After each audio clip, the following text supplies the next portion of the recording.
Welcome, League of Legends fans, to the Summer 2021 Unified Grand Prix. Unified Esports Association is partnering with the LCS to once again bring you the Tier 1 stage of the LCS Proving Ground Circuit. 16 teams will be competing in the UGP. 12 amateur teams who qualify through the Tier 2 LCS Proving Ground Circuit, as well as the bottom 4 Academy teams from the Summer LCS Academy split. The play-ins will utilize a double elimination bracket where we start with the highest ranked teams facing the lowest ranks. The bracket separates into an upper and lower bracket after the first round of games. Matches throughout the playoffs will be best of 3 until the upper finals and lower round 4, where it'll feature best of 5s. The top 6 teams from this tournament will move on to the LCS Proving Grounds, where the best non-LCS teams will be crowned in North America. Watch all these games live at twitch.tv/academy, twitch.tv/unified live, twitch.tv/unify2, and twitch.tv/unify3. Games will begin August 9th at 3 p.m. Pacific Standard Time. We can't wait to see you there. Welcome everybody to the Unified Grand Prix 2021. This is the Tier 1 stage of the Proving Ground Circuit, just in case you got lost on your way here. My name is Kari. I have rebranded to Space Ghost, but I definitely still answer to Kari. I am joined here on the desk by my analyst, Smax. Smax, how's it going? I'm feeling pretty good. I haven't rebranded to anything spooky or celestial, not quite as much as you have anyway, but I'm very excited to be in here for the Tier 1 tournament for UGP. You know, we've been watching all these teams try to qualify tooth and nail to get to that Proving Grounds, and we finally are here to see who the last 6 teams will be. Yeah, this is really kind of a nail biter too. It is basically a last chance to get up there into Proving Grounds. And this is the end of the season as well. The summer season happens and then we're on the off season, to my depression. So I am joined by you as well. We also have a special guest on the desk as well that will be joining us. It's going to be Five Fire, the notorious Five Fire, that is. The king of amateur himself. There he is. Hey, hello. Great, man. Five Fire, if you could just tell us a little bit about yourself for the audience. I'm sure most of the people watching know who you are, but just give us a little bit of your background.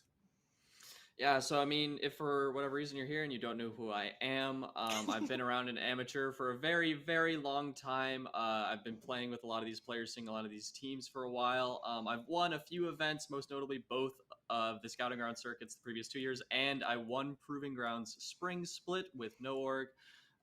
So that was really awesome. And yeah, right now I'm just chilling. I'm ready to cast, ready to analyze some awesome games today. We're so excited to have you too, especially with all of your wealth of experience. Having players on the desk is a delight. I think it's been one of the best parts of the LCS season so far. So we're super glad to have you on board. Glad to be here. Yeah, so this is the Unified Grand Prix. It's 2021. Preceding this event, we did have the Tier 2 that were basically feeding into this event. So we had Cup, we had Risen, and we had EGL. Don't know if we have a graphic for this. I believe that we do. Yeah, and I mean, those tournaments, they've all been played out, and we got, I believe, 18 broadcast days and 18 game days for all of those teams over the course of the split. Oh, and look at that! There it is! See which teams, or which team, I should say, won all of them. Wildcard Red taking the three-peat there. Well done for them. They, alongside Cloud9, Amateur, AoE Esports, and 100 Next, will not be participating in this tournament as they've already qualified for Proving Grounds, but the other names on here, Zeus, Resolve, and Maryville, will be in this tournament. I'm very excited to see them try to compete for these last remaining spots. Absolutely. It is nice to see Wildcard Red taking a break to prep for the season as well. I mean, They definitely deserve it, and they definitely have earned it. So I'm excited to see what kind of new stuff they can pull out in between now and the actual start of Proving Grounds. What are you most excited for this tournament in particular?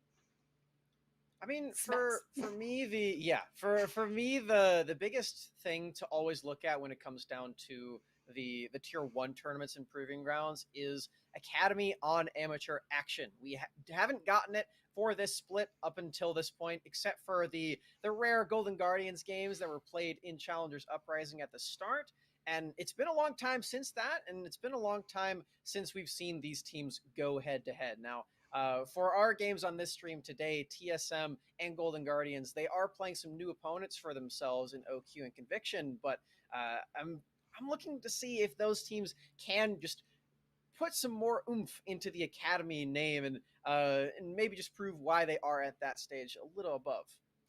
Yeah, one thing that I loved about No Org actually winning the spring split for Proving Grounds was that it did just show how like diverse and how hardworking the amateur teams actually are. They did almost like 3 times as many games to qualify as their academy counterparts, which in turn just made them even stronger. Five Fire, what are you most excited for in this amateur versus academy matchup for our first match?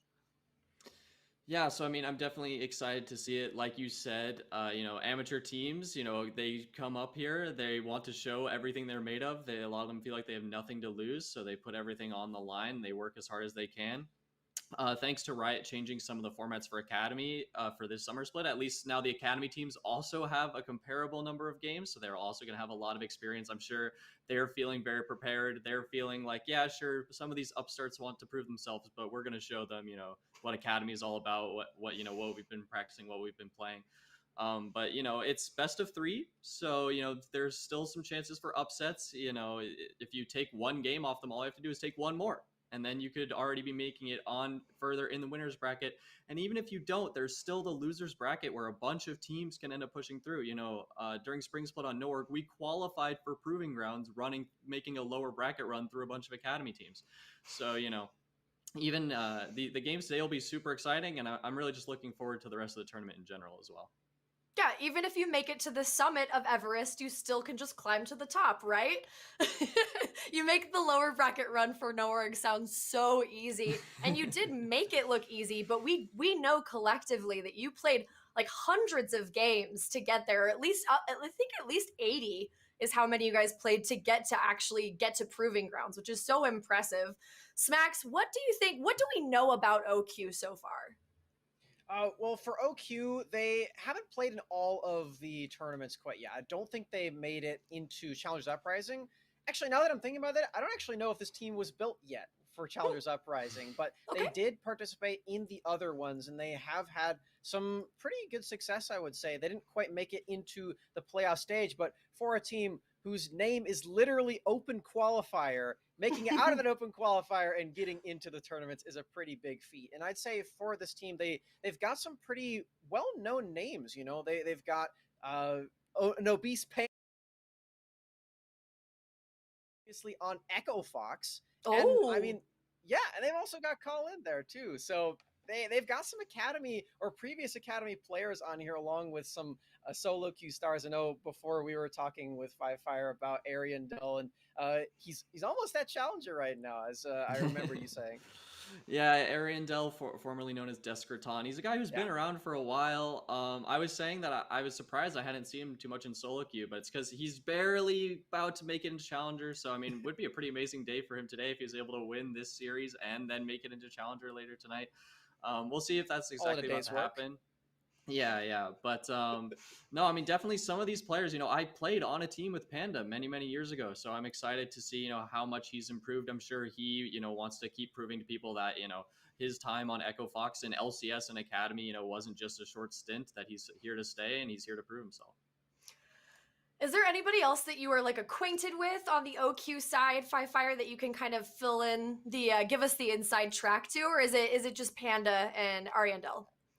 Well, so I know, I actually also know Call Lin. I got to meet him during Scouting Grounds. He's super nice guy, super funny.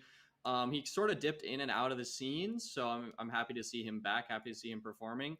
And then also Katya is a name that I don't know him very well personally, but I know he's been floating around. I've heard some good things about him. So honestly, I'm really looking forward to OQ today.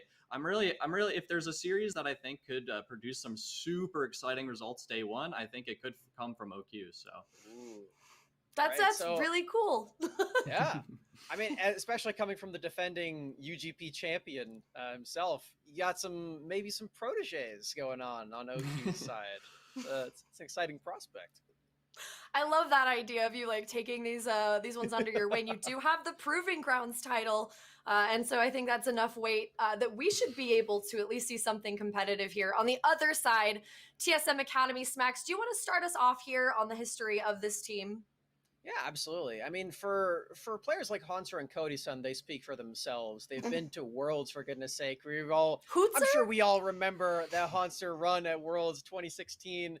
For better or for worse, they may have not made it out of that groups, but they did perform very well. And all throughout that entire year and other years too, Hanser's made a name for himself there. But the big and important thing that I find is really cool on this team are actually the newer names. They've got two mid laners that they're rocking with, both Sword and Takeover, both providing this team with very different play styles. And then not to mention the new rookie to this split, Hyper in the jungle, a very mechanical player, comes straight out of collegiate. And my personal favorite, Yursan as support. One of the strongest supports in the Academy split as a whole. His snap engages on things like Alistar have been astounding all throughout this split. And they are what make TSM this huge force to be reckoned with, and perhaps one of the favorites in this entire tournament. I have said before, there's a Yursan in every bush. I just made that up. Yeah. Five Fire, do you have any enlightening opinions you'd like to share on TSM Academy? No, yeah, I mean, I think TSM Academy, like Smack said, a lot of them speak for themselves. I think they're a super interesting team. Definitely, while I say that OQ has a chance to, make some crazy upsets happen, TSM Academy definitely are looking to make their mark with this series, showcase how they've improved as a team, showcase all their amazing individual players. One thing that maybe I would have criticized them for during spring was that they were a bit disjointed. I mean, they had a few roster swaps with supports and junglers and things like that. But really now that they've been able to become a more cohesive unit, I think they're going to be looking to show to everybody, just how much they've improved. Absolutely. I think you know more than anybody that the potential for a ragtag group of amateurs to take down an established academy team is very real. So hopefully, if we don't see a full-on upset, at least we see what OQ is made of. That's the thing that I'm most excited for. Any final words, gentlemen, before I believe we're cutting to a break after this? Well, for TSM, I mean, we're just going to have to see which mid laner they actually choose to field, because they do, like I said, have two very different play styles. Sword typically is playing the more supportive style. We've seen him on things like the Enchanter Karma build in the mid lane, whereas Takeover is only playing melee champions and mostly just assassins like Lee Sin and Akali. So we're going to see two different sides of this TSM coin. Maybe in this series, they have been subbing in and out, but both of them have been honed to great strengths here for TSM, and I'm excited to see which one we actually get. Absolutely. Five Fire, any last words before we cut to a quick break? I'm hoping for some great games, guys. Best of luck to everybody. Let's go. Ooh, so excited. This is such a cool desk. Thank you guys so much for joining me, and I'm really, really excited to hear your thoughts after. We're going to cut to a quick break, and then we will be going over to our casters for this first game.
Hello, hello, welcome in, one and all. We are kicking off the Proving Grounds qualifiers here on the Unified Live channel. I'm Mad Magical, joined in by Coco the Dragon. It has been a while, my friend, since the last time you and I got a cast. How are you doing before we dive into Champion Select? It's been an absolute ride of a week. I've been helping out with the regular season, wrapping up with the LCS, same with the playoffs, and then I've just moved into a new place. If anyone's been paying attention to my traction, which is fairly difficult to, respect for those who have, but the Kangas crew, the Caster Cabana, has found a new home, and we are now in a very spacious place to start casting some epic League of Legends here in this Tier 1 of UGP. And soon, hopefully, I'll be able to come visit you, but that's going to be for another time. Today, we start True. off with an exciting matchup, TSM Academy versus Open Qualifiers. The desk talked about it a little bit, but we kind of want to dive a bit more what to expect with looking at these two teams before we get that champion select, especially looking at Open Qualifiers, because this is a team, they're the 16th seed, barely were able to get themselves into the qualifiers here. So I ask you, Coco, what is their playstyle? Where are they going to look to play mostly around? Well, they're going to have to do a little bit more homework because they did kind of come in through a technicality. A couple other teams who had higher points than them dropped out fairly last second, and OQ sort of squeezing into that spot with some extra points gives them a necessity to bring in a much stronger argument for their spot than more of the lower seeded teams. And for us, we have to dissect their jungler and their superstar in this team of Panda. He's actually played with Five Fire before, as they mentioned on the desk, and without him being a center focus of early game strategies, a lot of OQ's style does get thrown out the window and they become just a victim of the opponent's play style. But I do want to give OQ a little bit of credit because you look back to EGL where they played and they were able to make it through the open qualifiers to that. And then I believe, let me just double check, they're in Group B with TSM Amateur, Cloud9 Amateur, and Resolve NA. And they actually were able to take a 2-0 series off of Resolve, who are higher than them in the seeding here for this qualifiers. So it's not like this team is anything to scoff at. And like you talked about, Panda especially, the player that we tend to see them mostly play around. In fact, this still thinks in the top lane, loves to be able to play mostly around facilitating Panda. Not just Distal Finks, but Ariandel as well. They will literally sacrifice their waves to make sure that Panda is in a comfortable spot. And watching Panda through his history in the amateur and academy circuits, he's been very aggressive. He's been looking for things where he shouldn't be. He's been overextending to try and look for counter jungle opportunities to set up for very proactive plays, which in its own right is a great idea, especially in this more carry focused part of the meta for these junglers. But he does get caught out by himself when his team is not with him. So this is where it's going to be a question of how much can you truly sacrifice against these lanes, right? Because not only do you have Haunter, who has become a very strong leader in TSM Academy and has sort of become that father figure to develop these younger talents of Sword, Takeover, and Hyper, but you also have those strong contenders and those strong rookies as well. Sword, though utilitarian, can also be there to help out Hyper if he does start to struggle against Panda, and that's where those trade-offs might come into conflict. So yeah, I'm glad you kind of talked a little bit about Hyper because I feel like Panda, Hyper, they're very similar when it comes to playing very aggressively, trying to see if they can take the upper hand over their opponent. The only difference is Hyper has the safety net of Haunter, of Sword to back him up, and that's usually why we tend to see Sword even on more of a utilitarian mid lane, is because he wants to be able to help build up Hyper a lot more often. Yeah, right. It's weird too because Sword has that preference of trying to play more Lucians, more LeBlancs, like his substitute mid laner in Takeover, but he hasn't really had the mechanics or the hands to try and get to that stage. And throwing him on other positional like mages like Ryze, Victor, Orianna, those are those kind of characters that he can at least manage the wave properly and wait for Hyper to either send out a cry for help or maybe for Cody Sun or Haunter to give him the signal to start rotating for those proper objectives. And I'd have to say, like, just because of that structure and the format of TSM Academy already going into this matchup, you're giving them the favorite just because of that reliability that a lot of these players have and the consistency that we put on them when you get these recognizable names of Cody Sun, Yersan, and Haunter on the lineup. And then right before we do dive into our champions, like going into the bot lane, Cody-san, Yurson, this is a bot lane where, especially for Yurson, when he gets Alistar, he takes over games. He is his most played throughout Academy Summer Split. In fact, I believe he only played 5 different champions throughout the entirety of Summer, but it's because he's so damn good on Alistar, and it allows him to rotate, move around the map with Hyper, since Cody-san himself usually is able to handle himself perfectly well in a 1v2 scenario. Yeah, and a lot of bot lane is solved by draft with picking either stable freeze marksmans like the Varus to make sure that you can unlock those supports and get Yurson out of the laning phase and to either assist Hyper in the jungle or to set up some plays for Sword or Takeover, whichever they choose in this first game, to get online and start making a mid-game performance setup to really take over this game. And you have to have that same argument on the side of OQ. Yes, they're coming in as the underdog, and they're coming in with a playstyle that is pretty much live or die by the Panda, which I'm gonna put a little bit of science here. The only reason why pandas are still alive is because humans think they are freaking adorable. So into that point, it's pretty transparent on how well we're expecting OQ to sort of come out in this series, but we still got a little bit of hope for them because, man, our pandas are really fun to watch. Well, we'll see if he's going to be an aggressive, maybe even get himself fed on the other side or not. Yeah. Into the bans, we already see 2 mid lane bans actually from the side of TSM Academy, taking away LeBlanc and Galio from Ariandel. But then on the other side, double jungle bans towards Hyper. I wonder if they're even going to triple it up and take away Lee Sin. It might be possible to take away the Lee Sin. Hyper is notorious on that pick as well. The other one I'd have to say is Viego. Viego, with those changes, is still very viable. Him being forced into the jungle, I would not be surprised if TSM wants to grab it in this first rotation just to give that comfort pick over to their jungler. But also, well, there you go. This is where you have that counter pick for OQ to say, all right, let's get ourselves some kind of comfort. We know we're going up against the Viego. We've already banned out a lot of mid laners that have that roaming capability to match with these 2v2 skirmishes that'll happen at the Scuttle and at the Raptor camps. But what can we follow up with it?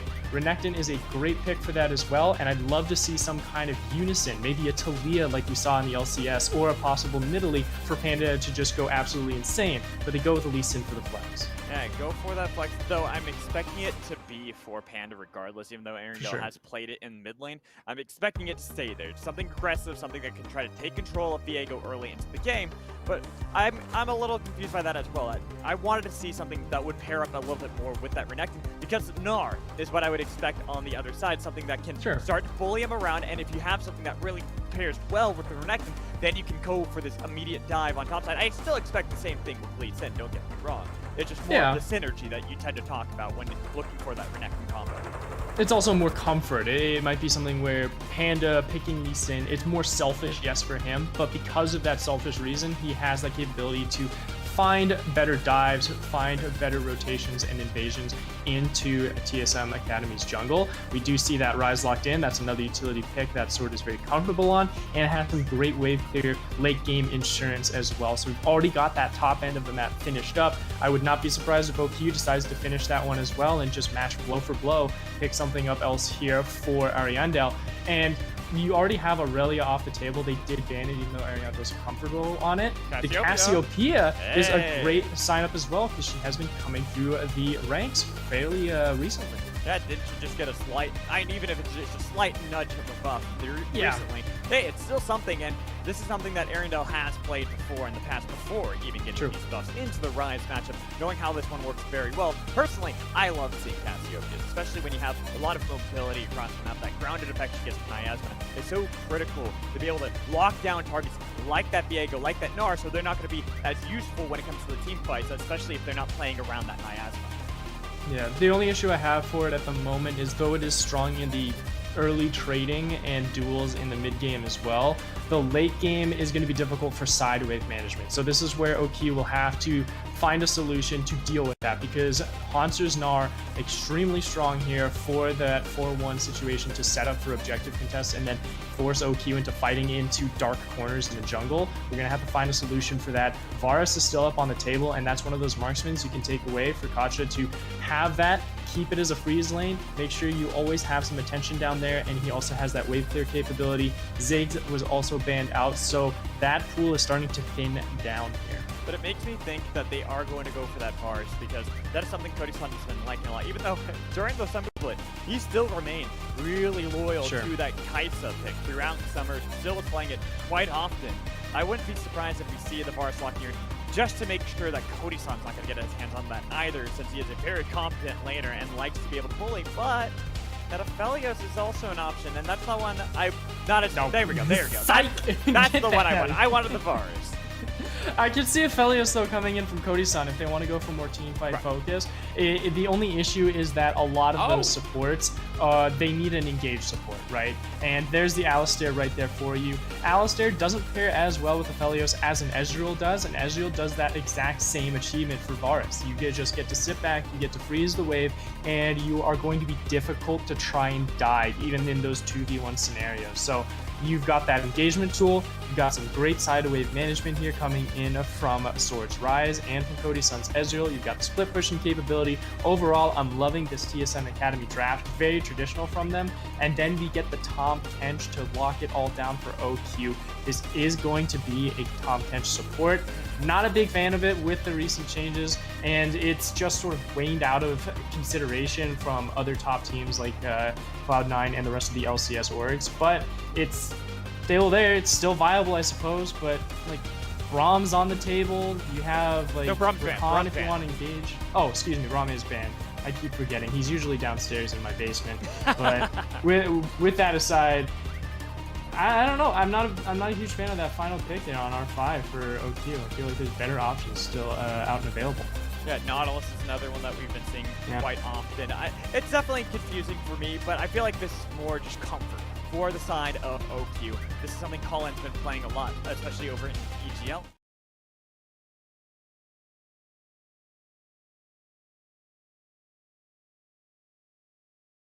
Fact that you still look towards the top side of the map for OQ, and that is a strong side. Lee Sin Renekton is going to be a very difficult bruiser skirmish style comp to be able to deal with, but Haunter on Gnar pretty much to me says, all right, he can stay safe as well as he can poke out Distelfinks at all time.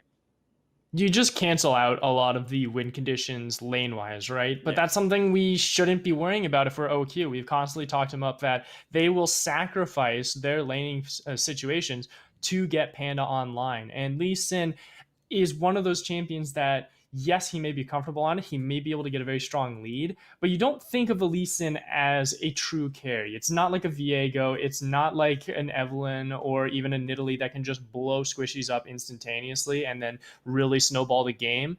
It's a condition of saying we're going to really push for Panda to be aggressive early on, shut down Hyper, and then through there, you're playing a 4v5 scenario because Hyper's Viego is never going to be comfortable in fighting frontline situations. And then you can just sort of force TSM Academy to play these 5v5s where you might be stronger man-to-man if it comes down to those final few minutes. Yeah, but the only thing that I'm worrying for OQ is that if they do sack some of these lanes, you look over to TSM Academy, and they have great scaling options in the Viego, in the Rise. Even Ezreal is going to be something that they have to fear when it comes to the mid to late game. Oh, definitely. Like the Rise will absolutely obliterate the majority of OQ. Katja is going to have to be making sure he is staying way back from wherever Sword is going to be. And even though you do have Ariandel's Cassiopeia to help create that miasma pool to slow down engagement,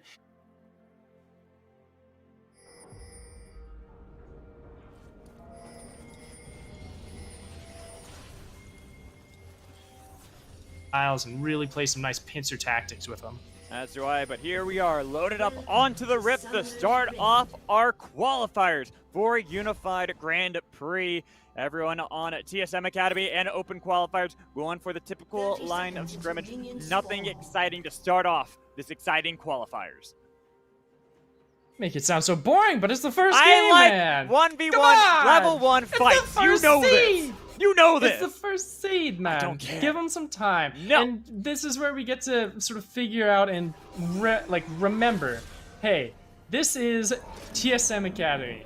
sure, they're the first seed, but we also have to remember that the journeys they're going on here right now. Like Hansel, Cody's son, great veterans here, and they're trying to bring up these younger, aspiring talents, Hyper and Sword, show them that they deserve to be in these organizations and that they are going to be very strong investments later down the line once they are more in the sights of LCS possibilities and prospects. So with all of that said and done, we do have some vision there on Panda starting at the Raptors though. So already TSM Academy has their blueprint laid out to make sure that the early game of OQ doesn't really get off the hinges too fast.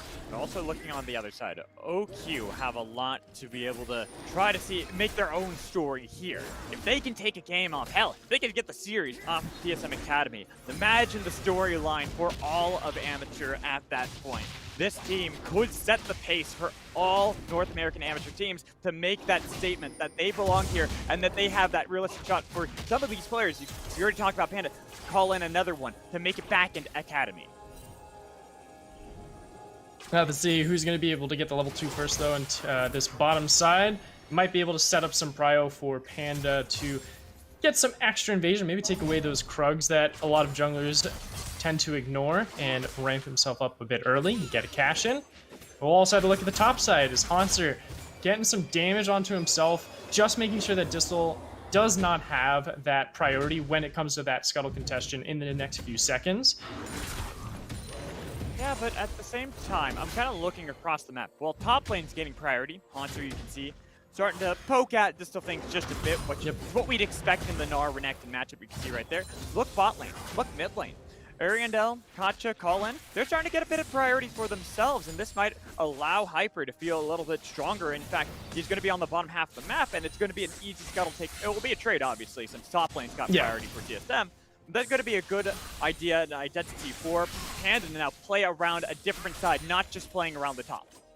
Well, he can just go ahead. He's doing a full clear anyways, and once he finished up those Krugs, he looked at how the lane matchups were and said, all right, well, we're going to go bottom lane so I can continue to power farm and get some extra priority here. Hyper, I'd say that's wasting some time. Sure, he got some extra vision in his tribe rush, but at this point, with that priority, you're just trying to catch up and make sure you get to a very strong position on this Viego to where you can start oppressing Ariandel on this Cassiopeia. Get him away from this Rise and give Sword some space, but Panda is in Ariandel's back pocket as well. We even saw a bit of a cheater recall from Katcha Call in bot lane. They shoved in, crashed that minion wave all the way down to Kodi-san and Yursan's lane, which is nice. This is actually stopping Yursan from being able to tag team like he normally likes to with Hyper, rotate around the map, make a play in mid lane, force Sword to open up so much of the map. Gonna have a pause though we did see that situation where Panda checked in on those Krugs and had to do a little bit of a diagnostics check and say, are we comfortable going for this Krugs? We had the reset come in from Sword, and we also had just seen Hyper in the mid lane, so we're not going to go for it just yet, especially with the recall that had just happened with Katcha and Colin. They just hit that reset button, and with all of that, he's not going to be comfortable to hit that Krugs. But he did place that ward down to make sure he knows where Hyper is going to be in the next few moments, which can set up some possible lane priority for himself. Might have to look at where Haunter is going to be putting himself in that top side of the map, and if they can force any summoners out of these solo laners for OQ to look for that early lead that they really need to get this ball rolling. Well, and you're talking about like forcing out the summoners from OQ and their solo laners. I'm wondering if OQ aren't even going to care about that, if they're not even really going to play around that. Instead, try to see if they can get early dragon stacking, play more around the bot lane, because you can see that Katcha and Colin are really shoving in and making it difficult for Kodi-san and Yursan to play the game how they normally do, where they send Yursan off on a mission to get something else impacted on the map.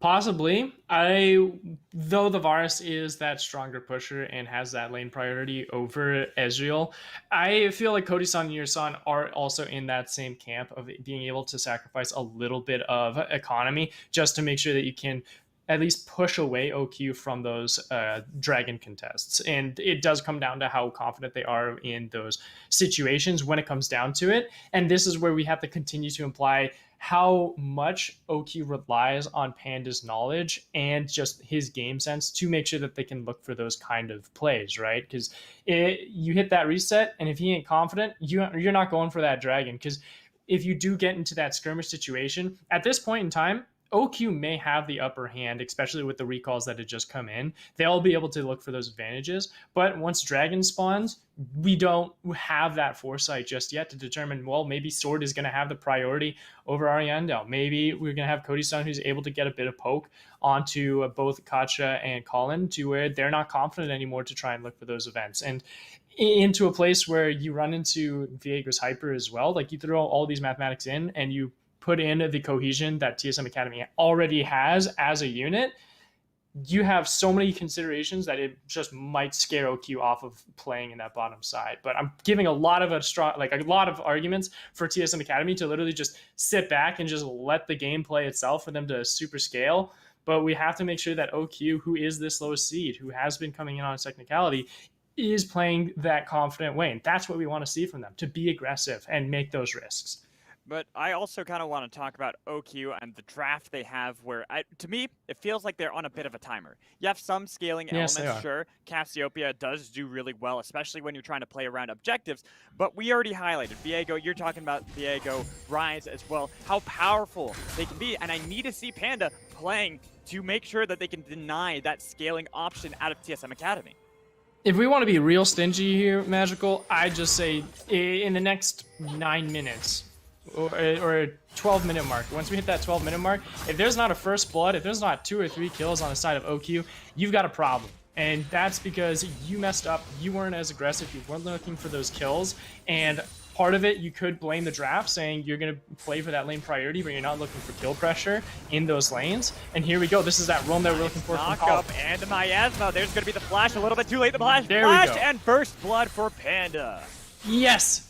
Caster blessing this time around, and we just got a solo kill from Distal. I didn't expect that kill, to be honest, because, like, Distal has not shown that history of being that aggressive. But that risk going in from Hanser, who had also used his flash as well, what a great series of events coming out of that pause for OQ to start looking for that early lead. Well, that one thing that we didn't really get to talk about is Distal Things loves to play this Renekton. I believe it's Camille and Renekton are his 2 most played champions and 2 most preferred champions that he likes to get his hands onto. So going into Hanser's Gnar especially and being able to get a solo kill like that after his team's able to make that early play, that's what we wanted. Though, right now, it looks like there's going to be another gank. Rinse and repeat knockup coming in from Colin with the miasma. No flash this time around, and they can easily sink the bangs in for another kill mid lane, but they got the stun underneath the turret. Colin will die, sacrifice, but they got another kill mid lane. That's great for OQ. And getting both Panda and Ariandel a kill for themselves to get them online for this dragon. And with that priority as well, TP is forced from Sword to make sure that they can slow down that snowball and not have an immediate consequence of a neutral objective being taken.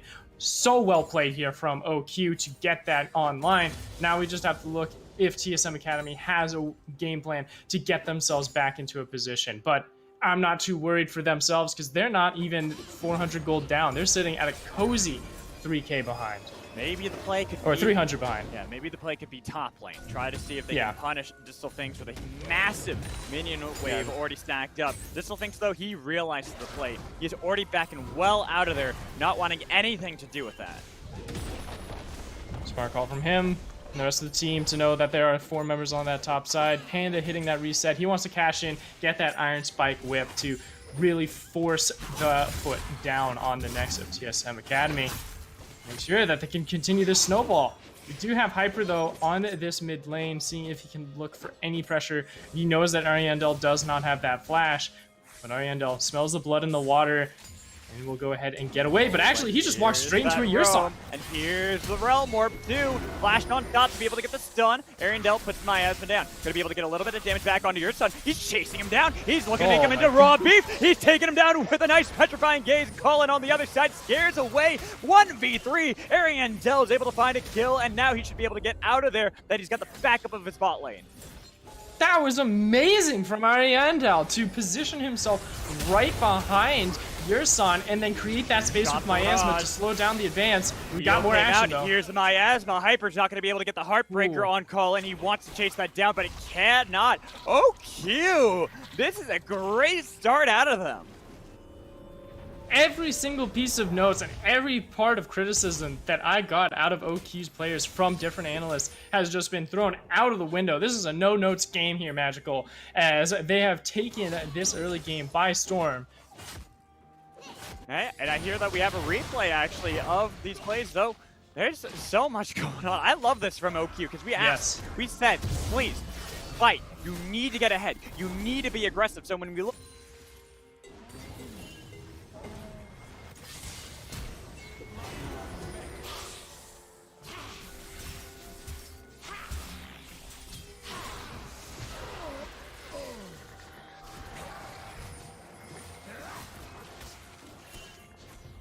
to look for that kill. But now going back to live, this is where my inkling of concern comes into play, where yes, we have this fantastic number of 4 kills to 1 here for OQ, but the gold is still almost dead even, and that is that sacrifice of different laning phases. Oh, nice jump from Kacha. Look at Kacha looking for that solo kill against Cody, but he's a level down. So that's the difficult points there. So not actually going to be able to follow it up. Instead, his team all the while was able to take themselves that Eye of the Rift Herald top lane, giving that over to Panda, and all the freedom of mid lane to be able to place that down there if they want to, or just go straight bot lane and give more gold over to Kacha. Make sure that this Varus on Kacha is slowly scaling to that mid game where he can just help find those picks, make those plays, and continue pressing down the heel for Panda to just constantly oppress TSM Academy as he has been doing for the past few minutes. Yersan, though, he's also been unlocked because once Call-In left with this Tahm Kench, it was the same style. Once that support leaves, it's totally fine for Cody-san to just sit back and relax. Yes, he had to use that flash when Kacha looked for him with the tendrils, but all in all, the bottom lane is still fairly even, and we do have Panda lurking on that dragon, seeing if he can find any more members of TSM Academy to where he's confident to look for that objective. He did just see Yersan in that mid lane, so he's going to disengage off that and look for a kill mid, as we have this trade in the top side of the map, just sort of fickle out for Distal Things to hit that reset. I love this from Call-In. We were talking about Yersan and how he loves to be able to tag team with his jungler, but Call-In has stopped all of that because he is the first one to roam. Unfortunately, it has put him at a slight level discrepancy between him and his opponent on the other side, but who cares as Tahm Kench? The new Tahm Kench, his ability to roam and help out Ariandel, who's 2-0 and 1 on this Cassiopeia, is massive for the side of OQ. And he went with a cheesier build as well. We haven't been able to touch on it, but he did go Hail of Blades on this Tahm Kench support to make sure he gets max stats as fast as possible, and then be able to just keep people locked down for the members of OQ to find these kills.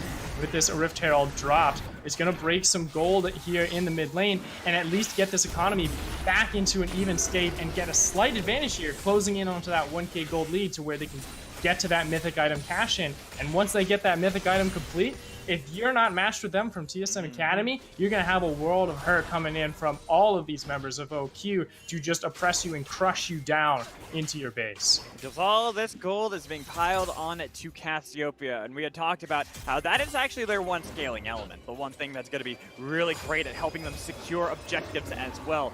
Having all this gold, I mean, sure, you could argue it's only a slight CS discrepancy between Ariandel and Sword, but it's the 2 kills, then all that plate gold, and now going to be able to easily, the next time we have it back from Ariandel, that is going to be the mythic completed. Have to wait and see what that cash-in is going to be.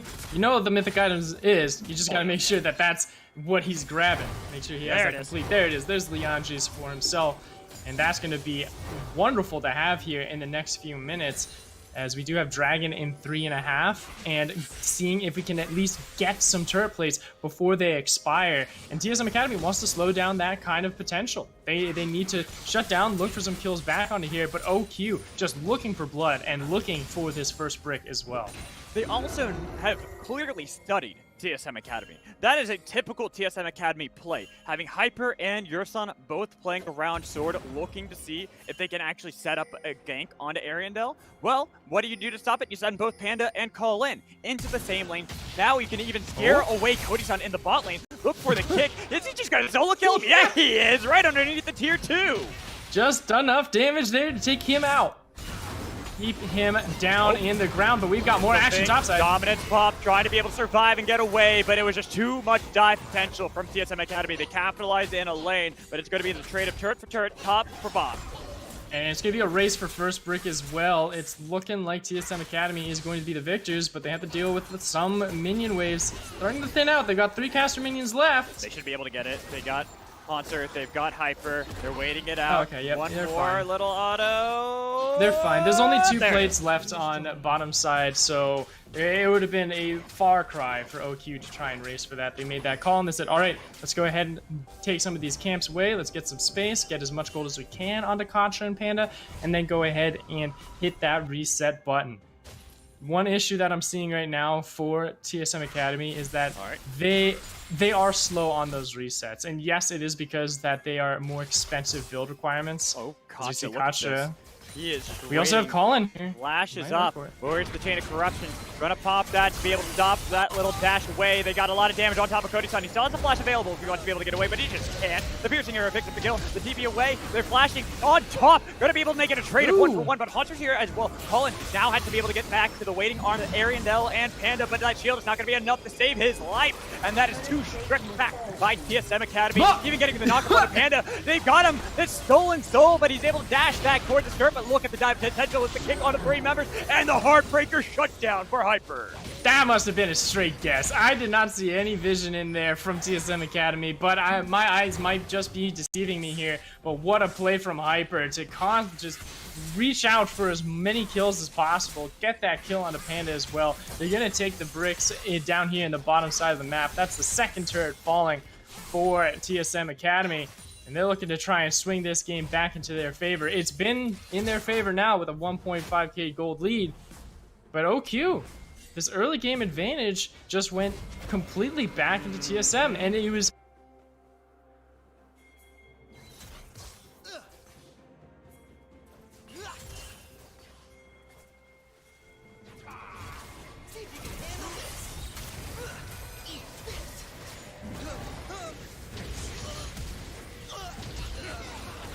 ran straight face into Hyper's Viego. So it was unfortunate, but this is just the great reaction call from TSM Academy. And yeah, there was no vision on Panda at all. He literally just guessed. He just guessed, he showed up and called for Yurson to come in and finish the job. And finish the job they did, getting that shutdown as well. So all of this, and OQ has made already an impression on myself, yes. But with how quickly TSM Academy has swung this game 1 back into their side of the court, we now need to ask ourselves, all right, how are we going to set up this mid-game performance? We need some split pushing going on from Monster to gain some priority, to get the 4-man power of TSM's structure to a place where they can start looking for this mid-lane priority.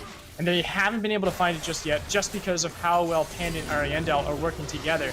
Colin also looking to see if he can get a kill onto Yurson and push them away from this mid lane. Maybe look for a kill even. For the kick, but Cody-san was able to dash back towards Yurson. It's going to be the Sonic Wave body blocked by Alistar on the other side. They could flank them, they could finish them in, but the Distal Finks was able to scare off the 2 members that had that flank for TSM Academy. So open qualifiers, get themselves that turret, they'll be able to back out, but it was at the trade of the eye. Does cost the Herald. Do have Hyper having that Shelly in the back pocket, and he's got a good amount of time to wait out and plan accordingly for the maximum output of this Herald. You can look bot lane, you could just immediately break that bottom side of the map and then use it as an assisting tool for Haunter to just get priority for Baron. That's going to be playing it real close to the chest though, because you only have around 3 minutes for it to be used, and then you have a minute gap for OQ to read the signs and then look to prioritize and sort of counteract any sense of proactivity that TSM Academy would be looking to set up. So they're looking for kills right now, and they need to get vision into OQ's side of the map first to really get that ball rolling. Coco, what are your thoughts on hit Vars versus lethality Vars?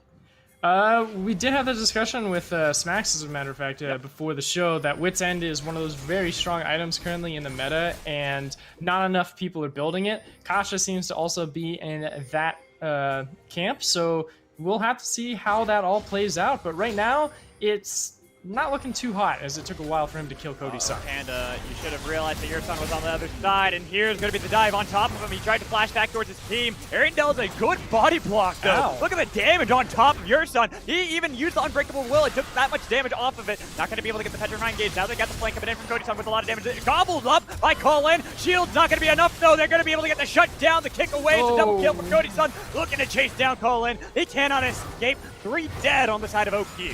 What a greedy play from OQ, and I still can't give you a test on how well Koch's on-hit Varus is going to be because he wasn't even in that fight. He was down in the vicinity, but did not come down to collapse with the rest of his team, and they paid the price dearly for that. Distelfinks is now struggling with Haunter's Gnar at this moment, now that Gnar has been able to get a Divine Sunder and is looking for that Sterax Gauge here in just a few moments, and that's that maximum amplification Herald that we're looking at just to drop down, but they don't escort it in, so it's just going to get a big knock onto the tier 1 turret and fall to the hands of OQ. Bit awkward on the side of TSM Academy there, but at the end of the day, they were able to get so much off of this bot lane play that I don't think it really matters. It doesn't. It just sort of weakens the mid lane more for them to prepare for that 4-1 split that they're going to be looking for with Haunter. This is that again, Ariandel missing the Petrifying Gaze there is huge because now you don't have any tools to slow the advancements of TSM Academy when they are looking for this re-engagement, when people came down. And this entire time, just off the screen, we have Kocha there in this Varus not coming in to give any assistance, not coming in with his ultimate to try and slow down the advancement. And it's that disconnect of these players that is costing them dearly and has now put TSM Academy at a 3K gold lead. And we had said before that TSM Academy's entire, well not entire team, but most of their team members are going to continue to scale and get out of control. It's only going to be really Ariandel who can top them. Of course, on-hit Varus might have a little, he does have a little bit better scaling than the lethality does. But you look on the other side, it's starting to get worrying for OQ if they're going to be able to take anything away from TSM here now that we're about to crest the 20-minute mark.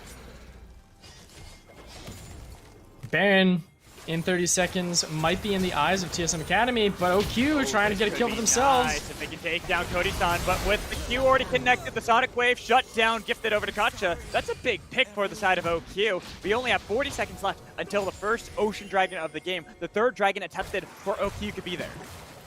I'm curious why they're chasing down for these kills when they could have gotten a second tier turret to help open up the map a little bit more for themselves. They're looking for the shutdowns, they're playing greedy, and I don't think they have the tools for it, but there's the TP. They're trying anyways. The Realm Warp, trying to see if you can get away. It's going to be able to get Hyper back to safety. Even the Everfrost gets distance for all of the members that are still surviving of TSM Academy. OQ, like you said, they could have gotten that turret in mid, but instead now they are losing out topside by Haunter's split push.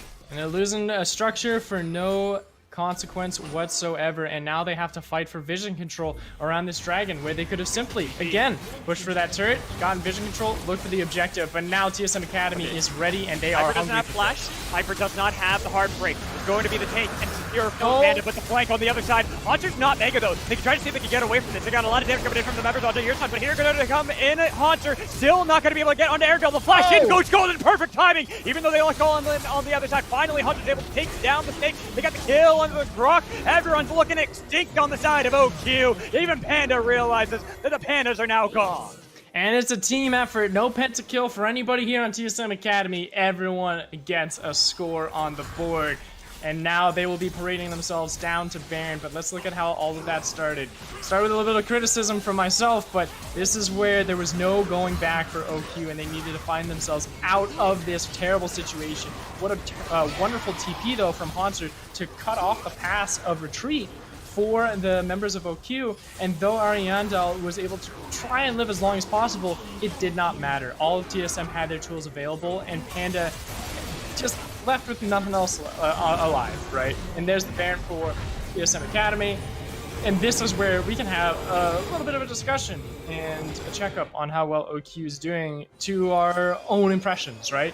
Because it looks like they're living and dying by the Panda still for me. Like, Panda going absolutely crazy, looking for those kills, finding a good early lead with Ariandel, and then once he started looking for more and more, trying to bite off more than he could chew, so too did OQ start falling to the wayside and losing in either map priority, in tempo, or even in just overall kill pressure and economy. And you're paying the price dearly. Sure, it's the first game. They could still try and come back. But man, is it going to be a wild ride for them to try and look for a comeback in just this first game. Turret is taken easily by by Hyper. Didn't even need minions in order to take it. So then now he can rotate towards the spot lane with Panda, Ariandel pretty far out. Why are Nice you knock here? up. Panda trying to be able to get away. I agree. Why in the world are they there? Here comes the dive in, the Nara wave, the kick back for Panda. But they already got the kill onto Panda. They're looking for even more. They can easily dive this tier 2. True Shot Barrage going to get a lot of damage onto Ariandel. He's going to be the heartbreak that's just scaring off the members of OQ. They've got Baron buff. They don't have to play that aggressively. TSM Academy taking yet another structure away.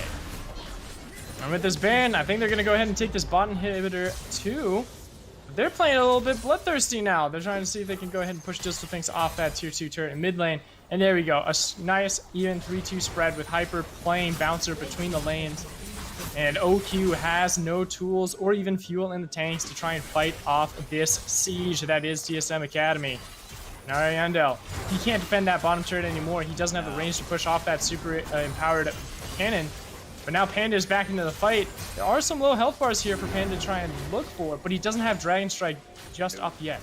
And he doesn't even have Flash to be able to get a little bit of extra distance. They're going to be able to force away Yurison. Panda so desperately wants to make a play. You can tell that OQ understands that this could be the make or break. There's a lot of gold in the pockets of TSM Academy that they still have to spend. So if they don't make the fight happen now, it could be all arrive. So much damage onto Colin, has to use thick skin, and here's going to be the gank into the behind. Getting a lot of damage onto Cody, but they already launched the Tom Catcher on the other side. Panda now 1v2, losing out, even though they were able to get the kill back onto Hyper. It's 1 for 2. OQ still forcing the fight, still trying to see if they get back. Distalfinks getting a little bit of damage, but he's kite back, double killed by Cody-san, with Concha getting chased down easily by Cody-san. He's got the damage, triple kill for the ADC of TSM Academy, and the game should be following suit. This game is going to be sealed and done. The respawn timers, they are low, but the power of TSM Academy may just be enough to break them down. They could make the call to go ahead and hit that reset button. I do see Sword pretty low there with only a third health, so looks like they're going to let this game play out a little bit longer. And that fight, it was Colin and Panda trying to set up for a pick on the 3 members of TSM Academy in the mid lane, but Colin went in early. He jumped in with that Tom Kench just a hair too early for Panda, who was trying to look for that wraparound to get on to Cody-san. And because of that disconnect, with people going in at awkward timings, they just fall apart. No, it's nothing else, nothing too complex. It's just a lack of communication or just a bit of miscommunication to where OQ pays the ultimate price. And with Dragon spawning in 30 seconds, TSM Academy is going to play it slow, they're going to play it steady, they're going to play it safe to close out this first game 1. Respect this Academy roster for doing so as well, making sure that they treat their opponents with the utmost respect, that any mistake they make could get heavily punished by such an aggressive composition or even just team as OQ have been playing. Sure. Gotta respect OQ too, for the fact that they're behind 10k gold and they are still fighting, they're still playing scrappy, because why not?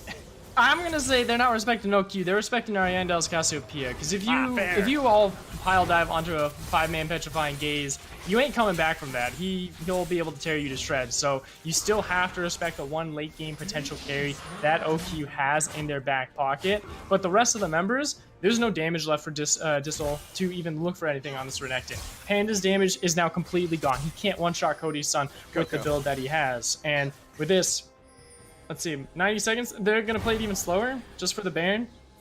Yeah, but Coco, all right. the reason I want to interrupt you is look at what is in the inventory of both Hyper and Haunter. You were talking about Ariandel being the one threat. Well, they understand that too. They're like, no, we're not going to even let you have enough damage to be able to burst us if you find said pick.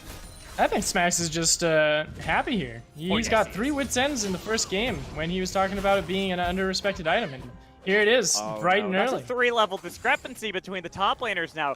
Distalfinks, who got that solo kill so long ago it feels, now can do nothing to stop Hansu's Gnar from split pushing him to oblivion, taking the minions all the way to the next turret. He's trying to jump in with Ariandel, but again, 3-level discrepancy between the top laners, and he's trying to be able to kite it back, waiting out for the Mega Gnar to the wall with a boulder. He takes him down, but finally is struck in his prime, shut down by Ariandel. But the rest of the members of TSM Academy are perfectly happy. They're trying to open up the final inhibitor turret in the top lane, getting so much damage. And that's going to be the final pick on to Hyper Extensive, but he goes Golden Panda. Is easily taken out by the godlike Cody's son. They even do return it 1-for-1 again, but at the cost of so much damage onto this inhibitor turret. And now you have to address the super minions that are crashing in from the bot lane and the mid lane, going into these Nexus turrets.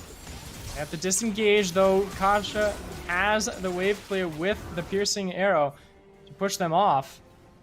But again, that nice catch from Hanser, like the fact that he went 1-for-1, splendid. Absolutely wonderful. It keeps the ball rolling here for TSM Academy. And you have to respect OQ to look for that kill because they needed to find something to slow down the advancement. And they were able to find just enough, but it was at a very severe cost to where they can't try and look for more and really get themselves back into this game. They bought themselves time, but they didn't buy themselves any argument to get themselves back into this first one. And that's what I was going to say. I'm like, even if, say, it wasn't even a 1-for-1 trade between Hanser and Distal Things, this is a hard competition to be able to beat. You got to worry about Viego, got to worry about Ryan. Hell, you got to worry about Ezreal. Look at his build. He's so difficult to actually kill quickly, and TSM are making yet another play happen. They are the ones now jumping on top of Distal Things. He's going to be gobbled up. Arendelle not going to be able to get the Petrifying Gates actually stunned. So the rest of OQ forced away, and guess what is up? TSM Academy are playing this one by the books. Paint by number League of Legends, looking to see if they can set up for another variant. But look at all the tools that are now down here for OQ as well. 4 out of 5 ultimates gone, used in those last few seconds to just try and push TSM Academy away from their back line.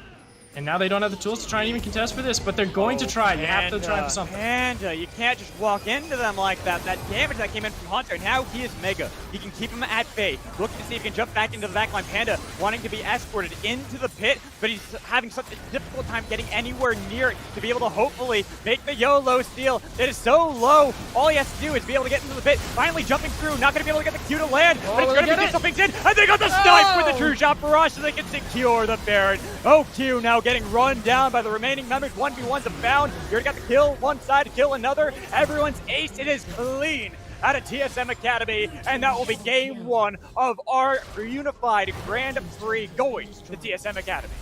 And with 3 teleports in, the team of TSM Academy will go ahead and take their first game of the series. Nicely done. Nicely done out of TSM Academy to take that game. It looked a little rough in the early stages of the game. I was almost thinking that OQ, that was a fantastic early game out of them. It just came down to a couple macro decisions and then going way too far in that bot lane play that really cost them everything. It was almost into a point where I would be wiping all of my notes away from OQ on my docket, right? Because we know that they like to play around Panda, that they got those early aggressions. They did. But when we constantly looked at the economy and the standings of all of the lane situations and the matchups, it was the exact same. It was something where TSM was still finding those slight advantages of keeping even, keeping strong in those carries of Hyper and Cody, as well as a Sword on that rise, of where there was really no worry. Even if they were dying 4 kills to 1, they were still able to at least cash in on those mythics at the same time as OQ were. And because of that, it was pushing them into a team fight situation where it comes down to manpower and synergy within the players. And TSM Academy was able to take them over on that point, being able to work together in better fashion and really punish the greediness of OQ when they thought they had that lead. And that is game 1 for TSM Academy. We're going to go give it back over to our beautiful desk to take this away and break down game 1. Sakari, take it away. Okay. Welcome back to the UGP desk. My name is Kari. I am joined by Smacks and special guest and amateur pro, Fire. Gentlemen, that was a fun game, but things looked pretty good for OQ in the early. However, things started to kind of fall apart. Fire, you had said at the beginning of the game, if you turned off the nameplates at the very beginning, OQ looked very slick, almost like TSMA. Where did things start to go wrong for OQ? Well, yeah. So, I mean, I do want to highlight first, like you said, at the beginning, OQ were really the ones running the show. They got the first dragon, they got the first blood, they got the first few kills, in fact. I mean, you even had the incredible 1v3 turnaround for Ariandel. I mean, we didn't see this on broadcast, so I'm excited to see how did Distal Finks just get a solo kill on Hanser. Just looks like a clean combo and flash follow for the finish.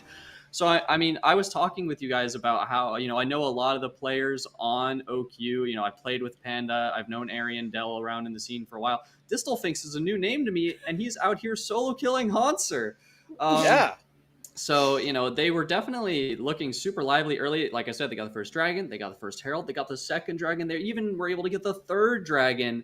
But TSM showcased some of their veterancy, some of their resolve, even despite maybe some of the early kills going the way of OQ. They were definitely able to turn things around, especially when it came to those bot plays. Yeah, and Smacks, will you expound on that, on the bot plays portion of this program here? I'd be glad to, Space Ghost. So for a lot of these plays in the bot side, I was pretty excited for OQ. They were making the proactive moves, and that's something that was true all throughout the game. But specifically in the plays that were around that lane, there were two of them back to back. They tried to find some pick-off potential here. You can see Colin is in this bush, and Kacha's in the other one. They do find out Cody's son. Cody got pretty hard bullied in this game, if we're being completely honest. But they just don't have everybody here for these fights as they're happening. It's very scattered to actually get things started up, and you can see that the members of OQ individually, they have pretty nice ideas of what is going on and in their heads and what they can actually get going, but it seems like there is that difference of what's going on in your head and what's actually going on in your mouth. And if you're actually able to tell everyone what you're thinking, I think that based on plays like that, it seems like that might be the problem going on. And getting those comms together, it sounds like, is kind of a labor of love and takes a pretty long time. Is that true, Five Fire? Like, getting everybody on the same page, playing as one unit, that seems to be one of the hardest parts of getting a team together. Oh, yeah. I mean, it's super difficult. It's a skill that you don't really get anywhere else because there's no voice comms in solo queue. You can climb the ladder as much as you want and you'll never speak to another soul, right? So... and League is a game of like such narrow timing windows, right? You can die or live in a split second. So having everything timed out exactly perfectly is super important. And it's one of the things that I think, like I said, with TSM finally now being able to gel together better, you saw even though Cody died, pretty much almost instantly those teleports came from both the mid and the top. And then as well towards the end of the play, when Hyper using the stolen Tom Kench went over and found Panda, you instantly had... Sword's Rise ultimate following through. You had Hanser running at him with the Meganar. So you could really see, they were all just ready, prepared to be together, and they had that coordination down. It's a rough thing to watch. There's a specific moment I think we identified where we were all kind of like, oh, this game is over, Smacks. I think that was the fourth dragon, I think, is where we were all kind of like, I think this one might be done. Yeah, by the time Hyper gets his second double kill on this Viego, and you can see that these resets are really starting to come and find a footing, you can see, TSM is going to win this game. We had a feeling from the beginning that they were favored. They are one of the favorites in this tournament, but with OQ, they started out so well. They find these solo kills, they find these early plays. They shattered our confidence a little bit, but bit by bit, piece by piece, TSM did end up bringing it back, and I think it was a lot because of those snap decisions with the teleports, and one in particular around the dragon fight where they had just picked off Cody's son for a third time. He gets to teleport right back in, just like nothing happened, and beat his Ezreal. And on the other side of the fight, too, Hanser finds this amazing teleport flank, shuts down Ariandel, and just wipes the fight from there. Oh, and we're going to get to see it, too. Shout out to our production. Look at that. Cody's son's here, and on your minimap, you can see the Hanser is coming in like a hero that he is. Yeah, just a tiny little teleporter coming out here and just laying the smack down. And even flashes to get Ariandel. That's the worst. Yeah, and I want to give a lot of credit to TSM in this fight. I think a lot of their players played it super well. I mean, Cody came out with the triple, but it was your Son really who started the play with the flash engage onto Ariandel, recognizing the big threat that this Cassio had become through a lot of the attention in the mid lane early on. And then as well, Hyper slinking away on 1 HP at the end there. You know, if you're not able to get the reset, do a ton of damage on the Viego, the next best thing you can do is tank a bunch of damage, waste all your opponent's time, waste all of their resources, and then have your Ezreal come in to clean up at the end.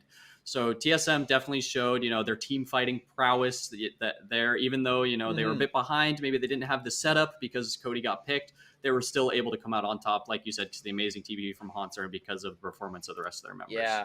And the skirmish threat that TSM Academy has is something that has been their main strength in the Academy regular season too, with Hyper playing these high octane, full aggression, you know, every single play is going in. The Viego, one of his biggest comfort picks. And you know, that's paired up really well with your son's biggest comfort pick of the Alistar too. When they are on these champions, it looks like a completely different game for TSM when it comes down to these skirmishes and these fights. I think that is one of their biggest strengths. Even when they are put behind a lot by OQ, they are able to regroup and find those fights in their favor. It's like crazy that my cat has decided now's the time she wants to hang out. Like we've been Very off camera cozy. for an hour and she's just like, here we go. She's having a good time. Right? I think one of the strengths of just TSM, even their LCS team in general, is that late game comeback. But this was definitely, they took control mid to late. It wasn't just that late game comeback. So here's my question for both of you.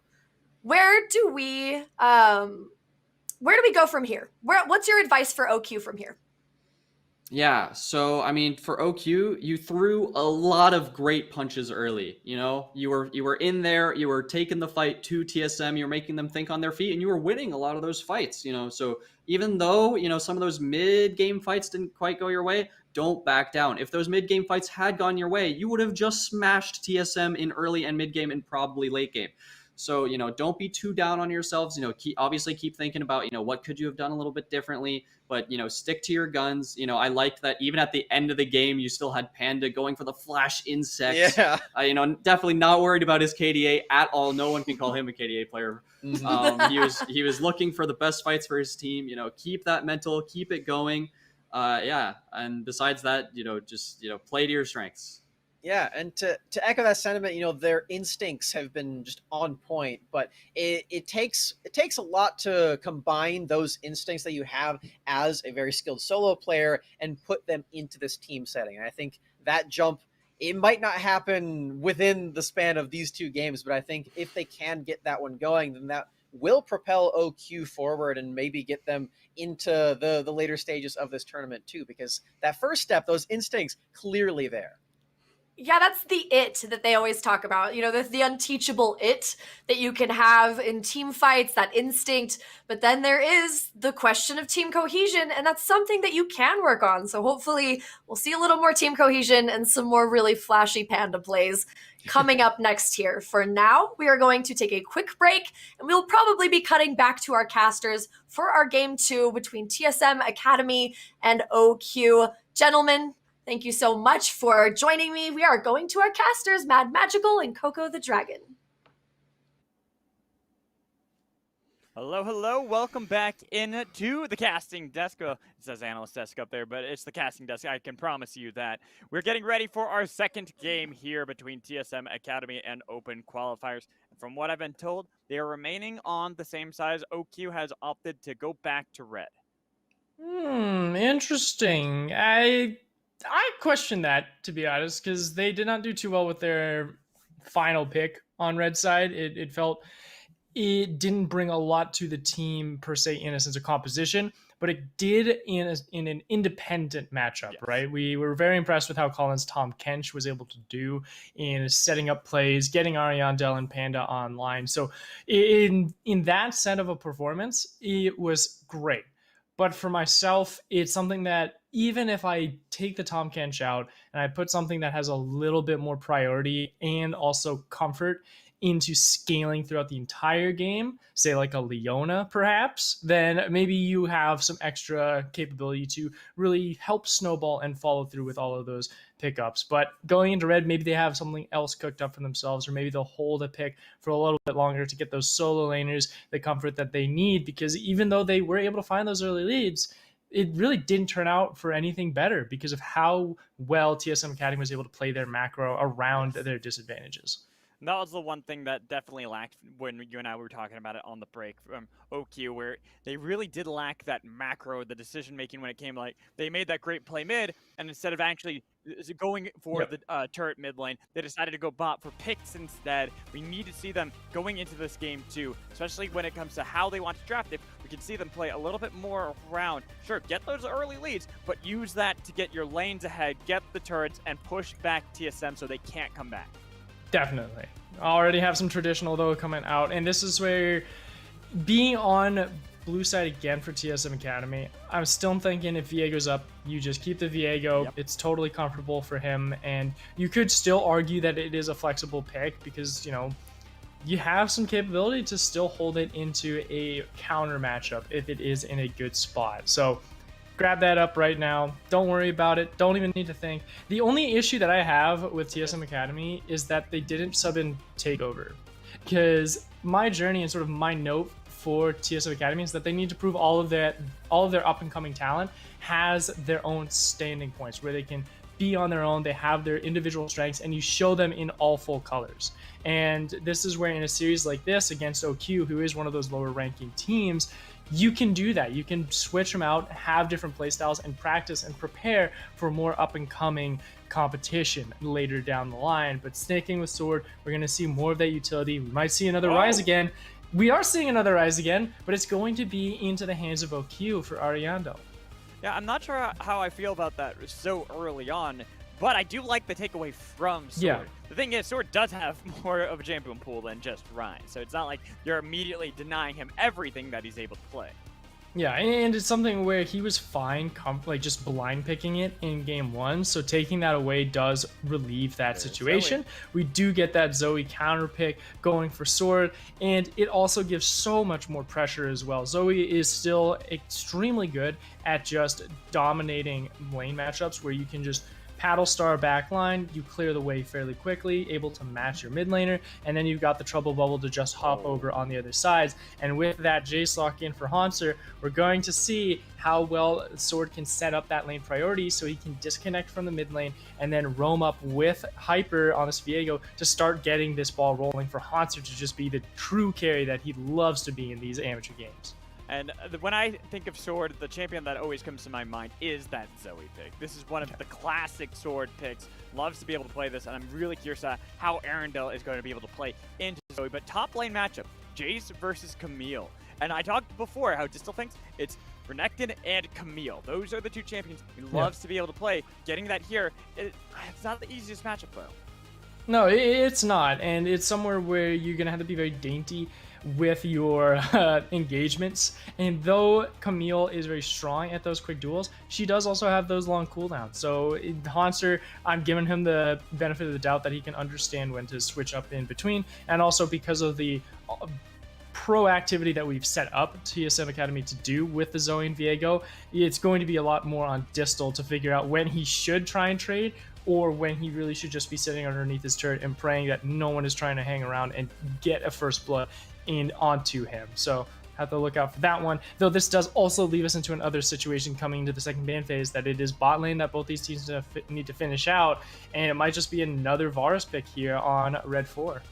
Yep, and there is still that Kalista ban coming in on the side of TSM. Yeah. But I like that Ezreal adaptation, mostly because when they banned Ziggs before, when we look back towards Academy Split, we didn't see Cody-san actually playing any Ziggs. It was the Kai'Sa, it was Varus. Those were the champions he really... Sure. Kalista was another one that he was really playing. Of course, you know, things go on behind the scenes. There's scrims and stuff, and you can see the results there. But when I look at what he's actually been playing on the competitive stage, that wasn't one of the champions that immediately came to my mind.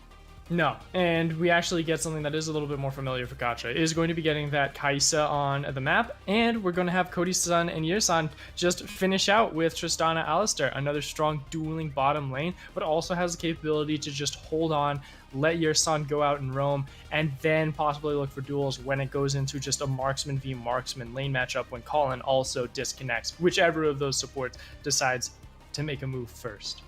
Oh, and here's that Leona hover that you were asking for, Coco. And I'm wondering if they do actually lock that in, because I was wondering if they wanted to go back to the Tom Kench, mostly just out of the comfort for Colin, who had been playing a lot of that. But this Leona, the fact that it just provides so much more for the team. And I want to see how Colin's going to be able to roam with this champion, because you have to be able to beat Yurson to that mid lane if you want to be able to compete with his Alistar and how well he plays that in those first few minutes. Leona, great pick for that roam capability. It's a question of who's going to disconnect first still, right? Yeah. And I'm thinking just with recency bias, Colin's going to be the first one to leave. He's going to be the one that's going to try and help Panda out once again, look for a first blood onto Sword, who might extend a little bit too far on this Zoe with that confidence, and then be able to try and pressure a little bit more. I do also give him that extra compliment of not being in a situation where he might just decide to port in like he did last time with Tom Kench and just get in a little bit too far where he's just left to his own devices and then just gets immediately blown up because no one else has a tool to help connect with him. This time he's going to have that follow-up, and he's going to have multiple tools to lock down those members and allow that time for everyone to follow through with him. So I like the adaptation coming in from OQ. Do I think Cog Lulu might have been a better lane matchup? Perhaps, but it's something that the Kacha and Colin are comfortable in this situation, and we're going to be looking for them to really get the ball rolling, because I was not impressed with how Cody-san was able to lane on his own on that Ezreal last time, and if they're able to punish even better this time around in Game 2, they might have an additional lane to help carry through and look for macro performances and improvements in this second matchup. That's going to be the big thing, is whether or not they're going to be able to carry through that bot lane, or go back into the mid lane for Arendelle, since he got ahead early. Arendelle was set up in a great position. Hell, this still thinks top lane was able to get a solo kill over Hansu. These are great initial starts for the team. It came down to the fact that even bot lane, you saw Kacha trying to get those solo kills against Cody-san, really trying to flex his might, when really he should have probably played a little bit more safe in that bot lane, because each time he tried, he wasn't actually able to get those kills and then got turned on immediately by TSM Academy themselves. Exactly. And because of those slight macro misplays as well, right? Like the instances of not prioritizing a neutral objective and a slow roll instead of just looking for team fights and looking for those kills for an immediate consequence, then it's this question of, maybe with that additional snowball potential, we might be able to have the confidence to continue that forward. And I think OQ has learned a lesson. It's something where when you see those mistakes and it's saying, oh, okay, well, we got into a team fight, we wanted to do deathmatch. Oh, we definitely had this solution better. We could have gotten out of that dragon if we decided to prepare for it properly. You have those lessons just immediately in the front of your mind, and you're going to be going in, and once you see that instance click once again into those games where, hey, we found a pick in mid lane, we have a wave, let's push it in and prepare for dragon, it's going to be so much easier for OQ to try and snowball that potential. But it's all in a sense of repetition, and if they can also repeat what they were able to do in the beginning of Game 1. And I'm curious to see going into Game 2 between TSM Academy and Open Qualifiers, whether or not we're actually going to have that same early game priority coming in from the side of OQ. They got the Lee Sin again from Panda. They even have a possibility to set up a 1-3-1 out of Camille and Rise. Then that also brings up the next question that we saw in Game 1 when they struggled to get that macro, especially against a team like TSM Academy, who played so well around macro shot calling. Welcome to Summoner's Rift. Oh, well, bummer. It's a 5-man spread again. Sorry, Magical. Oh, no. One team, one series, they're gonna give it to me. They've got to, right? If there was a team, like, I could argue OQ could have looked for a level 1 switch, possibly. Like, if you decided for Distal to go maybe hook shot and maybe invade through the bottom side and look for a kill onto possibly Cody's son and force out either a cleanse or a flash away from him so you have more potential to punish him in level 2. I could see that, but they decided not to do that, and I think that's where this proactivity and this aggression needs to expand from outside of just the jungle, right? Because the only activity that we've been seeing from OQ is if Panda is in the vicinity and if Colin has decided to follow him through. We need something else from that. We need to see these players expand their repertoire more, because yes, they may not be able to make it through this tournament alive, but I want to see some improvements and some slight progression for them to understand where they need to be for possibly next season. So I'm speaking way too far into the future for themselves, but just those small inklings of progress and risk can go a long way, especially in just a series like this, where these teams can be very closely tied in the early stages. Well, this is partly scouting, isn't it? It's trying to see if you can make yourself well known enough, get teams to notice you and say, hey, I'm worth taking into 2022.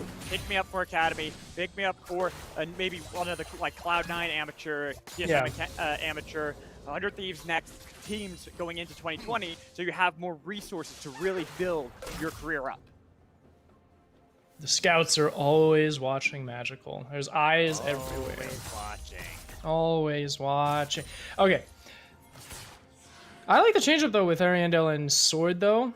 The fact that now Sword has the priority. Haunter and Distal will have to see once we hit level 2, level 3, if they're going to be able to push back and get some priority for Hyper to take the Scuttle and then look for something else. Same pathing, though, coming in from Panda, and that download is immediately recognized with Sword. He just dropped that ward into the Raptor pit. He sees Panda at those Raptors, says, all right, he's going for a full clear.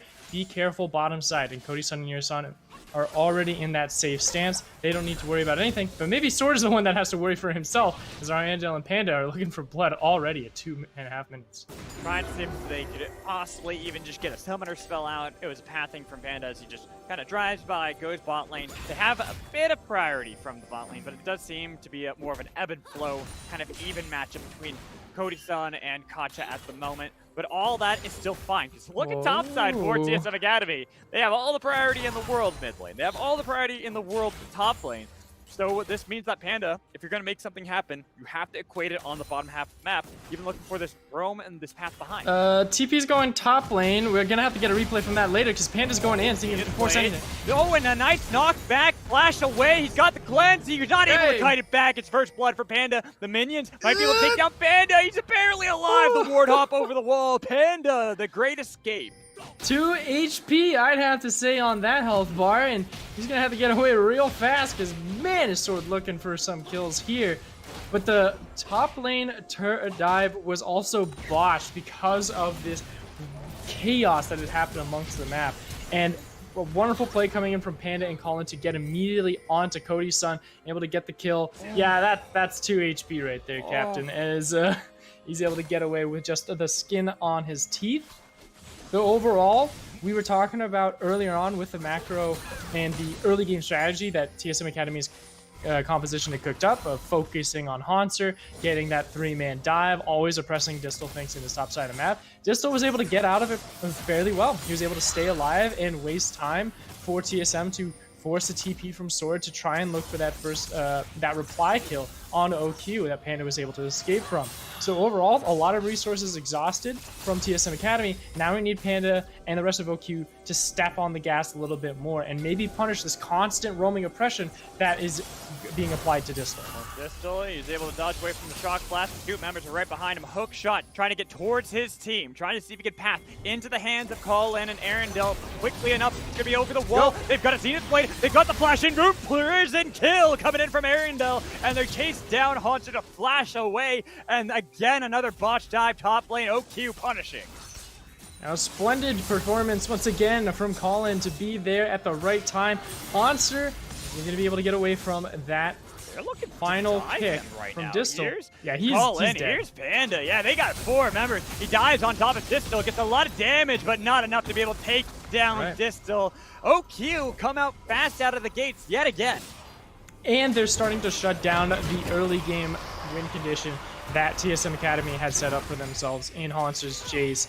And now we have to look back to the bottom side of the map. The other part was, once Colin and Yurson got out of that lane, we have to look at Cody's son and Kacha to see who's going to be having the better man-for-man power in this marksman duel that's going to be happening in the bottom lane. You have exhaust on Kacha, and that's going to be important when it comes down to these 1v1s, because you have that extra assistance to really swing back any of those burst trays that Cody's son would be looking to take once he hits level 6. Look at Panda. I'll get back to your point in just a second, but Panda with this cheeky pathing. Look to see if they can jump onto Hunter. They still have that Ignite if they need to. They're getting a lot of damage onto Hunter. Now the Ignite ticks one slice back, and it's another kill top lane. That's it. Now we just have to continue pushing Panda forward. He's going to hit that reset button. He knows Dragon is available, and Colin is just chilling in that bottom lane as well. So we're going to be looking to try and prioritize onto this Infernal Drake within the next few seconds. TP being forced from Monster there. If Distal thinks he calls that out, he says, perfect. We know that's gone. We have TP priority in top lane. Let's look for this dragon. This is the macro plays that we were looking from OQ in game 1, and now they are acting upon it when they have learned their lesson in this second match. Well, and going back into this replay, looking at this play top side, like I said, I just love the pathing in from Panda, and I also love the fact that it's just a nice execution on that dive. Fairly traditional. You know, he doesn't have flash. You know, hookshot's going to have a lot of long range, and bada bing, bada boom, you know, you cash in, cash the check, and money's in the bank, ready to upgrade into a new item, which Distal thinks is sitting on a Dorn's Shield, a Ruby Crystal, and a Dorn's Blade, so he's got a lot of money in his pocket when he wants to get back. Though I am bummed out when we did come back from the replay that there's not more resources dumping into this bottom side to get this Infernal Drake, and TSM Academy is sticking to their guns and they're rinse repeating to try and get Distal offline and give Hanser some god dang money. We've seen this before. It's going to be the Hex Flash in, looking to see if they can get the dive onto Distal. He's using that ultimatum onto Hyper to keep him underneath the turret, and it's going to be Panda on the wing, trying to keep him alive. They're not going to be able to survive fast enough. They got the reset coming in from Hyper to be able to bounce back in, to be able to flash comes in from Colin to be able to stun him into the wall and get a kill over to Arundel.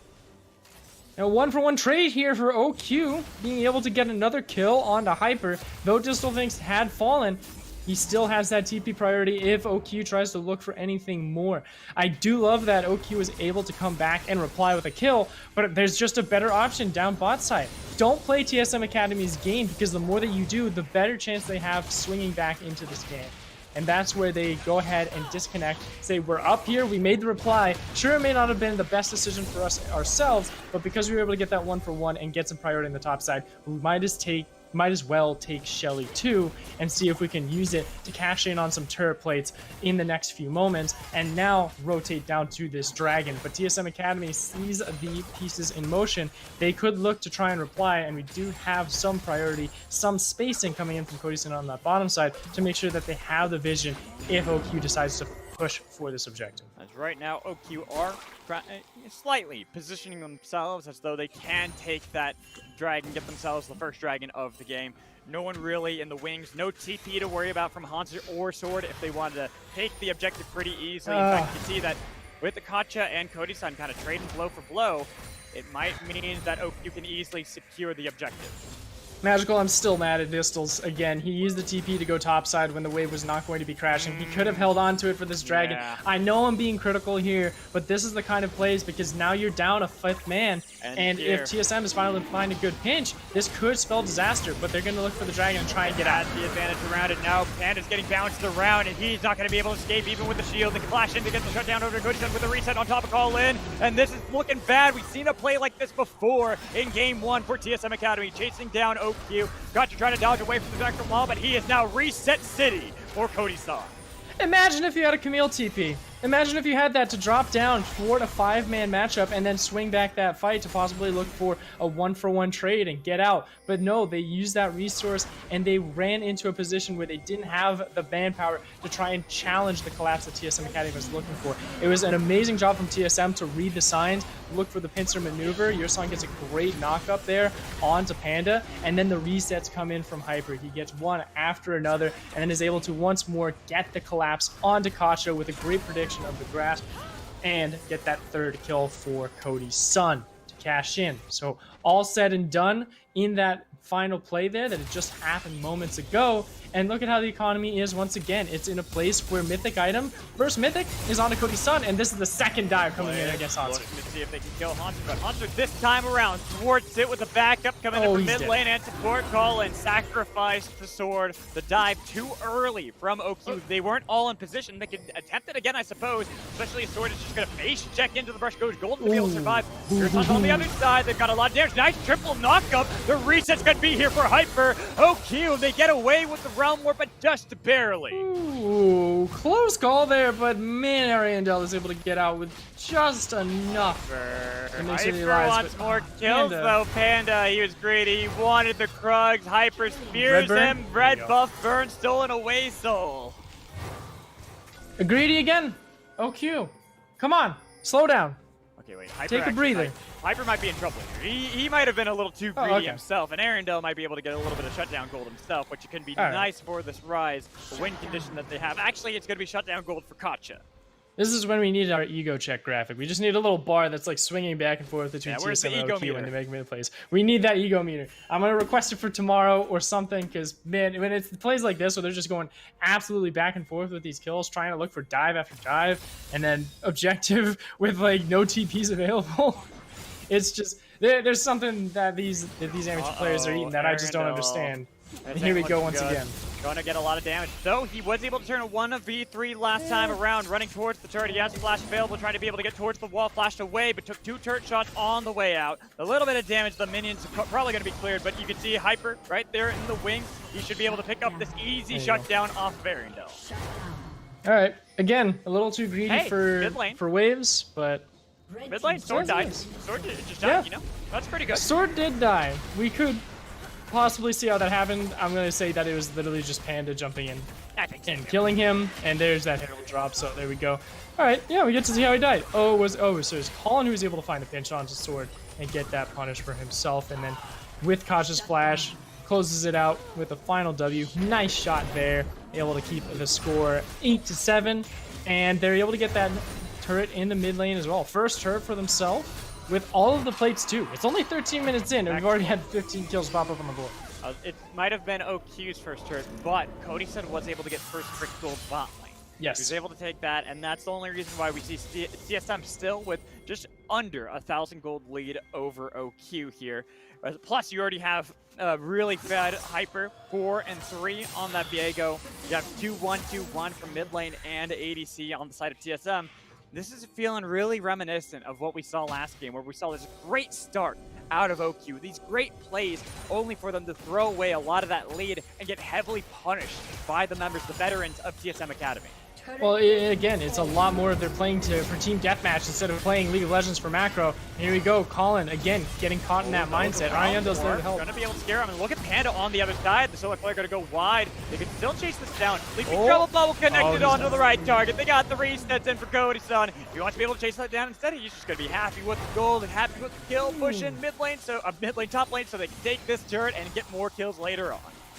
And no one's going to be able to answer Hanser in this bottom side of the map either. TSM is going to be pinching down to this top lane, making sure that there's no way that OQ can get out of this situation and try and prepare for the dragon that's coming up in 20 seconds. Hanser, Sword, and Hyper already on that duty, pinging the dragon. Let's get this thing off the map. Let's go ahead and make sure that we can cut all resources away from OQ. They're even taking the blue buff here for Hanser for himself. So this is the proper plays that we would be wanting from OQ, but we expect out of TSM Academy. Take everything off the board that OQ can't get their hands on. Never relent, never give up that pressure on any side of the map, especially when you have such a commanding lead coming in from some of their members saying, even if Hanser is 0-2, look at how far ahead he is in CS compared to Distal Things, who's been trying to really help out in more of the skirmishes as opposed to actually getting a lot more priority from lane. It's not that. Like they've just been trying to counteract the early game strategy that TSM Academy had cooked up, right? Sure. And like they did dive after dive, and because of that, and a lot of their dives botched the wave state more than TSM Academy's dives did. Then he's been the one that's been losing out a lot when those attempts are failed. And now nice dodge. Ooh, yeah, very nice dodge on that one. He could have lost his life in just a few moments. But that does mean with that reset coming in, that's going to be the second turret falling in mid lane by the hands of Haunter, who will be able to go ahead and open up the map a little bit more and possibly look for Cody's Sun to try and break that top end too. Yeah, I think he got 3 plates in top lane, gets himself that turret in mid lane. Haunter, he might not necessarily, be fed with kills, but like you're kind of talking about, the wave state that he's been able to set up for the team, his pressure he's been able to get in these side lanes has been really crucial for these early stages out of TSM Academy. And so I'm looking over to OQ and just wondering how they can really stop this gravy train, this Haunter train from taking over. It's difficult because a lot of it is not stopping Haunter himself, but stopping the rest of TSM Academy and playing a 5v4 situation. And it looks like they are still going to be investing into that. Sword has to flash away and call in.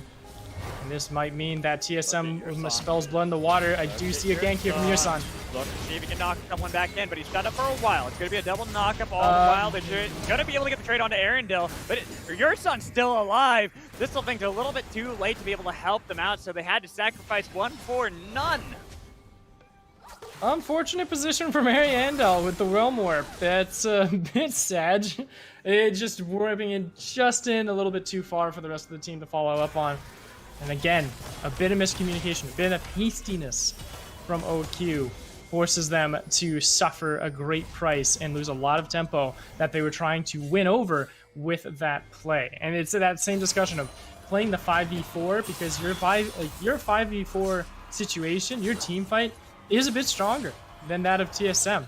TSM needs a lot more setup to properly look for those 5-on-5 fights. You need Haunter to do some poking, you need Sword to find some good positioning to throw the trouble bubbles out, so on and so forth, and then be able to set up a reset. And it's things like this where Distal is just like caught out in his own devices that causes problems. Yursan's taking a lot more of the damage there than anybody else, and the Ignite is going to be able to pick up the kill with the TP coming in from Arendelle. Jordan now rooted. They've got the jump on to Panda. Panda taking a lot of damage. He's going to be busted shotted away so they can pick up the kill, but Hyper's going to be traded back. It's a 2 for 2 at the moment, but they're going to be able to get the kill on Akasha and turn it around. Colin trying to be able to survive the low health bars on OQ means that Colin, he can easily be chased down by the combo of the veterans of TSM Academy. Just like that. Distal, you gotta respect that bit. You gotta respect it. Oh no, magical.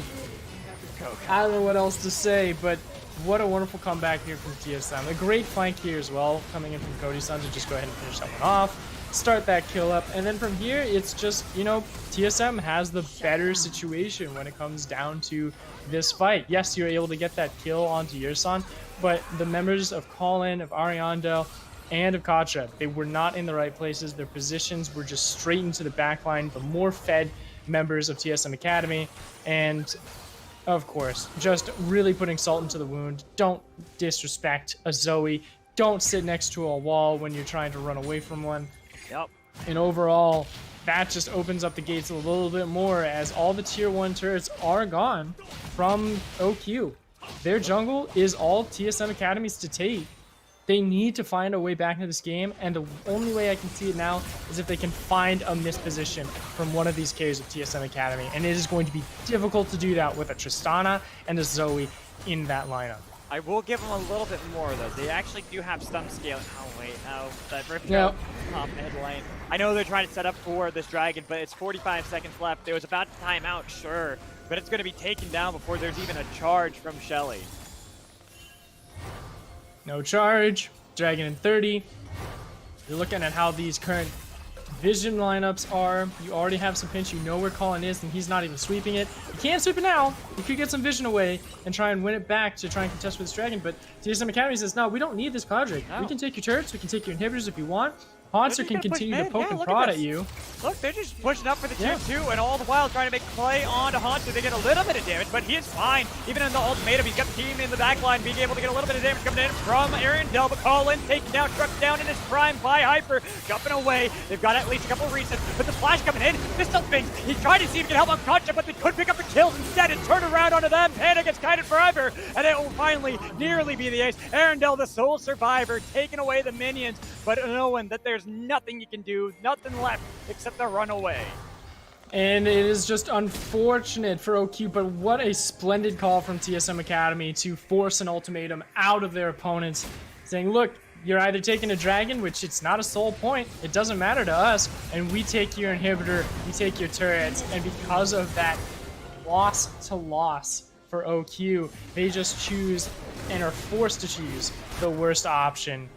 And here we go once again. They don't have much vision inside of the jungle. They're like, we respect that. We're going to make you force that ultimatum. And this chase down, so many tools to lock down the backline of TSM Academy is used to get onto Haunter. Yes, they're able to get him, but then they're put into this position where they have to, again, fight through this awkward terrain to get to the backline of Cody's son and Sword. And it takes them so long to do it. They don't even get any kills onto them. And your son is able to space so well on this Alistar to make sure that it is an absolute nightmare to get to Cody's son. And with that, you just get to chase down Ariandel as a game prize for themselves. Take the dragon to boot because he's right there, and then continue the onslaught that is the second game. Coco, I'd argue that the Raptors did more damage to Cody Sana in that entire fight than any member of OQ. That is how safe he was.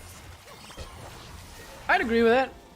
Like, I guess we could request a damage output from that team fight, but at this stage, the game might as well be over.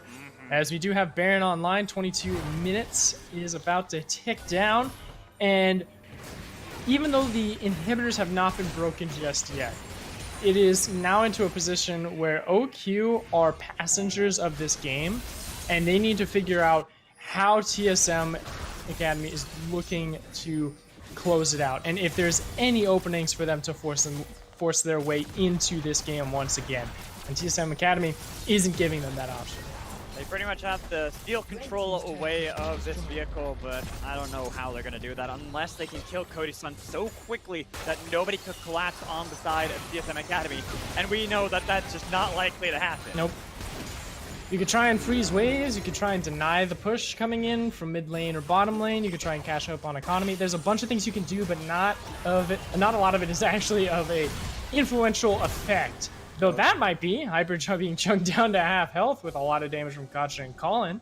Yeah, but that is an ultimate down Coco? and a Hex Flash. What are they getting off of that? They have no minions wave to really play around. They have the Baron, I guess, is up. They could go for that, but I don't think they can take quickly enough. It ain't much, but it's time. That's what they've got going for themselves. They can try and grab some items here, trying to cash in on a couple. You see them buying up as many controllers as they can. We also have the Archangel staff. Haas is just, he's just vibing in bottom lane because he has a teleport to look for a flank. Look at the wards right now in the top side of the jungle. You got 2 control wards that you can use to find those pincers to get onto OQ's back line. Just gotta make sure that they're still up while OQ gets back into their jungle and looks for an advantage to try and challenge if a Baron is going to be taken by TSM Academy, but they're not looking at that. They're looking at bottom lane. They're going down, looking to siege. They know that if you're trying to fight on even ground around a neutral objective, OQ still has an argument to try and wiggle around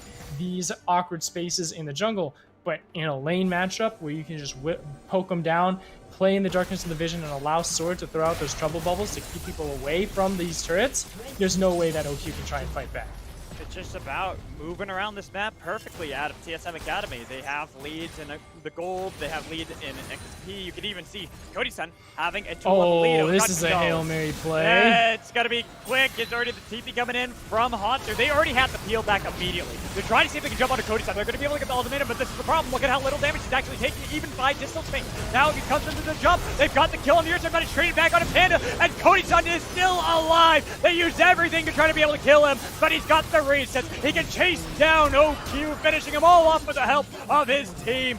Nothing that Arendelle can do. We've seen this before. Getting run down, the TP attempted, but all he needed is one auto. Where is it? Oh! He will survive this time, but the Baron, the purple worm, is an easy opportunity for TSM Academy. And the Hail Mary play falls flat from OQ. TSM is too far ahead, and there is no way for Ariandel, for Distal, or for Kasha to get to the backline of TSM Academy and survive.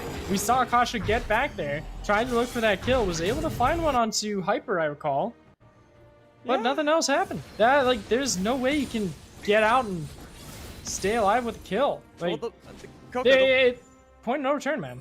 the worst thing for me is that Distelfinks used the ultimatum onto Cody's son, jumped on top of him, but there is a level of discrepancy just between the top laner and the ADC of TSM Academy. A 3-level discrepancy, and not even talking about the item difference there, as right now, Ariandel is fighting against your son, but they're just waiting for Monster to be able to show up and get an easy kill. They could have even gifted it over to Cody's son if they wanted to. So much damage happened so fast, I got whiplash from it. I mean, I feel like OQ has gotten some whiplash from this entire game. They started off really hot. The same with last game, starting off really hot, but then a couple missteps punished immaculately by TSM Academy to get all the control back. And like I said, going on to these items, 4 items now for Cody-san, or Guardian's Angel being one of them. There is no chance to stop it.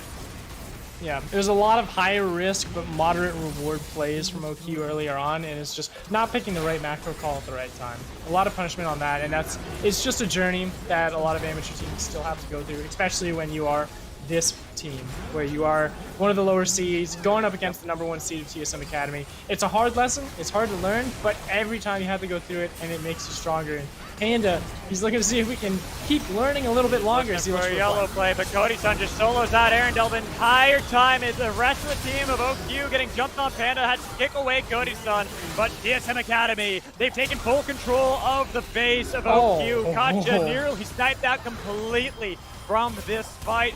OQ, they're even getting dove in their fountain. Katja, Dre gets the kill back onto Yurson, but game 2 completed easily by TSM Academy. They'll continue to move forward, knocking down OQ to the loser's bracket.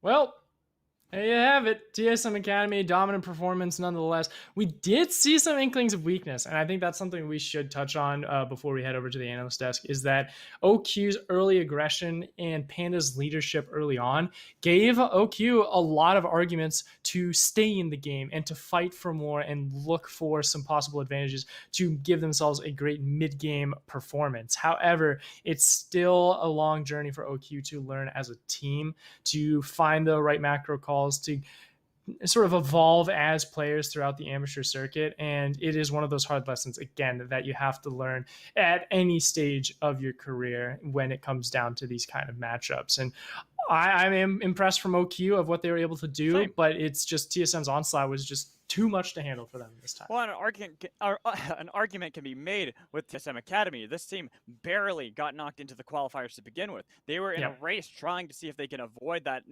get a spot in playoffs, and only just barely got knocked down into the qualifiers. Very true. Like, it's something where maybe with different stars aligning, they could have gotten into the UGP in different manners and given them more time to learn and develop before they are thrown into the fire. But without that, I think it's time to wrap up the book for them as TSM, man. And I am very impressed to see how much they're going to be able to do throughout the rest of this tournament. Same here. We're going to toss to a break, but when we come back, we'll have much more competent people, at least than myself. Coco's very competent, being able to break down that entire series. So stick around. We'll be right back.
welcome back. We are now at the end of our series.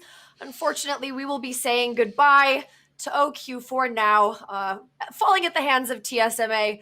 Folks, let's just start at the beginning. Okay, Smacks, just at the beginning there was OQ. Beginning, there was OQ. They were definitely there, and so was their Nexus at the start of this series. And the start of Game 2, unfortunately, not there by the end. But the ferocity that they brought in that early stage of the game is there again in this one. We saw that they sent it all up to that top side over and over and over again, really trying to punish Haunter and punish whoever is there to begin with. As you can see, he still thinks he is unfortunately having to run away from this instance as Hyper and Yursan are making their way up here. But look at this response. Oh, so good. OQ are here. Yeah.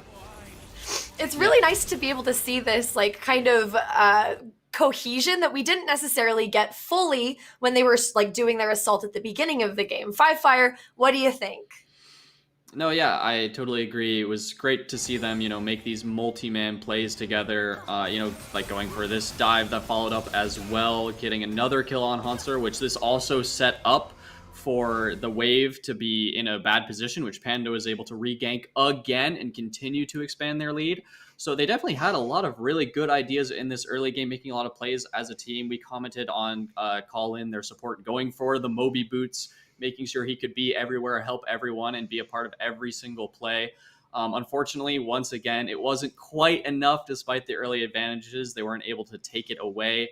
Some of the early Dragon fights, they lost quite a few members due to the absolute power of the reset comp coming in from TSM, the Viego and the Tristana. They just got one kill and then just were able to run everybody down. Yeah, doing a lot with a little on the side of TSMA, especially at the beginning there. We also have a heat map available so that we can kind of see where the action was taking place during this game as well. So I will continue to say expositions. Oh, there it is. Oh my right God. Down here. So from this, all the blue there is where Hyper actually went. I believe this is the entire game, or is this a certain time period? This is just the first 15 minutes, okay? Oh my gosh.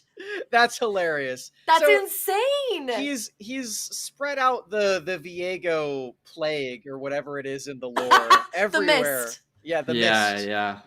Spooky. Viego is everywhere, infecting all of the regions of the Summoner's Rift. And you know what? He's making the lore work for him just everywhere, and mostly around that top side of the map as well. We were talking about where OQ were trying to find all these plays. Hyper's right there alongside them, finding some for TSM Academy too. Oh, that's Yeah. so fun. The production assured us we wanted to see that, and we did, right, Five Fire? No, yeah, Hyper, you could see he was all over the place. He was on the enemy side of the map more than he was in the river, right? When the river was only a gateway to the enemy base for him, So definitely cool to see, he's definitely one of the youngest players on TSM Academy. The name Hyper suits him well. I have a couple of friends who are good friends with him, and they've always talked about, how he's this crazy, aggressive, hyper-active player. So it's great that he got to show that off in these games on the Viego, this powerful reset champion that if he does make one good play, can take over a whole fight. Yeah, it's just a shame that he had to take off the War Machine part of his name to join TSM because it doesn't fit anymore. So that's a bummer. It's that character limit that always gets you, especially in that branding. You hate to see it, but what happened in the mid to late game here that started to become an uncomebackable issue for OQ? Either of you can answer. Go ahead. Well, I'm going to let Five Fire take this because he definitely sounded like a broken record every single time that it happened as we were watching it. He knows. Yeah, so like I mentioned before, you have this reset comp from TSM with the Viego, with the Tristana. They're looking to get one kill and use that leverage to, continue to power through the team fight. Now, a lot of the fights were actually starting off pretty well for OQ. They were finding good engages. They're picking members out. They were playing the fights nice and slow. But unfortunately, as soon as you got into the thick of it, maybe getting a bit too hyper, like, so for example, this fight, you see at the very beginning, they're doing a really good job. They got the TP coming in, Distal thinks kills Yursan, but then you see Panda trying to duel Hyper over here on the side, and the Tristana shows up, They're able to get the kill. Cody gets the reset, is able to flash forward, continue jumping all over the place. And even though Hyper died early in this fight, this was a sentiment that kept happening over and over again. Was maybe 1 or 2 members from OQ just overdiving a little bit, as we get to see Sword's nice snipe here at the end. Great use of the blue trinket to be able to spot him out. The longest range auto I feel like I've ever seen from Zoe. But yeah, you had maybe just a couple members diving in a little bit too much. And then when all of a sudden you see the Viego turning into the Camille or the Kaisa or the Lee Sin, the Tristana getting the extra reset to reposition again, the fights just got really, really difficult. But, a lot of credit to OQ. They were able to start these fights really well. They were able to keep a lot of them close. And a lot of fights we were like, oh, it's a 2 for 2. That's not bad. But then the resets came through and we're like, oh, it's a 3 for 2. Oh, it's a 4 for 2. Oh, it's not so good anymore. Yeah. But the first step is getting in those solid positions. It's not like this was a series where TSM just, came in to drop 0 deaths and walked away with it. OQ really were contending them for a lot of it. So I'm hoping to, see them make a deep lower bracket run. They got knocked down early, so they have a lot more games to play, but I'll be excited to watch them. Oh man, yeah, it's super unfortunate to see a team that actually has really good instincts about engages and about the way that they want to play. So, I mean, if you could give OQ like parting advice for the oncoming season or their future tournaments, money tournaments or anything like that, what would it be? Well, like I was saying before, the biggest thing to keep in mind for OQ is that they definitely have those mechanics. They definitely have that killer instinct to find these early plays and find early plays in all of these fights. Like you were saying, Five Fire, the openers to the fights are really clean for them. And even when they're behind as well, they're still finding these angles to get picks and to get fights started off on the right foot. They just need a bigger structure and a stronger foundation to what needs to happen after they get that fight down. And just shifting your team's focus in the middle of a fight, it can be like a lot of panic across everyone to actually get that one down. But it's something that OQ are clearly going to have to figure out if they want to keep that loser's bracket run alive. Yeah, and on the topic of panic, my very specific piece of advice would be don't be afraid of your own lead. When you have your own lead, you're already doing really well. You're already ahead. You don't have to make these massive plays, these massive 4v4 skirmishes to continue to extend your lead. Take a step back for a second, stall out the game a little bit. It's all right. You're already in the lead. That lead isn't going to just evaporate into thin air. So, take your time with things a little bit. When you do find those good engages, obviously keep going for them. We love to see them, but you don't have to take every single fight in front of you. It's fun. It's definitely the fun way to play the game. Definitely the way some of the no-org scrims went, maybe 2-3 kills a minute, but maybe not the best way for, on stage, these best of series where, you need a lot of times the more composed team will win. That's pretty funny too. What I really like about that is that it's like, don't stop fighting, just, pick and choose. And I think when you come in as the underdog, it's really easy to just like throw caution to the wind and just have fun. I think that they knew coming into this, it's TSM, that's a pretty storied org versus, a team of misfits. So you had fun in this one, but you have another chance in the lower bracket. Probably try to take it a little seriously because the bones are good and the skills are there. From what I'm gathering, the sentiment here. All right, so TSMA, what do we see in terms of improvement from them? Do you have any notes for TSMA that you would encourage them to take with? So I can start with this one. Mm-hmm. I would like to say for TSM, while they did still look a little bit disjointed in their early games, they were falling behind. They still had that classic TSM composure. We might be down 1,000 gold, maybe 2,000 gold, but we're still going to show up to these fights. We're going to show up to every dragon fight. We're going to make the good macro, the good big picture decisions, and we're going to use those to come back, and we're going to punish our opponent's aggression. The fact that they were able to execute on that is a really, really good sign moving forward. There might be some teams in the future that are able to smash them hard enough in the early game that it could become a problem. But as long as, they continue to shore up those early moments, their mid to late game looked really good. I'd say my piece of advice would be to ask less why their opponents are doing things in the early game and more just like, okay, they are doing this. This is how we're going to respond. Because I feel like there were a lot of moments in that in both games where TSM members just like, why are they here? Why is this actually happening? Why is he diving this way and running this way? And then they learn the hard way, oh, it's because all of the members of OQ are here to back him up. We're going to die now. I think they showed a little bit of disrespect, not enough to actually lose the series, and they definitely brought it back in the late game. But I think at the early game, definitely give OQ and give the other teams in this tournament a little more credit that it's not just going willy-nilly all the time, and in respect that play is going to happen. Hubris and agility, these are the themes that TSMA can take away from this series. We're going to throw it to a quick break, and then we will be back with an interview with Sword from TSM Academy. Gentlemen, thank you for joining me. I will see you in the next up-and-coming series, which will be happening today, so please don't leave.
Welcome back. It's me again, and I am joined by Sword on TSM Academy. Sword, how are you? How's it going?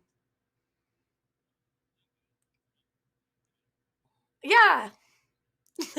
It's a great way to start things off. Your team has had a few swap outs. It's been kind of inconsistent, but now you guys are starting to see a lot of consistency. You're able to sort of play as a team. Has that affected your performance? You had a good one in these 2 games.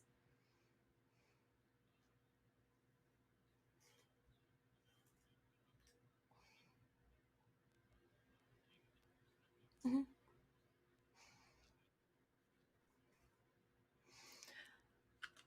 Um,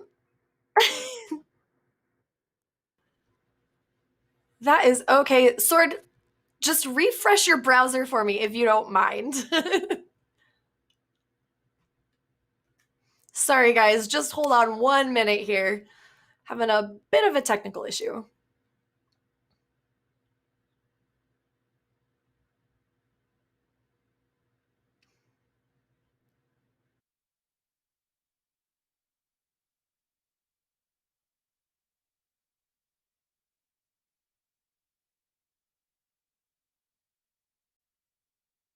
that overall on the map, right?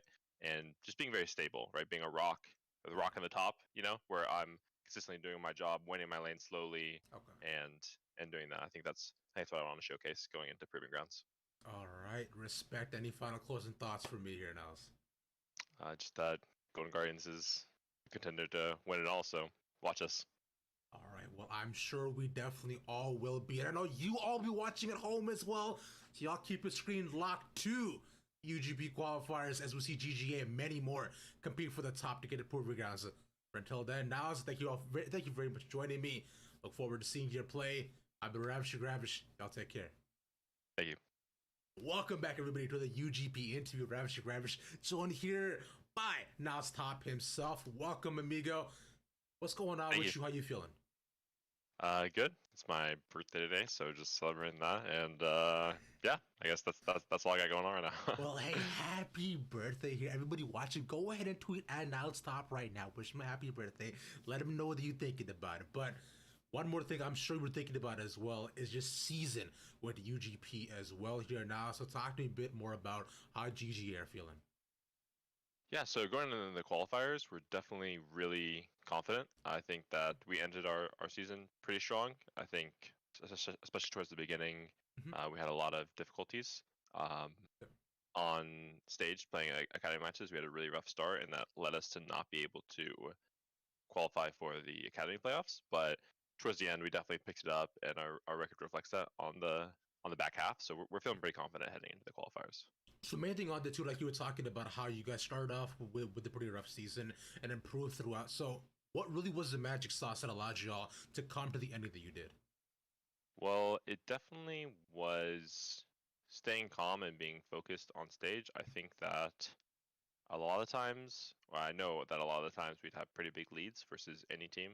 Pretty much any team we'd get early leads versus, and we would end up making some really silly mistakes and taking fights that we didn't need to, just doing things that were overall unnecessary, right? So just realizing that in order to win, you don't have to do something very special, right? You get your advantages, you play through your prio, you play for objectives, right? And it's easy to win that way, right? But towards the beginning, we're just doing way too much crazy stuff and making the game way harder than it needed to be. So I think the magic sauce was sort of just like calming everyone down and just playing a really stable game. I mean, everybody can say that, just win lol, right? They said get your objectives and push your leads, but of course, like you were mentioning, there's so much more that goes behind it to really being able to adapt to a lot of that. And one key thing I remember, I've definitely been hearing from what your players and your coaches is the consistency factor that goes into the GGA performance. So expand on that for me, please. I would just say that on our really good days, we'll be stopping any team, and on our bad days, we'll just beating.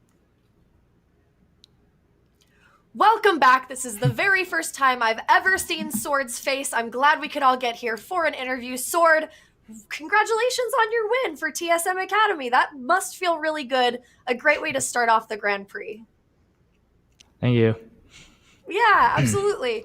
Okay, so my big question is, have you been getting sort of like a mentorship from Hanser as like the veteran member of your team? Is that somebody that you guys work closely with, or is he more of a lone wolf in that regard? He has been coaching me pretty good because he plays solo lane like me, so he know more about it. And then he's also a veteran, so he's able to guide me. Like even the game 2 just now, he was teaching me about some concept, so it's pretty nice. Yeah, that must be super cool to be able to get these skills you'll carry with you as a player for the rest of your life. I mean, that's invaluable. Yeah. How's TSM as an organization been? Has being a part of it been exciting? Has it been stressful? Like, what's the overall general feeling that you get from being a part of a bigger organization? Definitely put more pressure on me, but it just makes me work harder. So How do you I think it's react to good. pressure? Like, is it good for you? Does it make it harder? Like, what's pressure like for you? I mean, pressure is pretty like stressful, but there's nothing you can do about it besides working harder. Does it make you work harder, or does it make you just more stressed? Like, is pressure like something that like helps you? I think it's a little bit of both. Having too much pressure is definitely not good, but I think it's fine. Yeah, absolutely. How do you deal with the stress? Like, what do you do to like relax? Do you play other games? Are you just always grinding League? What's the sword personal life like? Um, I try to maybe just watch Netflix shows and YouTube video to stay off like always thinking about League, so it makes me more relaxed and stuff. Yeah. Do you have any favorite Netflix shows you've watched recently? Right now I'm watching Breaking Bad because your son recommended, and it's pretty good right now. I'm on season 5. Do you like it? Yeah, I do like it. The show's getting so intense. Yeah, it's like one of my favorites. I think I watched seasons 1 through 3 in like 2 days. Oh my god. Yeah. Do you have a favorite character? I mean, I don't really have a favorite character. They're all kind Yeah. of not great people, so Yeah, I was gonna say that, but yeah. it's all good. Do you have any final words for this interview? Any shout outs to teammates, fans, anyone you'd like to say anything to? Um, just thanking for everyone who are cheering for us and believing in us, and I'm sure that TSN Academy will do great this split, even when we're in this like amateur tournament. But Mhm. yeah, No, it's all good. Well, hopefully we'll see you in Proving Grounds. You did an incredible job, especially starting today, and we will see you hopefully on your next win, okay? thank you. Yeah, thanks so much for joining me. We're going to go back to a quick break, and then we will be back with our next series. In our reach to be able to take them down. It's exactly what I like to hear. The more upsets, the better for me as a storyteller, and I'm sure all the fans at home as well would love to see Conviction make a deep run. We all want to see it. But, going into this tournament, obviously, with Proving Grounds starting to grow, and you're getting bigger stakes, playing against bigger teams, what are your guys' goals for this tournament? Because you said it yourself, you feel like you kind of snuck into the last tier 2. Although you've been taking down some better teams lately, Conviction isn't exactly a name on everybody's lips talking for, tournament favorites. So what are your guys' personal expectations coming into the UGB? Well, to be honest, we had a large team meeting, in partly due to the, barely sneaking in, and we reassessed. We made some roster changes, the maximum 2 that you were allowed to do, and talk to every individual player. And really, our goal for this tier 1 is bare minimum.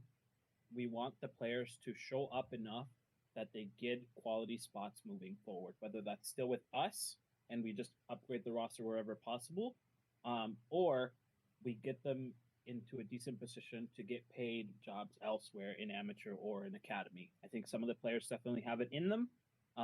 So it's really my goal to get them into that sort of position to have that chance for themselves.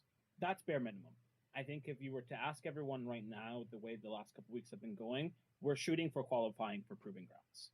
Whether that means we go through the losers bracket to do it, or whether we go and win our first 2 matches this week, everyone's goal is to make it there. And we truly do believe that our bracket, beating Golden Guardians, and then the second one going into TSM Amateur or resolve are actually doable for us. That's what everyone truly believes at the highest expectation. Well, it's really great to hear that you guys have that focus, not only just on development, but on just making proving grounds, getting more experience on that stage. Now, as a coach, I always love to ask questions about your read on the meta. How do you feel about the state of the game right now, especially coming into this tournament? Is it favoring your team? Do you wish, some things were different? What's going on?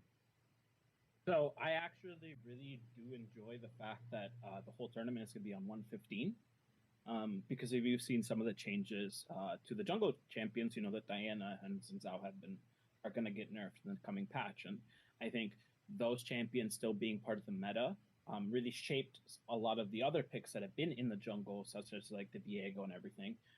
So this patch specifically has been really good for us, and especially because it was a 3-week period so far. It's been a long time for us to practice into, and it's quite open, to be honest. Other than the emergence of Tom Kench, I think that's the only real champion that we have to fear. I think we have answers to almost every single thing in the current meta, unless someone throws a curveball at us. Yeah, hopefully the teams don't watch this and just start practicing the crap out of Tom Kench now. Although, I'd love to see it.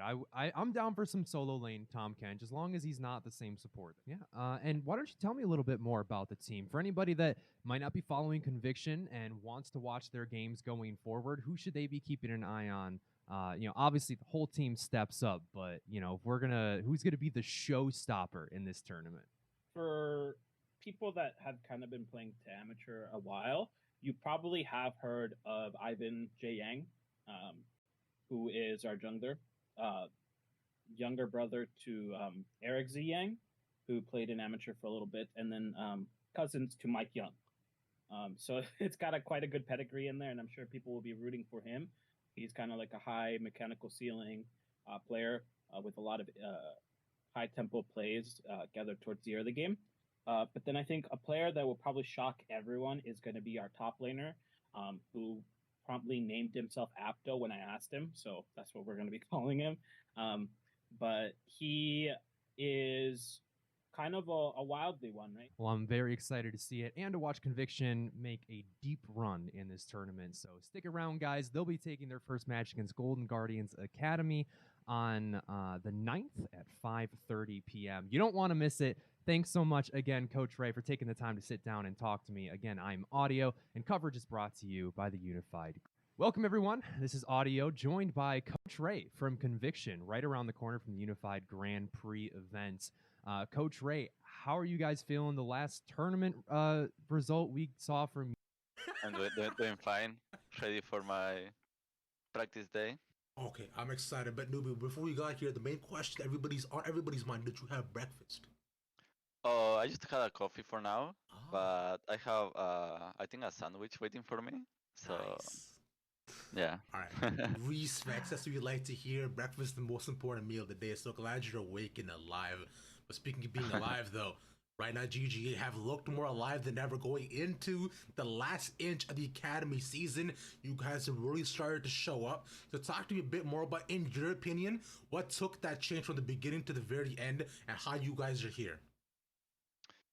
So I think in the last week of the tournament, we were playing way better, and I feel like we're starting to have more confidence on ourselves. Yeah. And playing more calm in stage, because we throw a lot of games in stage like before, like first weeks, because we feel like playing rush. So last games we play more calm, like let's breathe, guys. Let's think about next play. Yeah. And we have the advantage, so we don't need to do anything crazy to win this game. So yeah, I think we made a change on our mentality, playing more slow. And I think we are playing way better now. So I hope we can show it now in this tournament.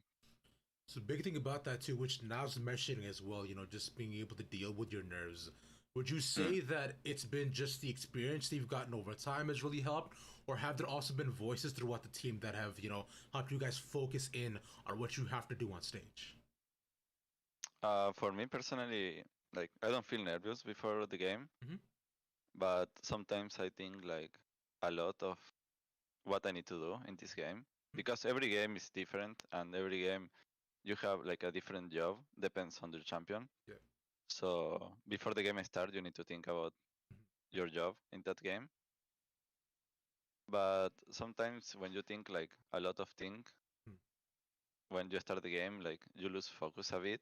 Yeah. So like last games, I try to just relax before the game and just play like how I know to play. Yeah. So I think that helped me a lot. So you're mentioning about a single job that you have going every single game, right? Would you say that from the beginning to the end of the season and even going into UGP now, would you say that your job has evolved as a support? Like, what are you doing more of or less of? So my job is like, of course, it changed like different in different game, Mhm. but almost every time is looking for where to fight, Yeah. like how to engage because sometimes I have like engage support like Mhm. Alistar, Rel, Yep. Nautilus. So I need to look for those opportunity and look where we can fight and fight in our space. So that's kind of my job. Mhm. But of course, it changed like different game because when I play Thresh, like I'm not going to engage. So I just play like behind for the lantern Yeah. to save my teammates. So yeah, I just need to focus on my job in every game. Okay. And 100%. But speaking of your job going into these games too, one thing one thing you talked about is that how with what you play, that definitely changes, right? But one thing I've been hearing about from your coaches and your players as well is the consistency that GGA wants to show in terms of their overall play. So talk to me a bit more about that. Yeah, so we have been losing a lot of game, like I said before, Mhm. because we haven't been like very consistent. Yeah. I think like first weeks we needed like more experience as a team, Mhm. like playing more together, Yeah. so we can know more each other. And I think last weeks in the academy games we have shown better result in those terms, Mhm. and I feel like we're improving a lot every week. Okay. So I am very confident to play this tournament, and I think we will show better Golden Guardians. All right. I mean, I'm excited to see it. In your opinion, are there any teams or players that you're looking out for personally, or even excited to go up against? I don't know really the other teams or the other players. I am just focused on ourselves. Mhm. I think we can beat everyone in this tournament for sure because we have been playing a lot better in Scream. Yeah. So yeah, I'm very confident on myself and my teammates, and we think we can win versus everyone. You know what? As you should be confident, considering you guys are a fantastic team. But focusing on my final question, as you as a player here, newbie, is there Yeah. anything that perhaps that when you go up on stage, when you play throughout this tournament, going into proving grounds, that you want to show people about your play? Yeah, of course. I want to show. I think that like the last games, Hmm. like overall in the academy, I didn't show like my my best. I think. That's fine. I mean, I haven't been playing like too good or too bad. I am just there, like playing fine. But I think I can show like a lot of more. I just need to be like more confidence and Mhm. just go like pull the trigger fast. All right. Well, I'm excited and I cannot wait to see it for the exciting pop-off plays that I'm sure I know you will bring us. Newbie, I want to thank you very much for joining me here today. Thank you so It has much. been a pleasure and honor to get to talk to you, and I'm very, very excited to get to see what GGA can bring to us. Thank you all for watching as well. Make sure to stay locked on the screen for more UGP. I've been Ravish, you Gravish. Y'all take care. Bye bye. Thank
welcome back. We are at the analyst desk and on to our next series, gentlemen. This is going to be Golden Guardians Academy versus Team Conviction. Smacks, give us the long and short of Golden Guardians Academy. So Golden Guardians Academy, they come into this as the second seed overall. They got 8th in the regular season for the Academy split. And for Golden Guardians Academy, you'd normally be like, oh wow, that's not a very impressive scoreline. But when you think about what this team accomplished in last split, where they placed 9th, even lower in the spring, and then they come into Proving Grounds and they come into things like the Giant Slayer Spring Gauntlet, and they have just wild results, just going all the way up the losers bracket, taking down really big names like Team Liquid Academy and Barrage at the time, now Resolve. This team has a lot of that resolve on their side too, and a lot of tenacity to stick with it. And I credit a lot of that to their coaching staff, but they've got some new players on their squad now too.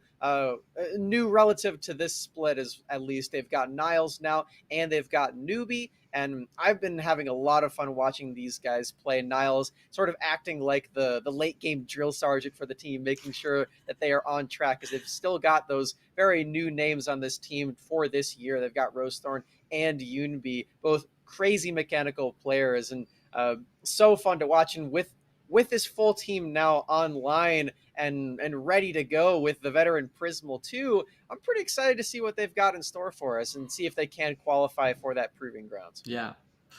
Yeah, and one thing to keep in mind too with this Golden Guardians Academy squad is they've been on the up and up a bit more recently. Yeah. A lot of this early spring or summer split was quite difficult for them. They were struggling to find the wins in their matches, but they've been doing better and better. They've definitely been one of the teams that's improved a lot. I can speak from experience. In spring, we played them very early on in the season, and we did quite well. And then when we played against them in Proving Grounds, we found that they had improved so much. We were barely able to make it a 2-0. There was one game where we had to come back from a huge deficit. So definitely this is a team that as time goes on, they only get stronger and stronger.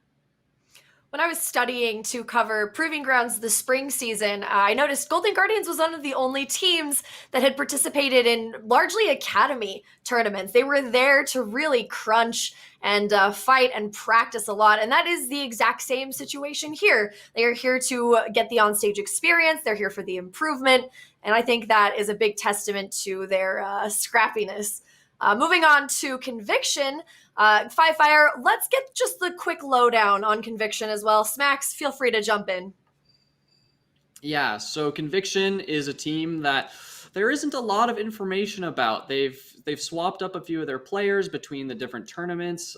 They're coming in kind of as an unknown factor, which, some people might look down on that and be like, oh, well, who are these nobodies against Golden Guardians? But, never count any of these amateur teams out. Like we saw with OQ in our first series today, these teams are hungry. They're here to prove that they aren't nobodies, that they really are truly good, and that, they have what it takes to take it to the top level teams. Some people might know players like Ivan J. Yang, going by Yuli now, is Conviction's jungler. I also recognize their bot laners, Nightstar and Dinosaur, are players who I've seen before, who I've heard rumorings of might be, on the up and up. So while, they might be the definite underdogs, being the 15th seed coming up against the 2nd seed, I'm hoping we still get a great series, and people need to watch out. Yeah, absolutely. And we've gotten to see some gameplay of these guys on this squad in things like the Unified Premier League and other tournaments that they've participated in as well. And one thing that I will say about Conviction is that Nightstar can pop off. This guy is a very mechanical AD carry, and I'm pretty excited to see what he can do against one of the strongest bot laners that we have in this entire tournament in Prismal today. The big mistake that Golden Guardians could make is to come into this one thinking it's going to be easy, right? You don't necessarily know the full breadth of this team's skills because they are largely unknown. So hopefully we will get a pleasant surprise and a competitive series here going forward. For the moment, we will be going over to our casters, I believe, or a break. 1 minute here. Yeah, we're going over to the casters. Perfect. Mad Magical and Coco the Dragon are ready to catch what I am throwing at them. So take it away, boys. Hello, hello. Welcome back once again. I'm joined in again by the beautiful Coco the Dragon. He is the best dragon that I know personally. It is always good to be casting with you, and I'm ready for our second series of the day. Oh, thanks, man. I'm so flattered, but it's something where we're going into a series that it may just be a bloodbath, so I don't want to get all of our makeup just absolutely ruined. So dab it off and get ready for this one, because I'm already looking at the top side of the map between these two teams, Niles and Apto. We're going to be looking for a lot of priority between these guys in the draft. We're seeing if we're going to get any comfort picks on that, but also if we're going to be getting some lane assistance and jungle assistance as well. I want to see some replications from what TSM Academy did in Game 2 with like the Jace, Zoe, and the Viegos. That's something that I feel like Conviction could really pull out this game and see if they could shut down one of the carry potentials that Golden Guardians has relied in their very strong performances earlier in the season. Well, Golden Guardians Academy, too. They have been on this hot terror of Academy. You look at the back half of the split for them, with how dominant they were looking, where it almost seemed, had they not had such a poor start to the Academy split, that they were going to be able to make it to playoffs still, regardless of how bad they did at the beginning. But unfortunately, that was just a mountain they couldn't fully climb. So here they are as our second seed, going up against Conviction, our 15th seed, and kind of like open qualifiers in the last series that we had just casted. There's a couple people who have argued that maybe this team hasn't fully deserved getting in. They got here by technicality, though I do also want to bring up the point that I don't know if I necessarily agree with that. This is a team that was able to get a game off of Evil Genius's Prodigies, who's been touted as one of the top teams that we've been seeing in the amateur. They did, and it was with a pretty interesting composition as well. It was with a set. Set. Excuse me. Yep, set Diana, Zed, and with a Kog'Maw and Seraphine. a Seraphine.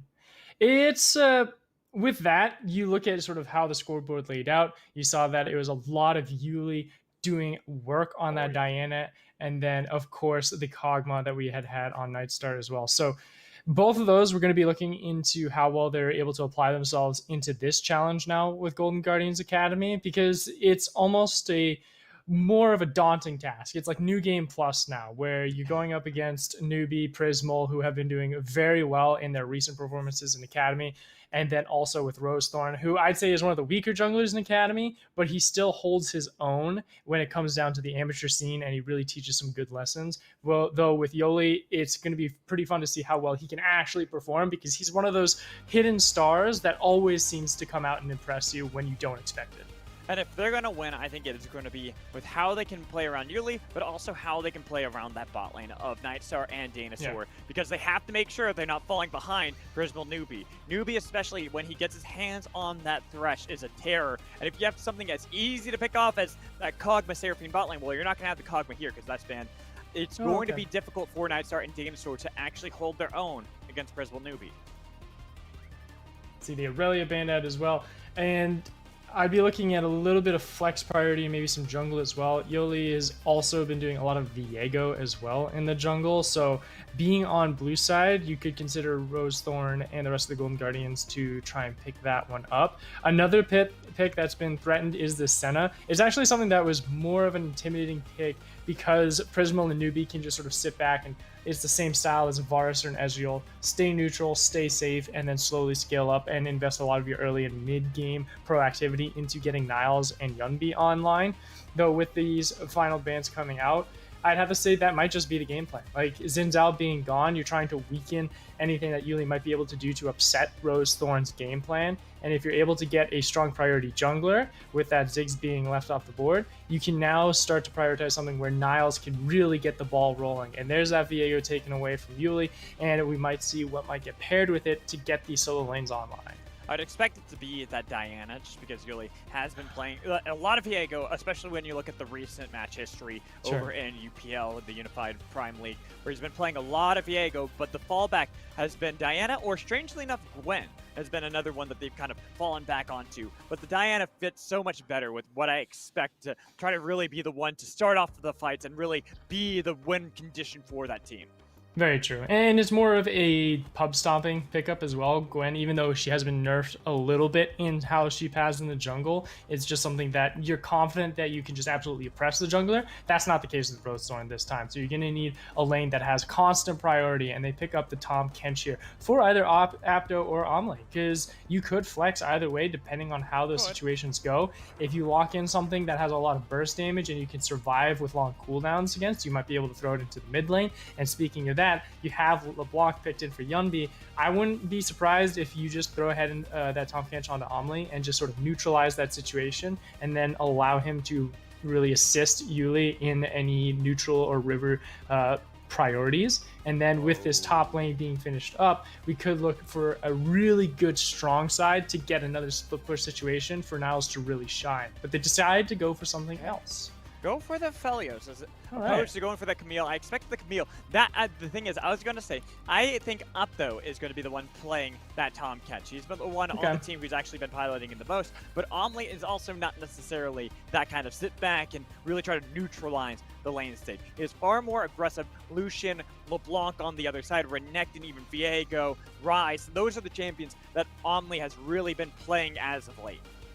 And you're not going to be too scared of a lot of solo lane matchups. You might ban out Niles' Gangplank here for your final 5th ban on Conviction's side, just because it is always that constant late game threat. Though banning out supports that really pair well with Prismal's Aphelios, it just sounds like the better option for me. Make sure that you can have this Aphelios who, though strong in team fighting, doesn't have anyone else to help back him up and keep him safe. So the Braum being taken away, I could see a potential Nautilus being gone or a Taric. Well, there's the Taric as well. So yeah, right as you said go. it, pretty much. They heard you and they're like, yeah, you're right. That's something we want to take away. No scaling option on the other side, plus the safety in the lane state. But I'm now looking at these final bans coming. This final ban from Golden Guardians Academy. They've taken away Jinx, which might seem weird on the surface, but then you look at the champion pool that Nightstar has been playing. It's been Kog'Maw, Jinx. It has been Aphelios. Misfortune, I believe, actually is one of those as well that he's even been playing as of late. Yeah, the Misfortune, even getting Graves bot lane, going back into that. And I'm talking about recently. This is stuff that they have been playing, so it's not too surprising to see them try to take away things that they just aren't as comfortable playing against. And all of those champions are team fighting champions, right? So this is where Golden Guardians Academy does have that choice of saying, are we still man-to-man just individually stronger where we can force ourselves into these team fight situations and still come out on top, or do we need some assistance in that as well? And it looks like Niles is going to be put onto Ornn duty here, and they are going with throwing the gauntlet down. They're saying we're going to be playing something that is more team fight focused. Yes, we have Yunbi on this LeBlanc to be an early game investment and to open up the map a little bit more so we can find those flanks, but now we need some additional engagement tools or some follow-up tools as well here to really make sure that the Aphelios is taken care of, right? Because you already see all these comps like the LeBlanc and the Viego that are going to dive in and leave Aphelios to his own. The Lulu is something that can do both. It can help follow through with the Viego or LeBlanc to assist them in slowing down or completely negating any disengagement that might happen from Conviction, and it can also do the same to counteract any engagement that will jump onto Yunbi and Prismal when those needs are arisen. I'm honestly really liking this composition drafted on the side of Golden Guardians Academy. It's so well-rounded, where they've been playing that Ornn into things like Tahm Kench. They expected that to be the Tahm, obviously with Leona picked up. But also, you talked about having that safety of Lulu bot lane. Then you have the setup of a 1-3-1 where you have Ornn, actually more probably with the team, less on the split push duty, more maybe even a 4-1 where you put LeBlanc on the side duty, Ornn and Lulu to body block and guard Prismal at all points and allow him to be that carry, the hyper carry in every one of these team fights. It's a question of how will he be able to get there, and if the early game is going to be calm enough for this Aphelios, for Prismal and Newbie to get to that stage. And I look at across the board in Conviction, they've got some very volatile tools to make sure that that does not happen, though it's going to be difficult. Like Lulu is always that champion that it annoys me because of how many ways she can stop engagement and then reposition and properly embolden her team to swing back a fight, and that's going to be something that Conviction will have to worry about. I'm not too worried with how the bot lane of Nightstar and I'm just blanking on his name right now, Dinosaur, is going to be really addressing that, because you don't address it in lane. You go ahead and you help out Yuli in this jungle. You disconnect, and it's the current traditional style, right, of leaving these ADCs to their own devices and forcing fights elsewhere where you can catch people off guard, play the vision game, blot out the sun to where you can focus on these neutral objectives of Dragon and take them away and choke out all of that potential for Golden Guardians or Conviction to get a standing point into the mid game where you really can break these maps open. I know. I'd even make an argument that this Varus pick is purely to help facilitate Only and Yuli, making sure it's more about being that utility Varus that we sometimes see, where it's a Chain of Corruptions, you get a little bit of poke lethality here. It's going to be difficult because you're going to have to deal with Ornn, who could easily absorb a lot of that damage, as well as having a wild growth, but I just see that they are really built to help out Yuli, try to see if they can compete this, even if the top is not exactly correct. We have Golden Guardians Academy, Conviction, facing off here in our second series of the game. We're starting off our qualifiers hot as they have all loaded up onto the Rift. Welcome to Summoner's Rift. So far, we might be seeing something a little cheeky here with 4 members on the bottom side of the map here for Golden Guardians, just to sneak in, get some additional vision, and possibly catch a member off guard. Though it'll just be that far end ward into that elbow brush in the bottom lane just to give some security for this laning phase and push for a level 2 going forward. But at this time, you know,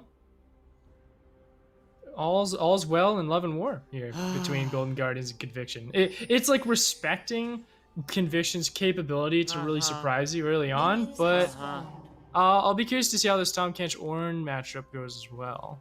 You know, I get bored when there's no fighting level 1. Yeah. You know, that's what I want. I suppose it's also nice that they realized we needed to fix our overlays really quick anyways. So they're like, you know, that's nice of them. we don't want to fight, because if there's a highlight, you know, a highlight reel, you don't want to have the wrong graphics, right? Of course. Yeah, you don't want that to happen. And you also got to make sure you have the right skins on, too. And maybe you'll have to do a remake for that. But that's fine. You got the proper skins, the colorful ones. And we're even gotten color matching. Like Pink Viego, Pink Ornn. Respect. Already synced up on that. Yeah, I like that from both Niles and Rose Thorn.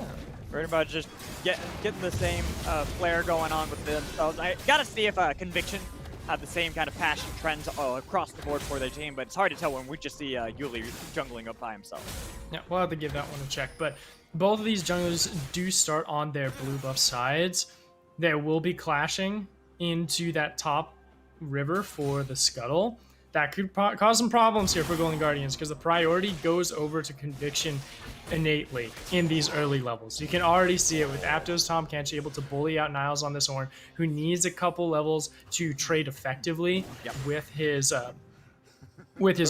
brittle, and then with also Yunbi as well. You don't have points in to just immediately wave clear and then roam out to assist your jungler. So there's a little bit of time where Conviction can make some plays forward, and I think Rose Thorn respects that and is just going for a full clear and might even just forfeit a potential double scuttle if Conviction really gets some priority going. Well, the thing is, they have this massive priority bot lane for Prismal and Newbie. The double range into a melee support always allows you to be the ones, generally, to be able to get that first level 2 spike to push them back in, especially for Leona, who really wants to be able to have that for that initial burst. Try to pick on someone who's going to be mobile. This gives so much time over to Rosethorn, even maybe setting up a potential dive. That'd be an aggressive early play. No, that seems silly at this level 2 and 3. He's still here. I mean, there you go. Now we get Nightstar and Dinosaur bailing out of that one, but he was threatening that for quite a while. These early level dives can always be very difficult to accomplish because you all have to be on the same page. You have to make sure that everyone respects that you are going to force summoner spells. So you're not really looking for kills at this stage because you don't have the damage to really pump out and close it, especially when Nightstar has heal and Dinosaur has a lot of CC, or even just at level 2, to really lock down any potential kill threats. So at that point, pushing them off, keeping them scared, so you can actually go for a cheater reset instead and get a two long swords and a dagger. I love this adaptation that Prismo is bringing out on the Cephalios to just rush for that Immortal Shield though. All right, teams, you can now fight. The overlays are correct. You're more than welcome to actually engage in combat. Oh, that's nice. Yep. That's pretty good. See, they were waiting patiently, and I respect that. Even though Rosethorn was kind of seeming like he was going to disrespect that, he backed off, and it's like, oh, no, wait, that's right, we gotta wait for this. So I want to kind of go back onto the lane state right now, just because you do see that there is going to be a bit of a recall coming in from Nightstar and Dinosaur, as they were able to crash the wave back, getting them themselves what is the typical kind of build path when you're going for lethality. Well, Serrated Dirk is always a great buy if you're going for lethality. Well, I mean, it's always always a also great the Tear of the option. Goddess, you know? Yes, you could. It's something that you get Tear of the Goddess, you hard stack, get Serrated Dirk, depending on state and finish the Manamune first if you're really close to it and get the Murmana, or you just go ahead and get Eclipse nonetheless, because Eclipse just does so much damage, and you get a shield for free, which is always fun, but speaking of some trades back and forth that you might need a shield for, Omni's really making himself and his presence known, giving some freedom over for Conviction. I like this. It allows Yuli to pass right through the lane so they can get themselves this first objective, the Dragon. But look at Newbie. Maybe, just maybe, can you get the Glitter Lance steal? That would have been a huge play if you were able to manage that. Yunbi and Rosethorn a bit late on the call. They even had Niles nearby, yet path all the way down, not even using the TP just to see if they could possibly have a fight. This is what I like from Yuli already, is that he's just constantly proactive in the right position already. He knows that he has to play for a neutral objective. He's stronger in these early levels against Rosethorn's Viego to try and duel out in either 2v2s or 3v3 scenarios.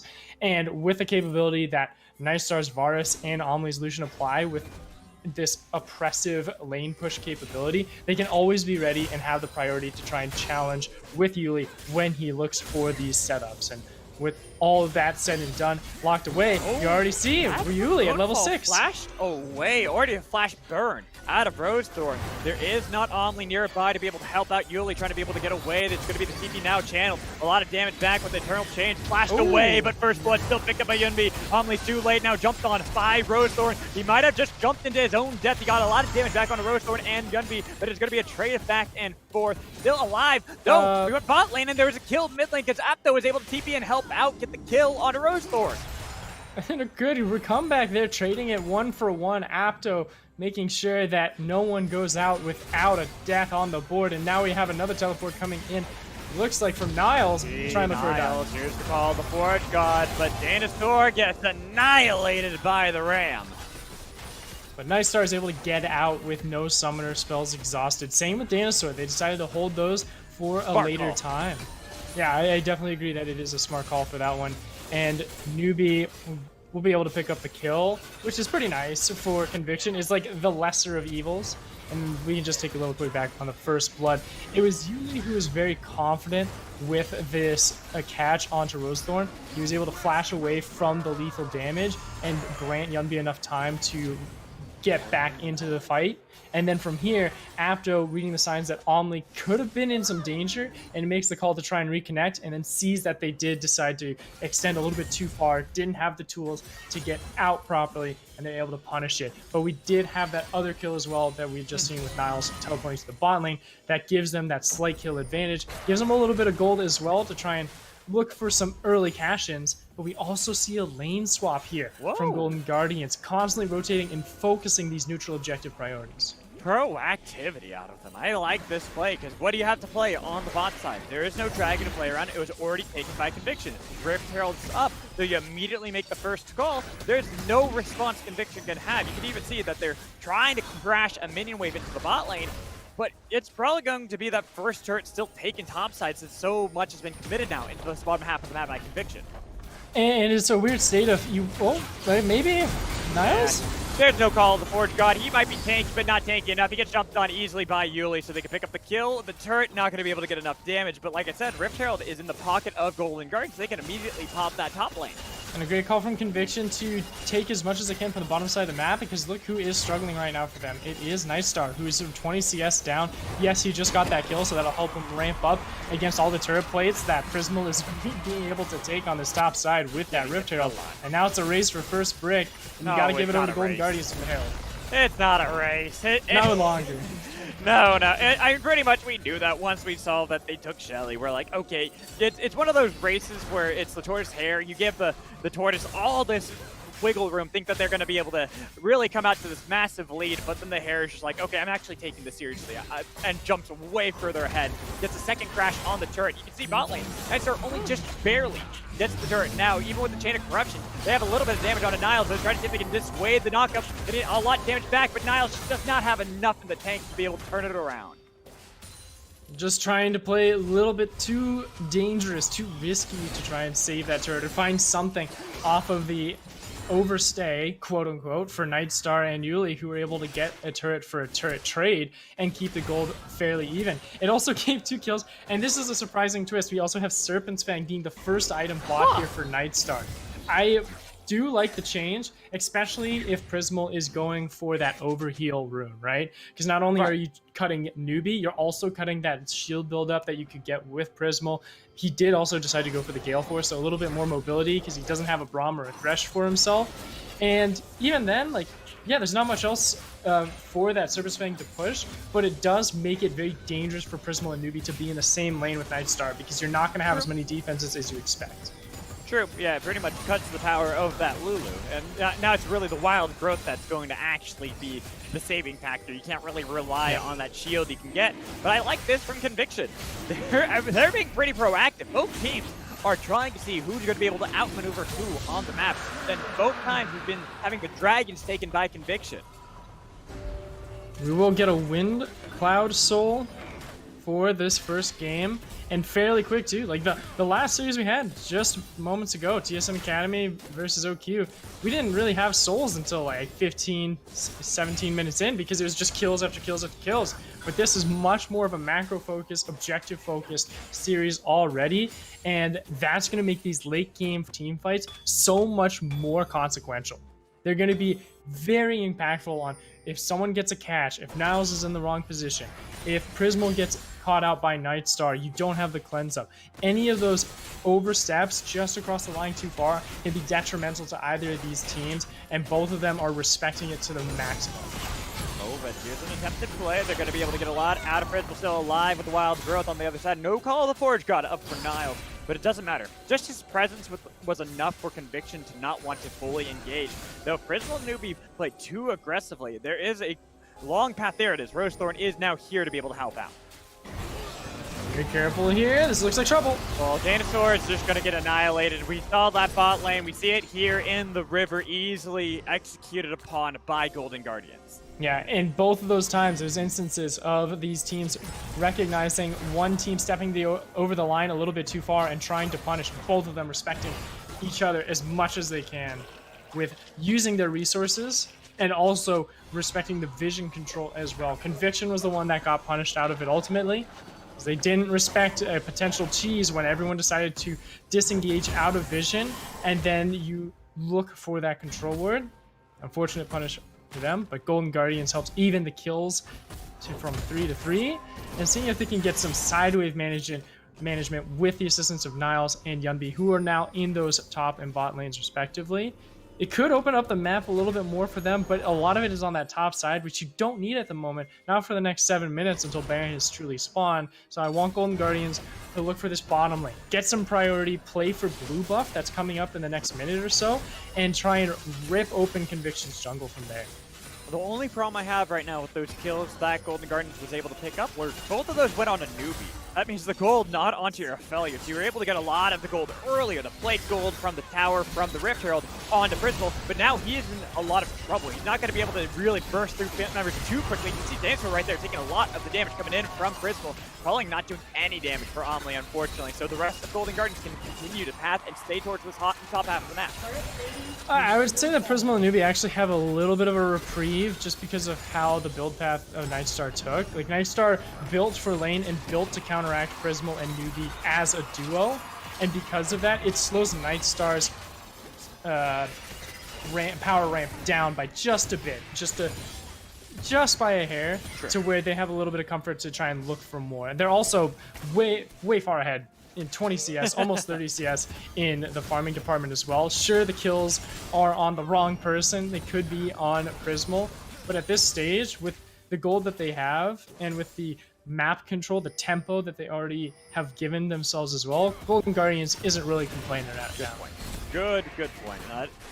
Prismal's gonna feel very happy, and I'm just waiting to see Conviction. They're waiting to be able to get that Mythic for Omli, waiting for that, obviously, for Nightstar, since he went for the Serpent's Fang, which delays quite some time, giving a big power spike over to Golden Guardians, who can utilize that to control everything and even look for a potential pick on a Nightstar. They're only going to be able to get the knockup on Yuli on the other side. The TP a little bit late, but they're going to be able to burst him down. But now that the re-engage came in from Conviction, it was too late. Opto in the middle of all 5 of them gets burst down and annihilated by Niles. And a splendid catch from both Niles and Yunbi. Rosethorn seeing if he can try and find any straggling members in the bottom jungle. Wasn't able to find any, but the mid pressure is now in Golden Guardian's favor. And there's that nice pinch from Niles and Rosethorn. Yunbi comes around just to take the kill for himself. And from here, it's that slight overstep and having not enough resources to backstep out of these fights. There's a lot of go forward in Conviction's kit. There's a lot of it in their composition, and then Tom Kench, Diana, and Leona. But when you're playing from behind, it's a lot more difficult for this composition to play its style properly, because they are always having to inch their way into darkness, into the vision that Golden Guardians controls. And that takes out that confidence, which is key for when you want to hit that go button. Because unfortunately for Yuli, he hasn't really been able to hit that go button just yet. That's the member that they rely on so crucially to set up these fights, with Dinosaur behind him. Even Apto trying to be able to set up some of the fights for Yuli, for Omli. They're still waiting for that, which is getting rough when you have all these items completed on the side of Golden Guardians. Plus, they have, as you mentioned, the control of vision, so they can steal away the dragon just like that. So that's going to be the trade back and forth, 1-for-1 at the moment, with Niles in the middle of everybody. He gets the Wild Growth to be able to survive. Prismal getting a lot of damage. Same with Yunbi, waiting to dive back in on Omli. They're afraid. They don't want to go in just yet. The tankiness on the side of Conviction can be hard, especially when Yunbi takes so much damage like that. Trying to be able to kite back for Prismal. The flash in, but the cleanse for Prismal to survive just barely. And here's Apto. Flash body block by Newbie. Yuli was able to get the kill on Yunbei, but here's Niles. He re-engaged, rejoins the fight, just to knock him over the wall. The Bellows Breath, not enough. The flash in from Prismal will take down Omli. Even looking for the Q, but not going to be able to get Yuli. He should be able to stay safe with the help of the Wolves.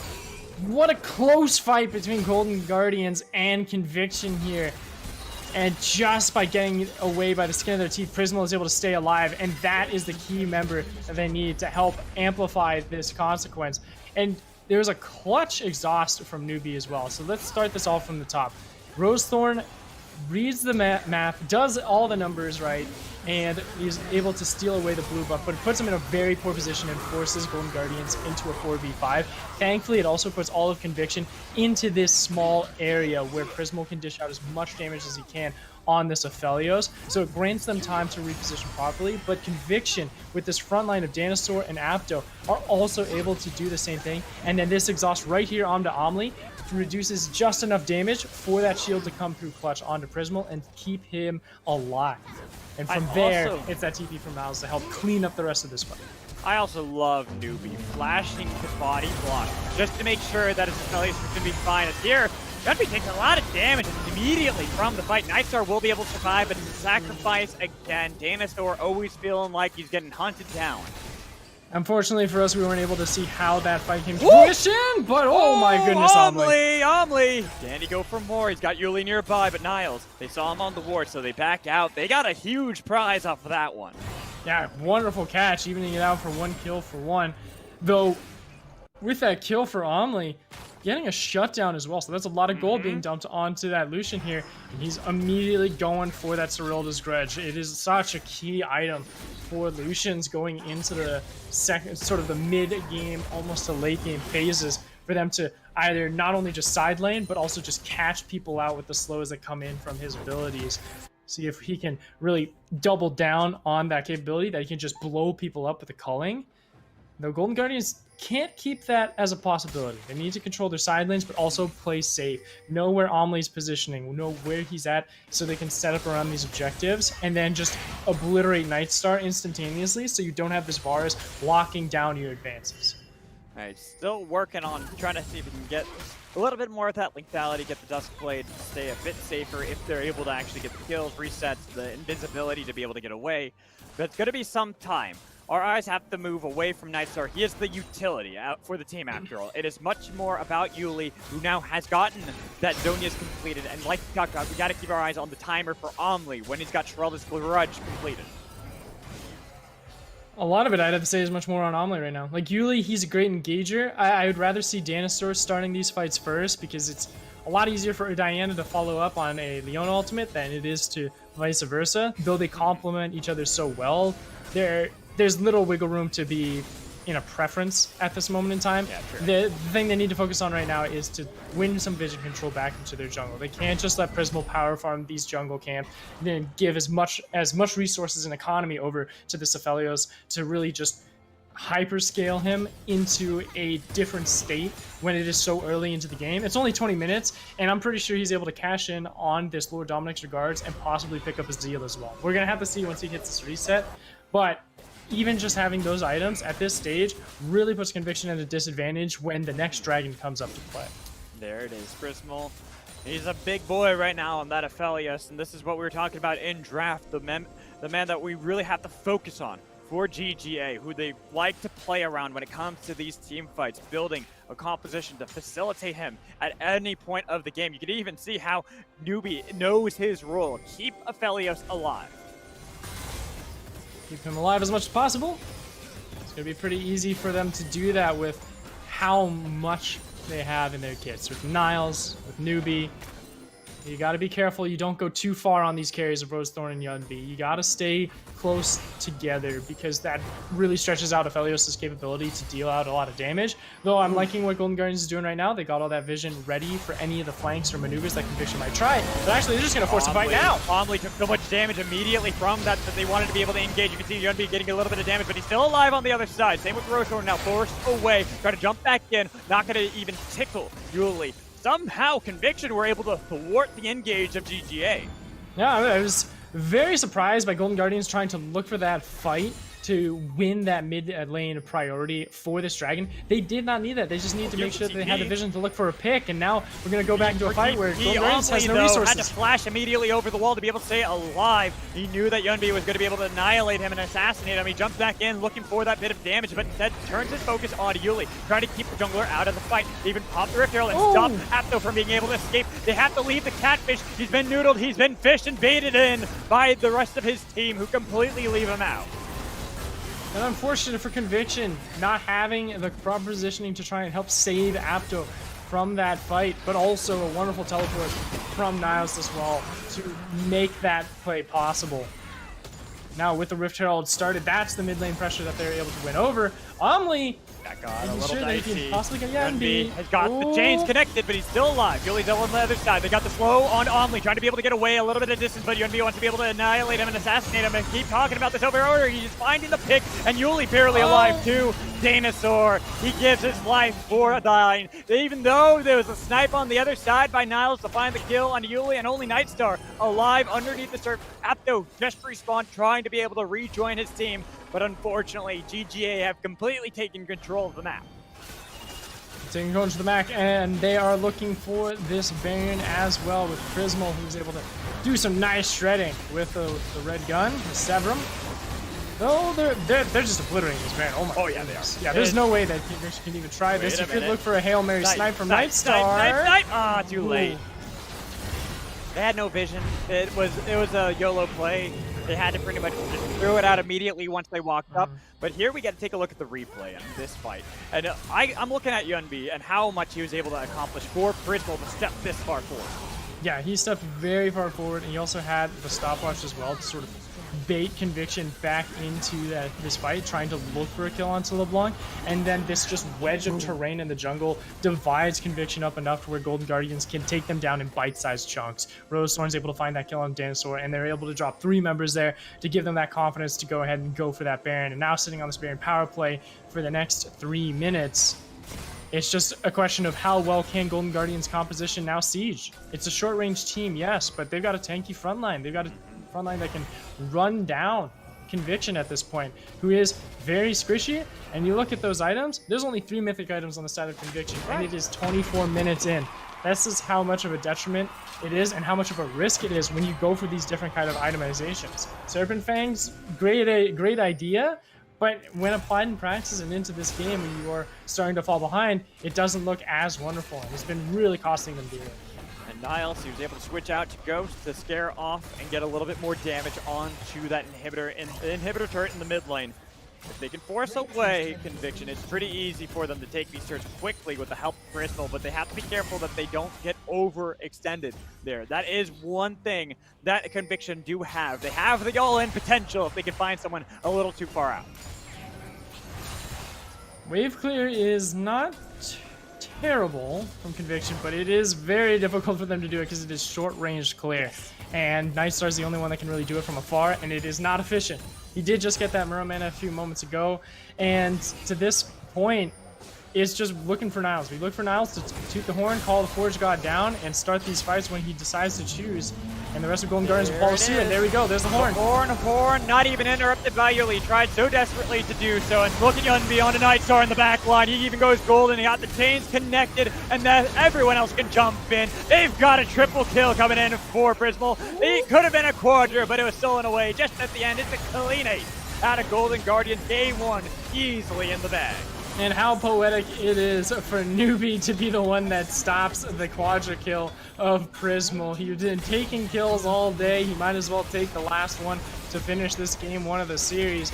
And Conviction, I said before, when these games are slow in the beginning, it's so detrimental when you are losing these fights in the later stages. Things can happen in a blink of an eye, and so did that final push for this game 1. Golden Guardians showing why they are here to play.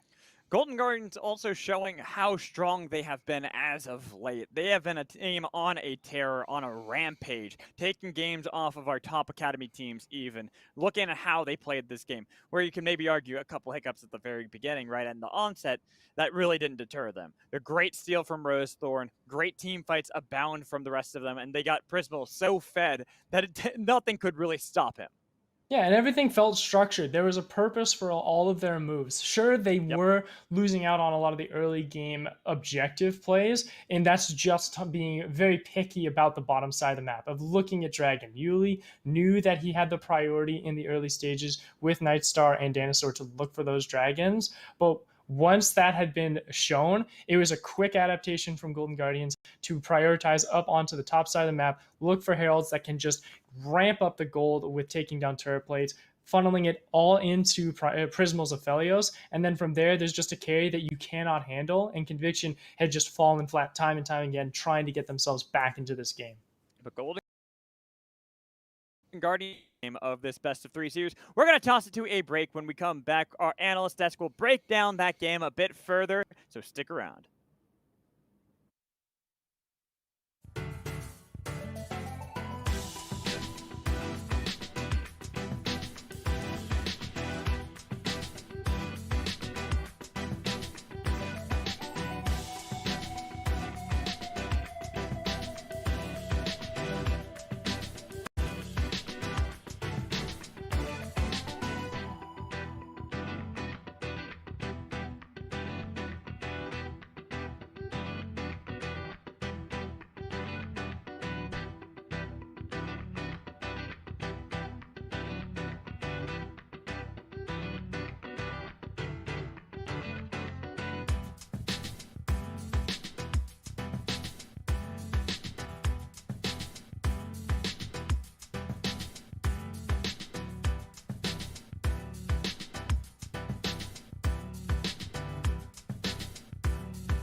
Welcome back to the analyst desks. I am desk. There's a single desk here. Well, I guess technically there's 3 desks, but I am Kari, also known as Space Ghost. I am joined by Smax, it's Smax Casts, and Five Fire. That is Five Fire League on Twitter. Highly recommend following both of these gentlemen at bare minimum on Twitter. So, gentlemen, how did that game go? Smax, will you guide us in a tour of how things went wrong?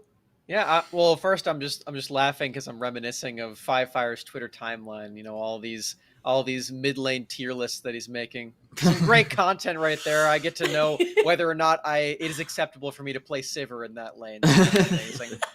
But yeah, for that early game, we got to see a really interesting split map situation where Golden Guardians Academy and Conviction, they were trying to attack different sides of that map, and it was one of those interesting moments where usually in a split map you have your top laner getting very fed, and then the other team, the bot laner, is getting fed.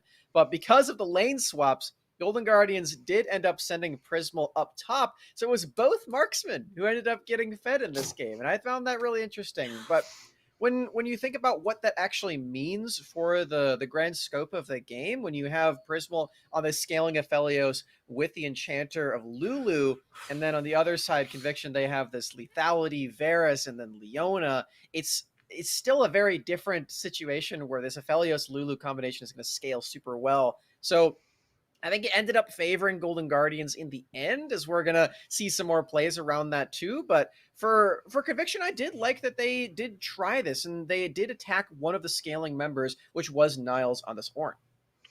Yeah, it's almost like an echo back to like the ADC Chad meta. Like it just feels like we almost got there. We're so close and yet so far away. Speaking of far away, Fire, we were talking about in particular this third dragon fight that happened around the mid game, and you were talking about how that was sort of like a pretty devastating catalyst for Conviction. Yeah, so Conviction up until this point had been doing a pretty good job. You know, they were up 2 Drakes, down only about 1,000 or so gold, but Rosethorn was able to go in here and find the Dragon Steel. Even though he does die for it, denying this Dragon stacking was super huge, and we also see Yunbi instantly assassinating Nightstar on the back. As we just said, that was the Fed member going down. Niles is able to flash away on 1 HP, which will become relevant in a little bit, because this fight continued to go on and on and on. Both teams going back and forth, back and forth. Huge credit to Prismal in this fight. Really clean mechanics, dodging away from everything to live on 1 HP at the very end. Newbie flashing in front of him to save him. And then Niles able to get out on 1 HP, TP's back. They get the solution down to 1 HP, and look at this trade of flashes at the end. The Diana flashes in to try to kill Prismal, but then he flashes forward for the auto. Really, really nuts mechanics for Prismal this game, honestly. Like he definitely showed like that if you give him the resources on the Aphelios, you put the Lulu behind him, he's going to be able to pop off and make a big deal of it. Whereas, you know, Nightstar on the other side, he had gotten a similar lead. You know, they killed Niles a couple of times in the bot lane. They got the full tower, but he just had a LeBlanc on top of him. It felt like the entire game, Yunbi was able to find him again and again for those one-shots. So, you know, maybe a bit of the experience gap showing there. But definitely both AD carries had a good game. Just, you know, Prismal's so good, man. What can I say? Yeah.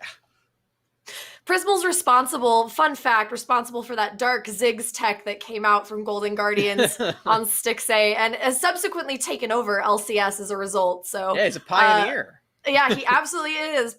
Prismal, as we have come to know him affectionately. So great, incredible work on the side of Golden Guardians. Conviction, although, you know, did end up falling quite hard here, still has some good indicators of success. So let's talk about how the game was closed out by Golden Guardians. Who wants to go first? I'll go first. Right. Because like I was saying, it ties back to that early game aspect where you're getting this scaling of Aphelios online. We get to see in the team fights that Prismal is clearly adept when it comes to carrying on this champion too. But when you don't keep attacking Niles on this Ornn, and you have to worry about what Prismal is going to do in the team fights, then he gets to scale up on the Ornn too. So when it comes to this late game situation, Golden Guardians just have this full force of a standard team fight composition that they're able to use quite well. And we saw it in that Drake fight too, stealing away that dragon and denying the Drake stack from Conviction is just the beginning of the end, it feels like. Yeah, Five Fire. What do you think was the glitch there? Yeah, so I mean, really, that fight, I was telling you guys, I've seen it so many times. Unfortunately, when you have these more inexperienced squads going up against the likes of an academy team, they do a good job early. They got the first 2 dragons. They were making trade plays happen. The score was it was a 3-3 kill line. It was like it was completely fine. But then, just these little individual mistakes, maybe stack on top of each other, and then they blow up in the big fights in the mid and late game. I mean, we saw here Yunbi going forward on this LeBlanc. I really liked what he tried to do in this play. Flashing to get the chain, unfortunately didn't quite end up landing, but even just starting this fight ended up being good enough. And you see here, Golden Guardian just has all the answers. Yunbi was able to Zonia when he went in. Prismal was able to use his stopwatch when Yuli's Diana dove on top of him. And like we said, even now the Ornn and the Viego, who didn't get a ton of resources early on, are just decimating the back line. So, I liked what Conviction had going.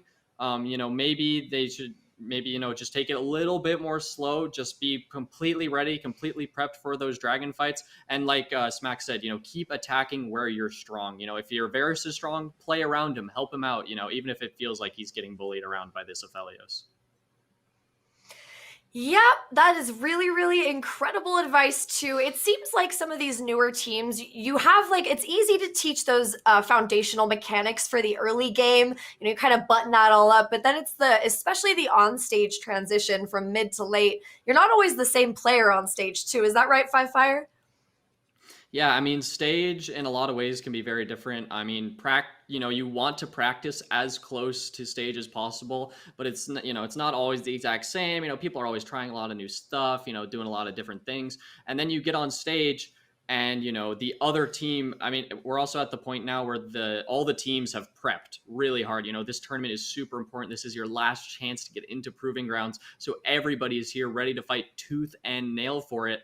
And, that's a very different environment from, your just casual scrim on a Monday evening or whatever. So it's definitely a difficult environment to transition into. Yeah, the pressure is mounting, and I'm sure these teams are feeling it, especially the less experienced ones, but there's nothing but time in the offseason too, so no matter how this turns out or how the lower bracket turns out, I see a lot of promise in a lot of these emerging talents. So any final words before we head off to our next game? I liked Ivan's Diana. I think if he can get that pick yet again, then I think that's a really big deal. And hopefully they don't have to deal with the Anathema's chains just nullifying all of his damage on Ornn, because that item is very annoying to deal with. So that was pretty good for Yuli, excuse me. Did go for that name change. I was into it. Very cool and good. We will be cutting to a quick break, and then we will head on.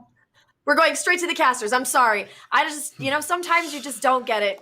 Coco the Dragon. Three of us are taking a break. Yeah, I'm going to get up. But Coco the Dragon and Mad Magical, they're on the clock now. So get ready for it.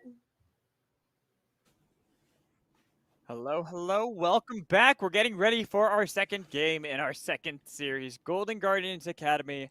That was definitely a showcase, and I think Kari said it best for the side of Conviction. It was a collection of all things that went wrong for them, and hopefully going into this next game, I'm going to see a lot of improvement, right, from them. Hopefully we're going to see them play a bit more proactively. I think they worked proactively enough in the early game. It's just one of those situations for me that it was just unfortunate picks here and there that they stayed a little bit too long around those objectives to where Golden Guardians Academy was able to punish them. So it's more of not being more proactive per se, but cleaning up that proactivity for me, because it's something where I'd say Yuli did a great job on that Diana jungle. It's just, clean up a little here and there, get some extra vision control so you have that capability to either read the signs before Golden Guardians collapse on you, before you get into trouble.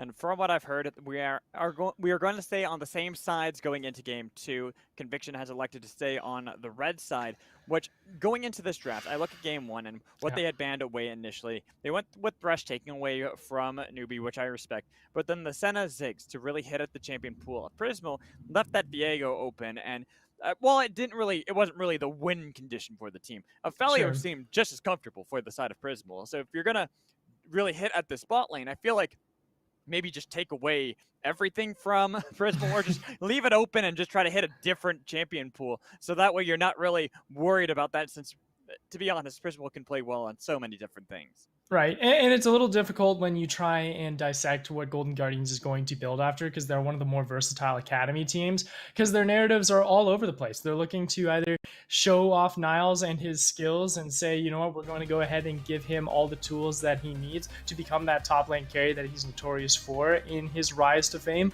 or we're looking at Prismal and Newbie. And we had Newbie on the LCS roster just last year, and with Prismal coming in as well, it's just sort of giving themselves arguments to be picked up for LCS organizations. So when you have those kind of young talents and these rising stars coming through in multiple positions, it gives your team that freedom to always draft in different and more unique ways to show off your assets. But here, when we dive into Champion Select for our second game, not really too much changing. Taking away that Aurelia again from the side of Conviction. Ziggs banned by Conviction themselves, even though Senna was the second thing that they had banned last time. Still the same ban, still benching the same champions, not really changing or adapting at all. Well, the question is more of, can Conviction either play their own game and focus around what their win condition needs to be, whether it is through this bottom lane of Nightstar and Dinosaur once again, or looking through the top lane of Apto and Yuli, who have had strong performances in their history. We look at EGP's defeat against Conviction, where they were able to win out with the Kog'Maw and Diana. We can look at that one again and say, let's see if we can get this kind of team fight composition that is easy to execute. So maybe that is what we will be looking for in the next few moves, as Viego once again picked up on blue side. This is something where, just dissecting it, a lot of the academy teams heavily prioritize Viego jungle, and that's why they'll always be trying to pick the blue side, where amateur teams, not as much. They're looking for the Lee Sins, they're looking for the Xin Zhaos, and they're looking for sometimes the Dianas, where you have that comfortability to not just have to pick it up blue 1, you can wait for a red 2, you can find something nice to pair it with, like the Tahm Kench again. And it's going to be a salty run back so far, but there's still a lot to be shown just now. As I'm pixelated on my camera, hopefully we'll be able to get that sorted soon. But, and we're seeing that Tahm Kench, the Diana, like you said, the same picks coming in from the side of Conviction, of Phalios on the other side for Golden Guardians Academy. And I'm wondering if, just looking at what they drafted last time, the LeBlanc, the one thing that they can't physically draft because it has been banned away, is the one change where they have to go and say, what else can we get? And if it's a Galio, that's a lot of roaming potential from Yunbi to be able to have it. Instead, they go to Braum. I was going to say, pick your support here, and when they hovered over that Galio, I was thinking to myself, that's a good flex. Yunbi can play that Galio. Galio has been, I'd say, underrated in the mid lane. He can deal with a lot of the assassins in the mid lane as well, and an immediate lock-in of Nightstar's Misfortune. I was surprised that they went with the Various just because of the fact that it's very meta-focused. It's something that is very familiar with a lot of these marksman players at this moment, and they can just do that. Champion, but with the Misfortune, something more unique, it still plays into that team fight style. It's saying, let's go ahead and get everyone grouped together. This is where Golden Guardians, I'd say you're looking for either a Leona ban or a Rel ban. I'd be looking at those two. They go with the Seraphine because of that history with the EGP victory that Conviction was able to grab for themselves. So a lot of support bans are going to be thrown to Conviction's way, where on the other side, Conviction might be throwing a bunch of top lane, mid lane bans out. That's what I would expect as well. I honestly think that they're just going to double up ban the top lane, try to make it so that Apto is going to have an easier time on that Tahm Kench into whatever Niles can pick, even though Niles does have a very deep champion pool that he can provide. So there they go. Instead of trying to really hit on the Niles, they take away more roaming potential at Yunbi, not having that Twist of Fate. The Galio is still an option if they really want to go back to that, but I think the Twist of Fate is a worthwhile ban. If you go Galio, though, in Golden Guardians, you start to lose out on a lot of mid-game, early damage that you need to get this Viego for Rosethorn in a comfortable spot where you can like go in, look for those invasions, look to try and take jungle camps, and then also have someone to help back them up with dueling potential. So Galio doesn't look as appetizing anymore. We did see that Karma taken away from the side of Conviction as well. So this is where I was looking at the Leona and the Rel. It's an immediate pickup from Dinosaur, and they get that counter pick into the mid lane and get to see what Yunbi is truly going to be going. So far, I'm liking Conviction's adaptations. The Tahm Kench, of course, has its ups and downs, but it works well with what they have at the moment. As we see Golden Guardians, they know they can pick out their mid lane right now. Yunbi is more of the comfortable blind picking kind of player, and they go with a Lee Sin. Is Akshan enabled? I don't recall the. I don't think I'm he is hearing from available. producers that he's not enabled because I know it's not been 2 weeks since he's dropped, and if we're going by LCS and Proving Ground rules, then yeah, that's a no-go on that one. Lock so that Lee Sin mid, top lane. I would have liked the top lane Singed as well, but it just doesn't feel like a Niles character, so they're going to be going with Rise. So we'll have to see how they switch those out, because you could argue that those are both flex picks. You can bounce back Lee Sin and Rise fairly well. Yeah, there's a lot of flexibility still on the side of GGA. So for a Conviction, they pretty much have to say, we're guessing what we expect to have Omni face off against. For Yunbi, it could be Rise top lane for Niles, it could be Niles onto Viego, on Lee Sin. So many different options, so they go back onto that Lucian like they had prior. Yeah, and I didn't have a problem with Omni's Lucian either. I think it was one of the stronger picks for Conviction going into the mid-game, and it gives a lot of priority for them early on as well. Does it deal with Rise? Yes, it does. It's not as easy, though, as the last matchup that they had with LeBlanc, but it's something where you're going to be able to at least go blow for blow and possibly look for first blood in the river. You're not going to be getting too much unless like Yunbi just completely disrespects you, which isn't characteristic of Yunbi often, but it does happen. So with these teams now all laid out for the second game, you have a stronger argument for the bottom side of the map to be a team fighting super player. Like with Nightstar and Dinosaur, you need to make your positioning perfect, and if it is perfect, there's no way Golden Guardians can try and fight into you with how dominant that duo could be. But the thing for me with this composition that Conviction have drafted is it is going to go up against the wall of this late game on the side of Golden Guardians Academy, where if you don't play proactively, and also not just proactively, like you talked about before, clean up that proactivity. If you're not playing that one really well in the early stages of the game, you're going to toss a lot of that gold, the lead that you could have generated in the early game, right back over to a composition that is going to outscale you. Yeah, and you'll have to be extra cautious as well of Newbie's Braum. And it's something that can counteract a lot of the damage output from the side of Conviction. He can block the culling. He can block the bullet time. And if you don't have that additional damage follow-up when you have Dinosaur and Yuli jumping in with the Diana and Rel, and they're just left to their own devices behind Braum, you're screwed. You don't have the damage anymore to try and clean up that back line. And then you're left with Apto's Tom Kench, who can't close anything by himself and is left to his own devices to sort of just die off on his own. So this is where you need that early laning phase to really pop off for Conviction, to have that extra confidence and also have that extra damage that can also just clean through the defenses that Golden Guardians has made for themselves. And when we look at this game too, for Conviction backs against the wall, of course they have the losers bracket that they could play around. They could try to see if they can do well there, but you always want to see if you can take the game in the winners bracket, maintain control there, while Golden Guardians, this team on a tear in the latter half of Academy, look to continue that here in the qualifiers. And Golden Guardians has been a team that some have argued are seeded poorly because of their recent performance in Academy. They went 9 wins, 7 losses, and I might have to hold on to this discussion for a later date as Conviction. No, look at the ward. To see something cheeky, perhaps. No. Unfortunate. As much as I would wish, much to my chagrin, not gonna get anything. So close, Coco, but no cigar. But it gives me extra time to sort of double down on Golden Guardians, on a team that has played very clean, very well together in the recent performances that they've had.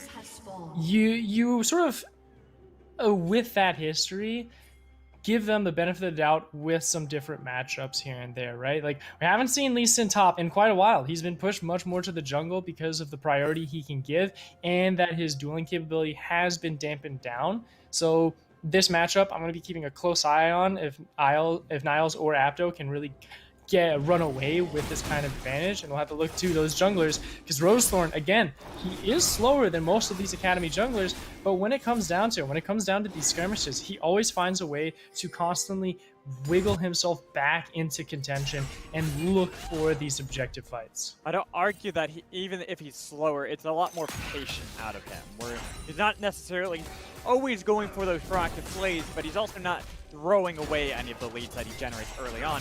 But we do see a bit of a skirmish. Double up getting a lot of damage on a Prismal. They're going to be able to get the concussive blow stacked up on Daniel. So both sides of the equation in this bot lane taking a good chunk of that trade. Braum is one of the best level ones in the game, but Rel has a pretty strong one as well. Ooh, nice, and the Ignite already out. Double up again, the flash away dish to make sure to get a little bit of distance. Didn't want to die. So I like this trade coming back and forth. That's a lot used on both sides. Both summoners have been blown out of Dinosaur, but we have Heal and Ignite already gone for Prismal Newbie. The only thing that scares away Nightstar and Dinosaur is that they got level 2 first. That level 2, crucial in this 2v2 scenario in the bottom lane, and it allows Prismal to continue to farm up on this Aphelios and have some breathing room, though they will have to be careful. They don't know where Yuli is at the moment.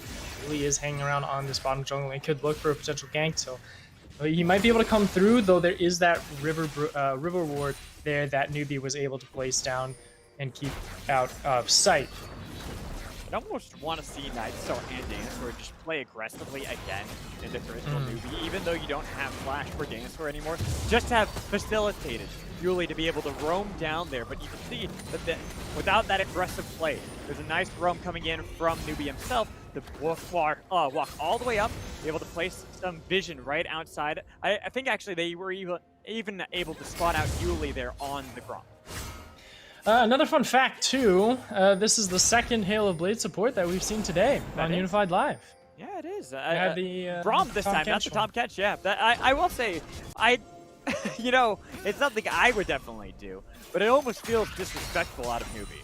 I've done it, and it's something that the reasoning for Hail of Blades Braum is that the quick trading and the sustained damage of your opponent isn't really afforded much by that additional Aftershock or Guardian, and it's a much more efficient path to just immediately get that concussive blows onto a target to where they can't dish out that damage, and you just absolutely blow them up in those trades. Fair. So overall, it's a nice adaptation, though it's specifically for laning. It's not going to be very beneficial when it comes down to these full-on 5v5 fights, because you're only going to be able to use that style, that one combo, onto one target. You have to be very specific on how those targets are dished out when it comes down to those 5-on-5s. Are you telling me we're not going to see a Wits End Braum here? No, I'm not saying that we're going to see a Wits End Braum. Don't put bad ideas into my head. What about Nashor's Tooth? Nashor's Tooth? No, stop, please. Blade of the Ruin King. No. Oh. If it was the top lane Braum, we might consider it. But speaking of top lane, right here, Apto gotta be able to get away from that one. But Niles, he's taken full control of the top lane. It might have been a slight experience lead for Apto, but look at the difference in CS, forcing out Apto already in this top lane, making it so difficult for Tom Kench to actually be able to win. And we'll see if this weather forecast of Golden Guardians predicting Yuli to start the dragon in the next few minutes is true. And it's right on the money. Golden Guardians has kind of downloaded Yuli at this point. They know that he loves to focus on this dragon, and when that vision was immediately spotted from him, he just disconnects. He doesn't know that Prismal and Newbie have hit that reset button, and doesn't have the confidence to continue trying to push for it, even if Rosethorn had been discovered on the other side of the map.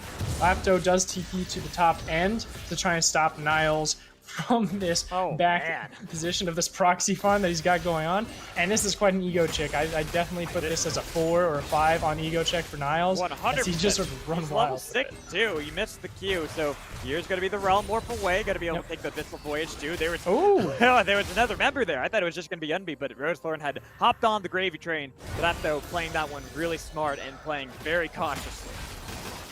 I'll be very, very cautious when it comes down to this top lane synergy. And this is where we talked about it before, of trying to discover which win condition Golden Guardians is going to go for, because their team is so versatile and they want to show off all of their players evenly.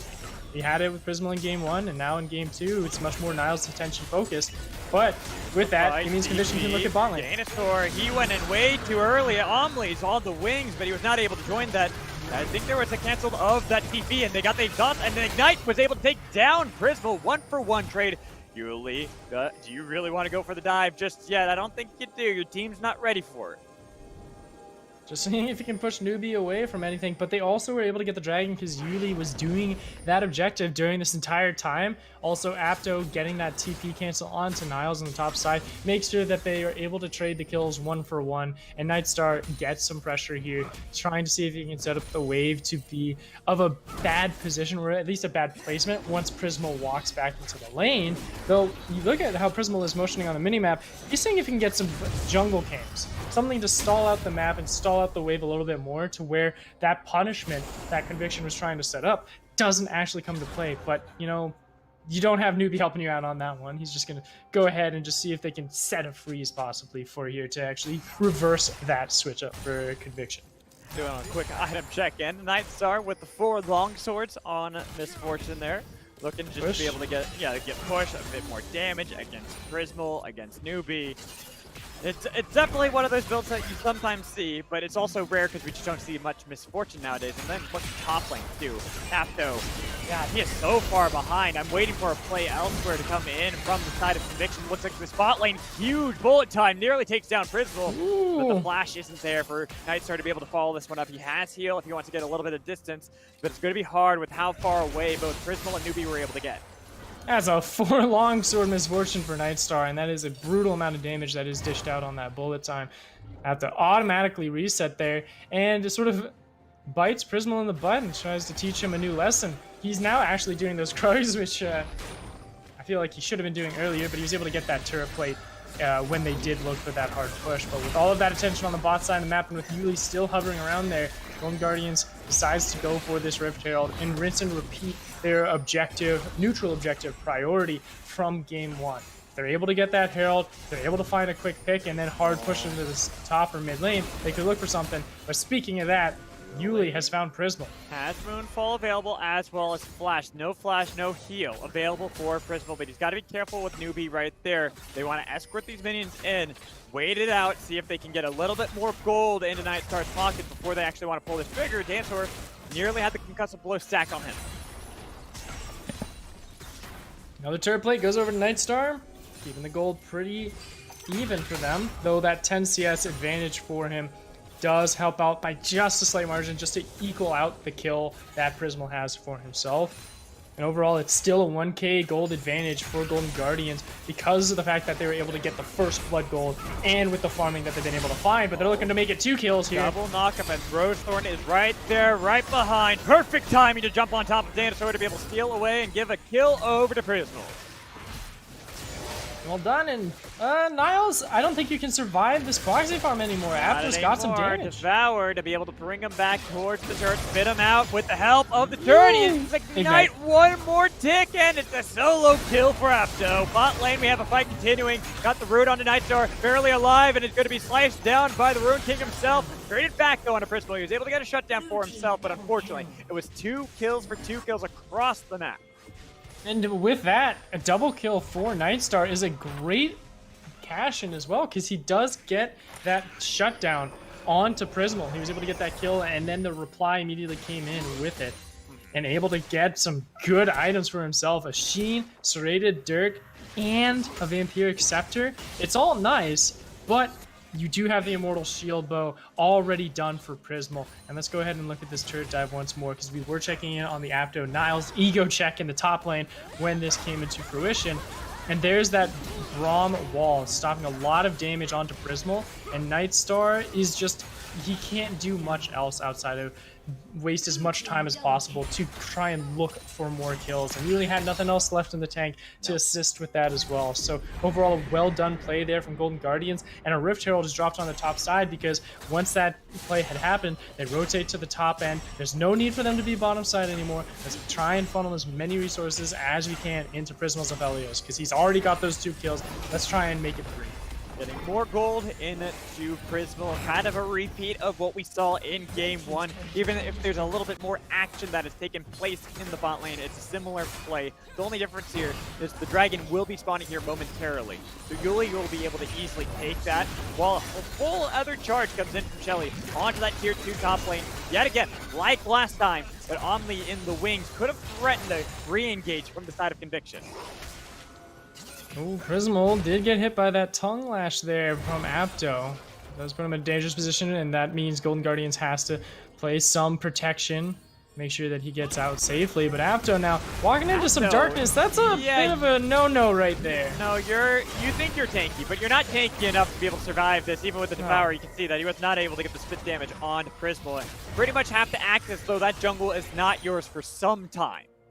Yeah, but Dragon is now up. A lot of the Conviction members are here to go ahead and push for it. You also saw Nightstar just immediately push that bottom lane in so they can arrive for this. There's not a lot of mana on them though, so if Golden Guardians was in a position to try and challenge them, they could look for a fight.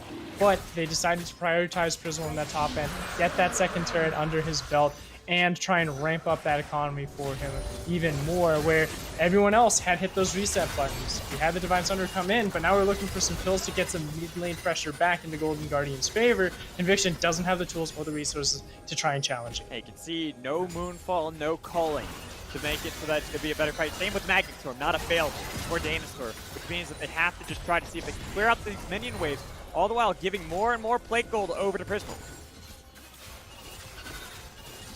And it puts Conviction in an odd space. They don't have any control of their lanes, and they're left to the devices of Golden Guardians, who are just running through their jungle, getting some vision into the Conviction side of the Rift, and giving so much freedom of these side lanes to do what they want. Yes, there's no one there addressing Apto, but Apto can't push quick on this Tom Kench. He ain't got no Titanic Hydra to push the wave very fast. He ain't got no wave clear in his kit to really try and really hard shove to challenge Golden Guardian's presence on the map at this moment. So it gives them this time to take as much as they can and then prepare the map for a reset and maybe a potential kill. Looked a little risky right there. Looked like it could have been dicey for the side of Conviction, but I mean, it's almost 14 minutes now. The plates are about to fall off of these turrets, and you can see this massive, nearly insurmountable gold lead already for Golden Guardians Academy here at 5,000 almost. That's insane, since it's a 5-3 kill differential between the two. You'd think it'd be a lot more even. I know a lot of it is just dumped into the solo laners too. Like, yes, there's a lot of gold in Prismal, but the CS differential between Yunbi and Omlin, a massive 40 CS difference. He's got that shutdown capability on him, and also 30, almost 40 as well for Niles here on this Lee Sin against Apto's Tom Kench. That's all of that hidden gold and the massive amount of turret plates that they were able to get in top lane and in bot lane for Prismal. So it's just a absolute monopoly of cash in Golden Guardians court, and this is where Conviction is now sitting into a place where Golden Guardians was able to achieve the reset. Everyone's getting a mythic item now. The only one that hasn't yet is Newbie, which with these kind of bruiser supports, you start to debate whether it's better just to get Anathema's Chains or that mythic item for yourself when it comes down to these mid-game fights, and he still has that freedom to try and determine which one he'd prefer to get. We were worried about this composition for Conviction if they weren't able to get a clear and concise lead. Well, here they're at a massive deficit at 15 minutes into the game. They've lost another turret, the tier 1 mid lane, with no answer across the rift by Conviction. Now they're getting pinched down in the bottom lane, and there's no real route to retreat here from Conviction. They're trying to run up now to regroup with Dinosaur and with Nightstar.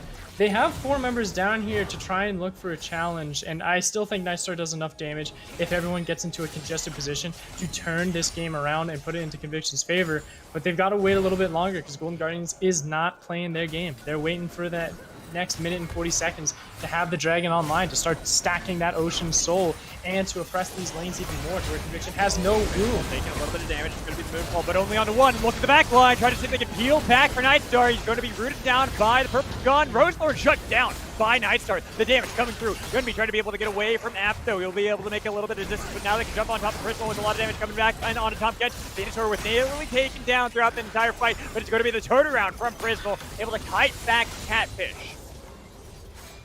And we looked at that engagement in the jungle, and it was that small congested space that Conviction was able to just sit right on top of Nightstar and not have to worry about any proper spacing. You can look at that once again. Yes, it was a nice find onto Nightstar here with Rosethorn jumping on the back line, but Prismal had already used all his tools to disengage from the fight, and that just gives Conviction the freedom to go ahead and just hard focus Rosethorn, take him out. But then once the fight opens up into a more open space of the mid lane, then there's no way for Conviction to try and close down onto them. All of the engagement tools have already been exhausted, and they go ahead and lose Apto in that end of the fight as well, as Yunbi gets the fourth turret, excuse me, of the game for Golden Guardians, and just breaking open the map a bit more for them.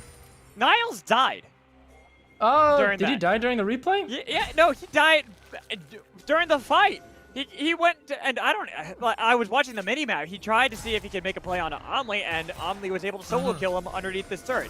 It was awkward. Yeah. It was weird. It could have been a good play from Conviction had they just gotten the 2 fights and failed out of that one. But Apto getting caught too kind of lost them a little bit of the potential momentum they could have gotten around this dragon. And now all of GG are all grouped up, looking for the kick, trying to get on top of Nightstar, but it's going to be the kickback onto Omli instead, with Niles taking a lot of damage. He's going to be the first casualty in the fight, taken down by the Culling. Finally turned around by Bristol, 1-for-1, make it 2-for-1 at the moment, make it 3-for-1. They can jump back on top of Yunbi, but the damage coming in back, throwing it right back in their face. Bristol's still very healthy. Low health bars on the side of Conviction, but look at Nightstar's damage right back on top of him with the double up, and he's got to be careful that he doesn't get kite back as well with the Rim Presence. And there it is! Yunbi is able to take down Misfortune. These two members alone, 3 against 2, fighting back as best they can. Yunbi with a lot of movement speed. Omli trying to be able to get on top of him, but he's got to be so careful of that second drum. And there's the rampage out of Frisbee. 2v4 be damned. These two members are taking it to the world, taking down Apto. Yuli now, the last surviving member of Conviction,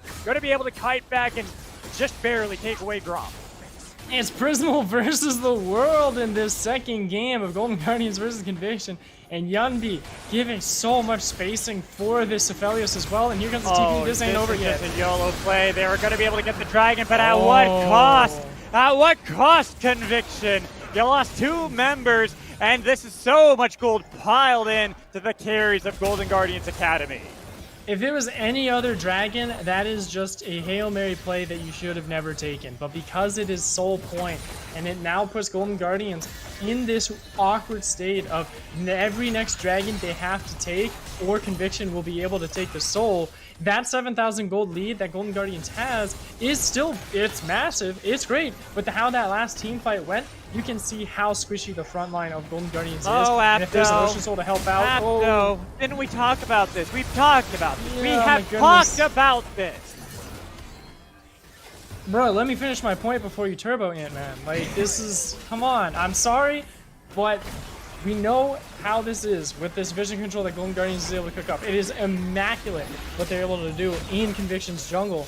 But to this stage, when you keep doing that, you're one of the tankiest members on Conviction to push away Prismal and give Nightstar and Omni the space to rip through the squishy team of Golden Guardians one at a time. When you're doing stuff like this, when you're just walking in and face checking these bushes and giving free gold over to Golden Guardians, it's going to be more and more difficult for you to waste that time for your carries to actually do their work, because you're going to die faster and faster and faster, and that time that you need is just going to get shorter. You won't be able to help out the rest of your team in getting a grasp back into this game. Now we can see just how fed the carries of Golden Guardians are.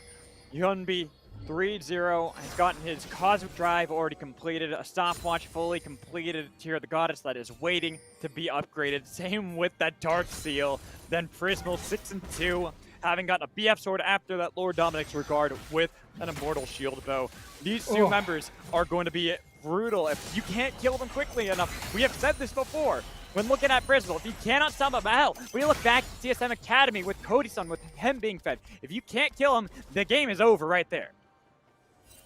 Red and white, don't fight. That's the game plan for Conviction right now. You gotta make sure that you waste those guns before you really try and look for anything too ridiculous.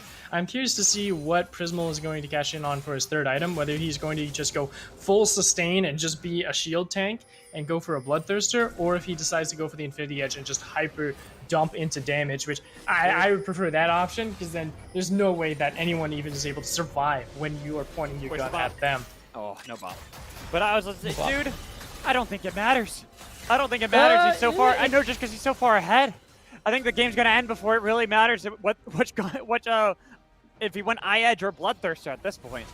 It does in small situations, and it only matters if it's if it is very close fights where both of the teams are positioned properly. His Conviction, we have seen, can tear through these front lines of Golden Guardians fairly quickly, and if you don't have like that hyper infinity edge to just like break through the front line of Conviction, then maybe you waste a little bit too much time. Who's gonna win here? Who's gonna win? Speaking of time, put it back. Put it on money. Who's gonna win? I honestly think Apto's gonna win this. All right. Apto's gonna win this, man. Oh, well, there's a TP. It's I no don't know longer about Apto. that. It's gonna be the kick away. Apto, looks like you're wrong. Sorry, buddy. But also, you were technically right, because the 1v1 Apto is gonna win, but now it's a 1v3 rampage for Yunbi. That's a lot of members down on the bottom side of the map, though, for Golden Guardians. I see this Hail Mary play coming in from Conviction. I kind of respect it, because you force Prismal and Newbie to try and address you. Yeah, but it's also Prismal. And Prismal was able to 2v4 earlier on. You can see he's kiting back, using Newbie as a shield. Goodness, that Dinosaur hurts. was able to jump on top of him, but look at that damage coming in from the bullet time. They got one kill onto Dinosaur. The rest of Conviction now trying to peel back 3 member strong. Yuli has flash over the wall, but the Rune Prison makes sure so there's no escape for him. Damage coming in from both Omni and Nightstar, but Yunbi's a lot scarier. And Prismal, the flanker, the assassin, the Falios, unstoppable. Even Omni realizes that there is no escape. All he can do is hope that he's going to be able to get away with the help of TP, but Niles makes sure that he is dead meat. Yeah, and though Conviction was in the right mindset to try and bait a fight into Baron, where they would be able to have a pinch into one of the members, they spread out. They chose different targets. One went for Prismal, the other went for Newbie. And because of that, their crowd control wasn't just dumped onto one target. And you saw Prismal be able to walk out of that bullet time and stay alive for a little bit longer.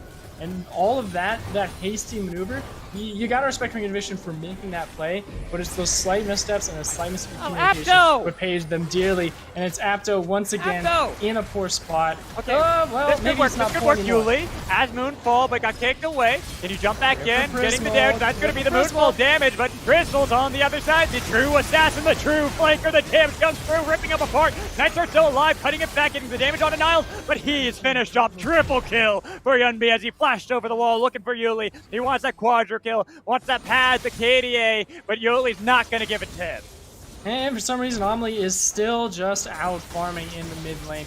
He's been just trying to constantly catch up to Yunbi on this rise. He's at 260 CS. He's a simple farmer. That's all he is right now. Yunbi just going to show up mid lane to scare off the simple farmer. No longer allowed to cash in on those minions. Instead, it's going to be the base opened up by Golden Guardians. It's a different dimension, different timeline between Viego and Lucian. Now, Lucian decided to just go ahead and retire and just give in to the ruination that Viego has been bringing. And, well, I can't blame him with how dominant Golden Guardians Academy has been in this second game so far. And all of it is just Prismal performing to his utmost best right now. And Yunbi as well, 7-0-7. He's been lying in the darkness. He's been out there, he's just been staying consistent, and that's what we expect of Yunbi, right? He's not a shiny player, but he's someone that's always there trying to help out where he can, and that's what makes him so crucial to Golden Guardians Academy as a player in this mid lane. To me, Prismal has been trying to get everyone's conversation about how he belongs back in the LCS. Give him another shot, because he has been terrorizing all of Academy. He has been a massive performing player for the side of Golden Guardians, and you can see how they build comps to facilitate him, to bolster him, to make sure that he is going to be their carry. The only one that I would say, like, if we continue the conversation of players for Golden Guardians that have just been doing just very well for the expectations that we put out for them during the season, not only Prismal, but also Rosethorn as well. Like, I still will say he's a slower jungler, but he's there for his team whenever it's needed. He's always there to try and jump in and be the aggressive member of his team to force those fights and force those aggressions.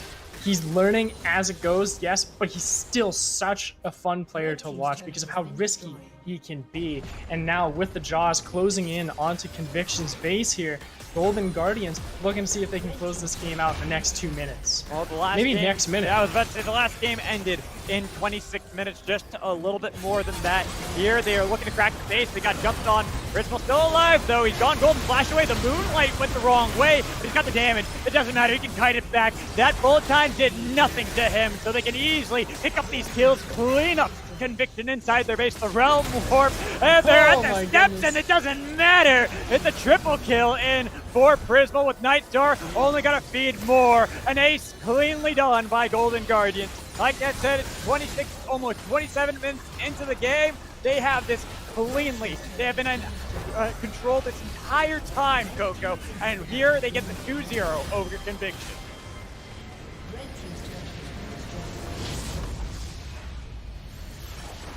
And, well, there you have it. This is something where Golden Guardians people will still say that they are one of the teams that the seeding does not do them justice here for this tournament of UGP. They were a lot cleaner than a lot of the academy teams that we have in this circuit, even just on this stream on Unified Live. We look at how Golden Guardians Academy were able to take their games by storm against Conviction, and we look at the number 1 seed of TSM Academy who struggled in the early game against OQ. They're the 16th place team.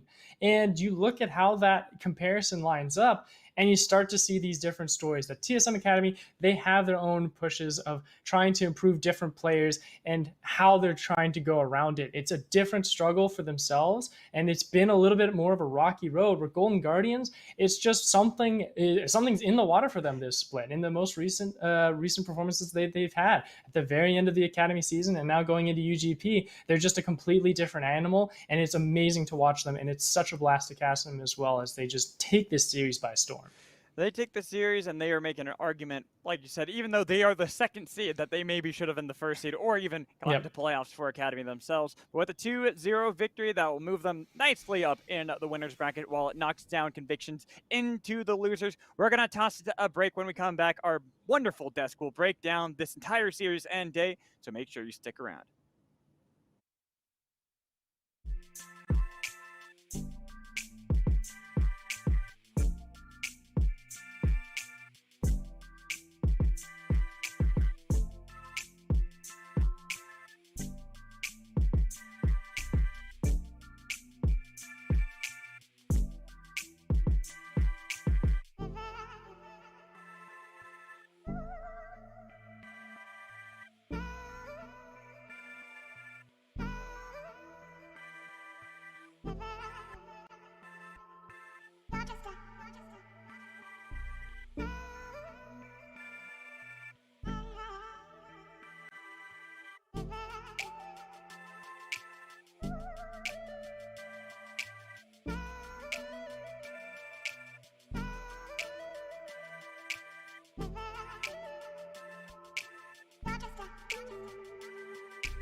Welcome back. I am here on the analyst desk with Smacks and Five Fire. That was a game. Smacks, tell me about it. Very open-ended there, Kari, but I certainly will do my best to tell you about that League of Legends game. Wow, Golden Guardians Academy sure did win it. And for that, a lot of the mid-game fights, it actually did look pretty close. I think for Conviction, they definitely showed us a whole lot more of what they could possibly do in those mid-game exchanges, where they were finding some mechanical outplays and finding some angles to get in, mostly on Niles on his Lee Sin. But just in general as well, I think that this was a much closer game for them, and a lot of it did come down to these fights. Just look at this misfortune damage here. Yeah, so like this was the fight right before the inevitable third dragon fight that I'm sure we'll get to see, as that was quite crazy. But I mean, you see there, I mean, unfortunately Tomkench did go in and die, but you know, they were able to get a 1-for-1, you know, right before the third dragon. They already had started that dragon stacking going. So they had this early game plan, and they were starting to be able to execute on it. It's just, once again, similar to game one, when they got to that third dragon, it seemed to be that was where everything started to fall apart for Conviction. I'm sensing a recurring theme around the third dragon, which makes sense strategically, but we're going to have to start keeping a tally. So I will do that, and we'll get a graphic up for tomorrow, because clearly there's a theme running here that the amateur and academy teams want to keep with. So speaking of third dragon fight, you said it was inevitable, but it's also eternal, right? Oh my gosh, yeah. The fight just kept going on and on and on. You know, when we were trying to timestamp it for ourselves so we could go back and watch the replay, we were like, when did that start? Oh no, it started a minute before we thought it did. I mean, you can see, like, it was absolutely crazy. Right now, you know, they're just staring off at each other in the river when Niles and Danosaur both go in at the same time and essentially trade their lives. Niles goes down, and then Danosaur goes down. So at this point, it's a 1-for-1. People are flashing all over the place. Diego gets a reset, but dies midair. And at this point, it actually looks really good for Conviction. They have 4 people alive against 2. They're kind of getting kited, but they're kind of making it out. But the Night Star walks forward here, thinks he has a little bit more damage, a little bit more tankiness than he does, and with him going down, now all of Conviction is super low HP. But you see, they're still trying to go forward, still trying to fight. Amelie goes in, has to flash back out, gets headshot. Then finally, they're like, we're going to retreat. Apto actually was thinking about going back in here with the Tomkench W, but it does get canceled by that Rune Prison from Yunbi.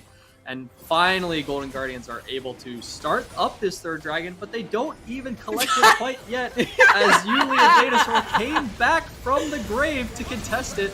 And while they were able to secure the third dragon, unfortunately, when you go down about 5,000 or 6,000 gold in one dragon fight, it doesn't matter if you have 3 of them, you're not going to be able to get that 4th one, right? And, so, you know, props to them for making it an absolutely banger, insane fight. But at the same time, you know, my one little piece of advice, when you have that man advantage, when you're 4 versus 2, you've already won. You've already won. Go collect your prize, go get that dragon, and, you know, start stacking up towards Soul, because that was your real win con, you know? If you're able to get those dragons, if you're able to stack them up, maybe you can pull it through to the end. But unfortunately, you know, just getting the third dragon isn't enough if you lose the fight that hard. I feel like your call over that replay is good enough to slam into a casting reel there, Five Fire. I think you got a bright future ahead of you. It was pretty nice stuff. And yeah, I mean, Yunbi's rise is just this is the champion that he's known the most for, and this is showing us why that actually is the resilience in these team fights and all this damage that he's able to land, and even the deadliness of that flash forward to cancel out Apto's engage was really nice too. Yunbi's rise, always a sight to behold. Whew, yeah, that was actually a lot of fun too. I really asked production to do the Yakety Sax thing for me, but they said that we would get DMCA'd, unfortunately. But we do have I think, Five Fire, do you want to talk about this solo kill clip that we pulled, or would you like to skip it? Yeah, we can bring it up, because again, it was, you know, showing Conviction. You know, they were finding some kills on the side here, and also we didn't get to quite see this on cast, so I wanted to see what exactly went down between Niles and Amelie here. It looks like Niles was going for the dive attempt, most likely. Yeah, lands the Q, goes in. Amelie is able to dash around with the Gale Force, a lot of that, and just get the culling to finish him off. So, if Conviction, in their continued games in the lower bracket, they're able to, still find some of these scrappy fights and, continue to improve on their third dragon fight, unfortunately, then, they could look forward to making a deep run. Absolutely. I mean, and I'm really glad that you pulled those clips. I like to see the ones, especially the ones that we miss on stream, and it gives the players the credit that is due to them. Yes, Conviction had a very rough series today, but that doesn't mean that there are not victories to be had in the lower bracket. Any final thoughts, any advice, smacks that you would like to give to these teams? I would love to know whether or not Omli's name is short for omelet, and if he could confirm whether or not that is the case for us, I would love to know. So Omli, if you're listening, please hit my line. My Twitter's right there. Send me a DM, please. I would love to know. Inquiring minds would like to know: is it Omli? We need to know today. I don't know. Five Fire, anything to put a bow on this before we head out to our interview? I do. We talked a lot about, Conviction. They were the underdogs, but definitely shout out to Golden Guardians. They earned this series. They played it well. They came in with their plan, give up the first few dragons, get your gold lead, and then just smash at their dragon fight and take away the game. It looked super clean. I was especially impressed. I'm always impressed by Prismal, but, I got to hand it to him once again. His play on the Aphelios was insane. We were like, oh my gosh, the amount of damage he was doing and the amount of stuff he was dodging in all those fights. So, I'm looking forward to seeing him, running through the rest of the winner's side. Yeah, we do watch these games together on the desk like we're having a sleepover, and it was really fun to just like constantly be like, oh god, oh man, for Prismal. So really great time on the desk with the both of you. We have Smacks here. Twitter is SmacksCasts, and then Five Fire, who is Five Fire League, one of the funniest players on Twitter. Thank you guys so much for joining me on this desk. Thank you. Absolutely. Yeah, we're going to go to an interview. I believe Smacks will be interviewing Prismal here in just a minute. So we're going to cut to a quick break and we will be back with that.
Hey everyone, we're back with this interview for the victorious bot laner of Golden Guardians Academy. I've got with me today Prismal, looking dapper as ever. Prismal, congratulations on that win.